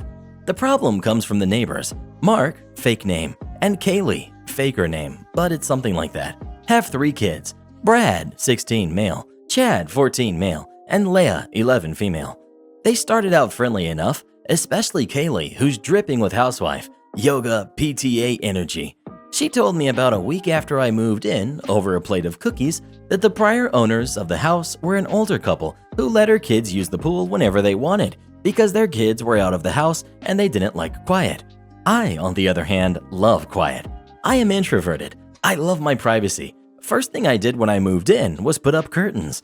I told her I was uncomfortable with that arrangement, but perhaps they could come over occasionally if they don't abuse the privilege. Cue abusing the privilege all summer. Every time I was out swimming, it would not be long before Chad and Brad would run over and jump in, followed by Leia with her floaties. And being teenagers, they'd always want to roughhouse or gape at me and my friends when we'd get out of the pool and make gross comments. This would be tolerable if it happened once a week. They even brought friends a couple of times, and more than a couple of times I've had to tell them they need to leave because I was with adults doing adult things, like drinking. So now I'm putting up a fence for 2 reasons. 1, I'm getting a dog. 2, I want my privacy. Kaylee ran out of their house when she saw me and a couple of friends hammering in the fence and digging holes for privacy hedges. I made sure everything was within regulation and right on the property line.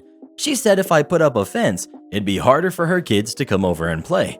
I said, yup. She asked if I was planning on putting a gate between our yards. I said, nope. Finally, she asked, a little choked up, if I was depriving her kids of our pool. Our pool? I told her how in the beginning I had said they could use the pool as long as they did not abuse the privilege, and they did. I said now they can only come over if invited. She told me they were going to be crushed and saw me as a big sister. I told her no boys look at their sister the way that those boys looked at me and my friends. She took huge offense to that, and it might have been gross to hear, but so were the comments that they had made about me. It's too much. I'm not their babysitter, and I have every right to my privacy. But some people have been saying the fence is too much, and I'm going to hurt the kids' feelings. Am I the jerk? Update. I have no idea why there wasn't a fence already, but this was my first house, so it wasn't until midway through the summer that it even came up. That's when the fence plan started forming in my head. My insurance guy was just as surprised as you all were. The reason I didn't list my dog or insurance as reasons why I was putting up the fence to Kaylee was because I've been dealing with her flippant attitude for months, was too tired to BS any longer, and had just pulled up the courage to tell her off. I doubt she has much control of her kids because I haven't heard anything from her since, but Chad and Brad have invited me to play video games. Heck no. And Leia has asked me what kind of dog I plan on getting and if she can come by to see it if she promises to text me first. That's gonna be a no from me, dog. So I have a guest coming to check in. They're already at the travel agent rate, which is a heavy discount. It was more than half of what our rack rate is for tonight. This is important. They come to check in and their card declines. Okay, no problem. It happens all the time here because we're a major travel destination and banks will flag cards for fraud all the time. So they try her card. Same thing. Card declines. So they say they're going to call their banks. They come back about 10 minutes later. Customer. Yeah, my bank is closed. I can't get a hold of them. Me. They use a major bank that does have a 24-hour helpline. I'm sorry to hear that, sir. Customer. Yeah, but we have like this much in our account. I know it's about $10 less than what the room rate is, but major bank is charging us 20% to use our card here. Can you knock like another $20 off? This is a huge red flag because we will not be able to collect any incidentals if there are damages. Additionally, they're locals, and we've had a heck of a time with locals during what's going on, almost to the point we're not going to rent to them anymore. Me. Unfortunately, sir, the rate you have is our lowest rate. It's blacked out, so I cannot make any changes. Plus, that would make your rate less than $20, and I cannot have any rates that low. Customer. But I'm a Super Sparkly Sparkle member. You should do it. I apologize, sir, but the rate you have is as low as it can possibly go. Ugh, this is terrible customer service. Can I just pay cash then? Me, gesturing to the big sign at the desk that says we are currently not taking cash. Unfortunately, sir, I have to have a debit or credit card from a major bank. I cannot take cash. I apologize for the inconvenience. He slams his hand down on the desk. Listen here, you jerk. You're going to either take our cash or discount the room another $20 so that we can check in. I know the owner, and I will have you fired. Me. Sir, we're corporate owned. We do not have an owner. I'm going to cancel your reservation and ask you to leave now. This guy turns around to leave, turns back around, and punches the plexiglass that we have up as a barrier. I tell him I'm calling the cops and he leaves. This is why we're considering not renting to locals anymore. Am I the jerk for leaving the hospital while my wife was in labor? So my wife sometimes likes to choose her mom over me when her mom gets all upset. I guess she doesn't like to see her mom sad, even though you can tell she's faking it. Like when we were gonna go on a relaxing date, she canceled it because her mom wanted to go to the mall with our firstborn. And when my wife said she had plans, her mom sobbed crocodile tears and she went ahead and said we can do the date later. Well, we didn't go on that date till 2 months later because I didn't have days to take off when she was off. This is one example. So a few days ago, my wife was gonna go into labor with our second and she had promised I could be in the room until my mother-in-law told her a whole sob story about how she can wait outside and is too impatient, and my wife caved, and when I took her to the hospital, I was ordered to stay outside with our son. Now at this point, I felt very upset and angry, so I called my sister and asked if me and my son could stay over for a day, and she said yes, so I left with my son, went to the house, got some clothes and left. I texted my wife that I'm staying over with my sister with my son, and that we can talk after she feels better. After that, I talked to my sister about it while my son was hanging out with his cousin, and then my wife texted me saying what was going on. So I told her about how I feel upset that she keeps choosing her mom over me, and that when she feels better, we can talk about it further. She understood, and so for the past 2 days, when I'm not at the house, my mother-in-law is there to help, and when I'm there, I just do all the normal stuff and some housework. I was starting to wonder if I'm a jerk because my wife looks upset and I just feel bad. Sorry if this was more of a rant or doesn't make sense. I'm just not in the right state of mind. Edit. A lot of people asked for an edit, so here it is. 1. No, I was not in a waiting room. I was outside in the car with my 4-year-old son. 2. We had discussed that I would be in the room for a while, even right before we went to the hospital. I had only found out I wasn't allowed in after the doctors asked who my wife wanted, and mother-in-law pleaded to be in, and my wife chose her. Edit 2, to clear some things up. We went with our son to the hospital because it was kind of unexpected that my wife was going into labor, so we called mother-in-law to meet us at the hospital and pick up our son, and as she lives closer, she got there before us. So we got there, and then edit 1 happened, and then we just left. How do you not let Karens make you hate the world? I have trouble leaving things at work because I'm just too sensitive for my own good. I just got home after working a 10-hour shift, and I still can't stop thinking about this Karen from early afternoon. So basically, this Karen came in and ordered a lunch special for takeout that was $15.55 after tax. I gave her the receipt, and she makes a face. Karen: It says on the poster outside that all the lunch specials are $11.95. Me: It actually says from $11.95. Each item is a different price depending on which one you order. Karen: No, it doesn't. It says all of them are $11.95. If you advertise something, you have to honor it. You really should change that because it gives people the wrong impression. Me. Okay, ma'am, I'll let my boss know. Do you still want this lunch special? I wasn't in the mood to argue with her, so I just went along with whatever she was saying. Karen. Do you know what I mean? It says all of them are $11.95, so it should be $11.95. Me. I can't change the price. Okay, whatever then. You should really let your boss know because you have to honor it if you put the price out there like that. It should be that price. It's ridiculous, and $15 is too expensive for a lunch. When I brought out her order, she took it and scoffed, so I said as sarcastically as possible, "Have a great day, ma'am." It's people like her that make me hate humanity more and more each day. I wish these Karens just went to therapy and stopped taking out their misery on the world. How do you leave things at work? This wasn't even the worst Karen I've had, but the hatred for people I've developed from serving is increasingly getting to me each and every day. Have you ever felt like OP? And if so, what caused it? Please let us know. $15 for a lunch? That better have flakes of gold in it. I bought this motherboard almost a year ago and only opened it now, so give me my money back. I work cashier customer service in a computer department store, and I'm going about my day when this skinny short guy comes through my line holding a couple motherboards in his hand. He drops them on the counter and says, "I'd like to make an exchange. This motherboard has bent pins." I'm sorry to hear that. Was it like that out of the box? I said, to which he replies yes. So I go ahead and scan the receipt and search the database for this particular serial number. Lo and behold, this thing was purchased slightly less than a year ago, and only now is he coming back to the store complaining that the pins are bent, claiming he only opened the box just recently. Since the purchase was made so long ago, I'd have to have a manager come and decide if we can take it back. However, I trust S, name of my manager for this tale, and I think he'll be able to help you out. I dial the manager number on my register phone and wait for his arrival. Upon arriving, I explain the situation and then the customer shares his thoughts. His logic was, this was a $200 ITX open box motherboard, sold for $50. It included no I/O shield, cables, or anything else apart from the board. Since the pins were bent, let's go with his story that they came that way. He believed he could return it. Since he purchased a CPU alongside it, the price dropped to $30. This man bought a $200 motherboard for $30 and didn't think, maybe this is too good to be true, or didn't think to look as to why it was so cheap.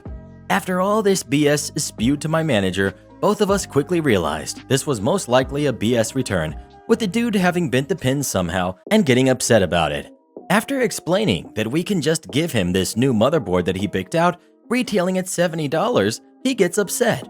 My manager leaves and he tells me, total incompetence. And from this point, I basically just want this dude to leave, and I'm also making sure he understands that none of what is happening is my fault.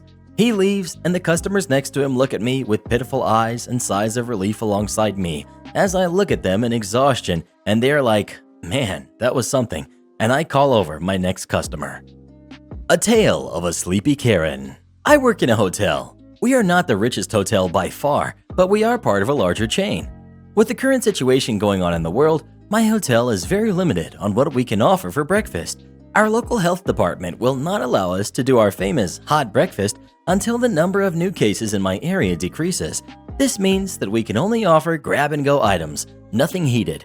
We're also not allowed to open our dining room, not enough space for social distancing. What we are allowed to serve are things that can be taken back to the room and eaten cold, or heated in the microwave. But we are not allowed to have anything that would cause people to hang out in the area. New player. Enter Karen and her husband. Now, Karen had already been a bit of a troublemaker. We are a 3-star hotel and will go out of our way to help a guest. But Karen is one of those that no matter how far out of your way you go, she still isn't satisfied.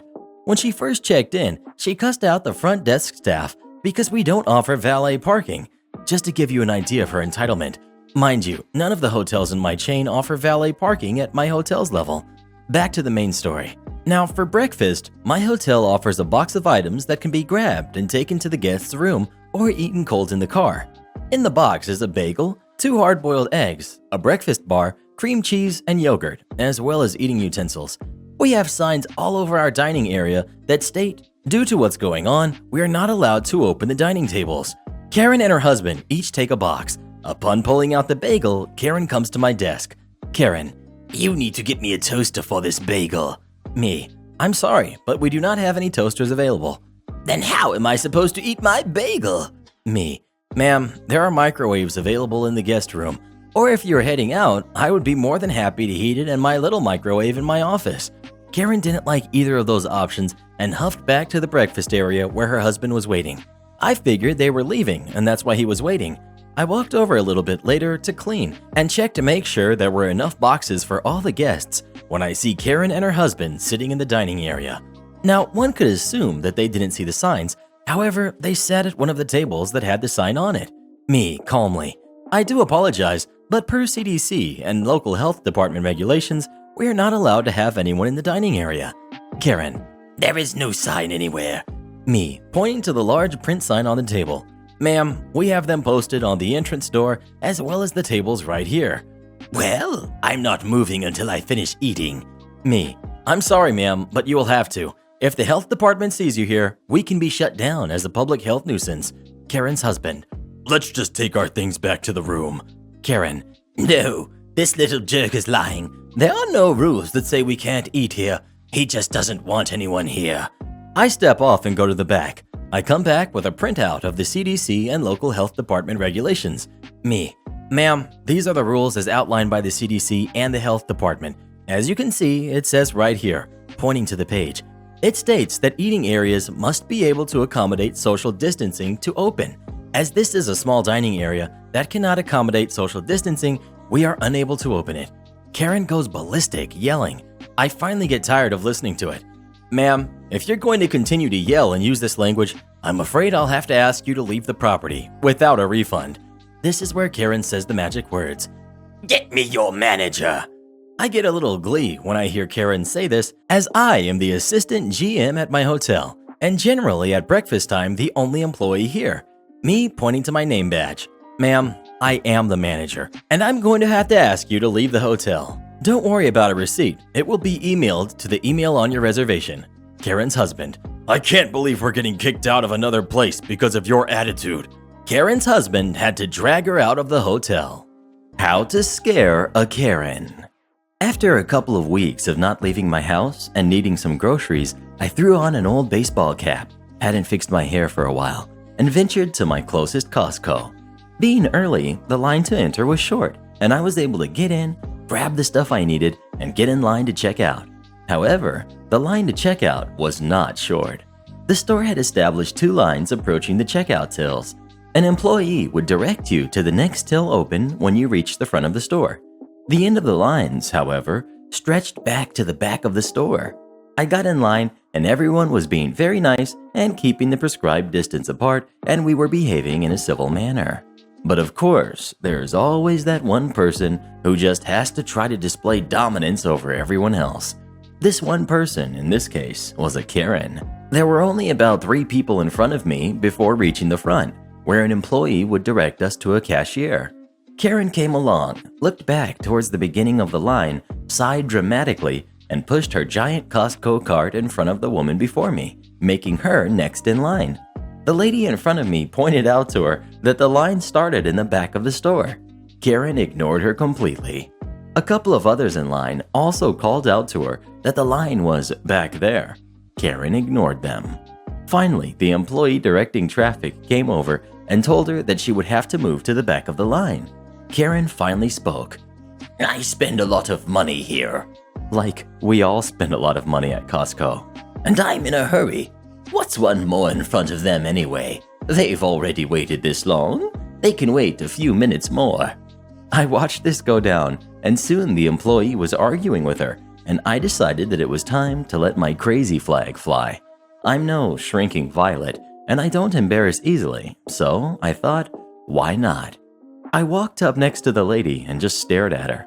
I didn't say anything until she looked at me and said, Step back. You're too close.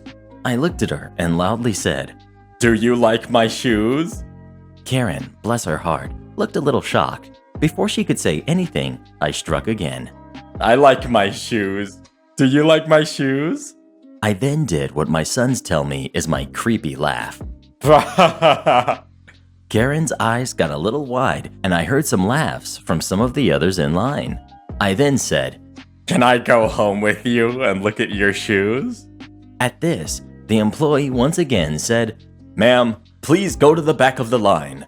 Crazy won the day and Karen left the line without saying a word to me and headed towards the back of the line.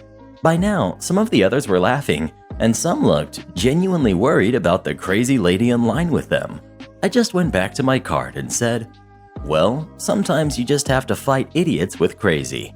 Everyone seemed to relax, and a couple of us chatted for the few minutes it took for us to reach the front of the line. I will admit, most of the people who were in line with me who heard the altercation were looking at me funny. But hey, it's not like they could recognize me because of the ball cap and mask.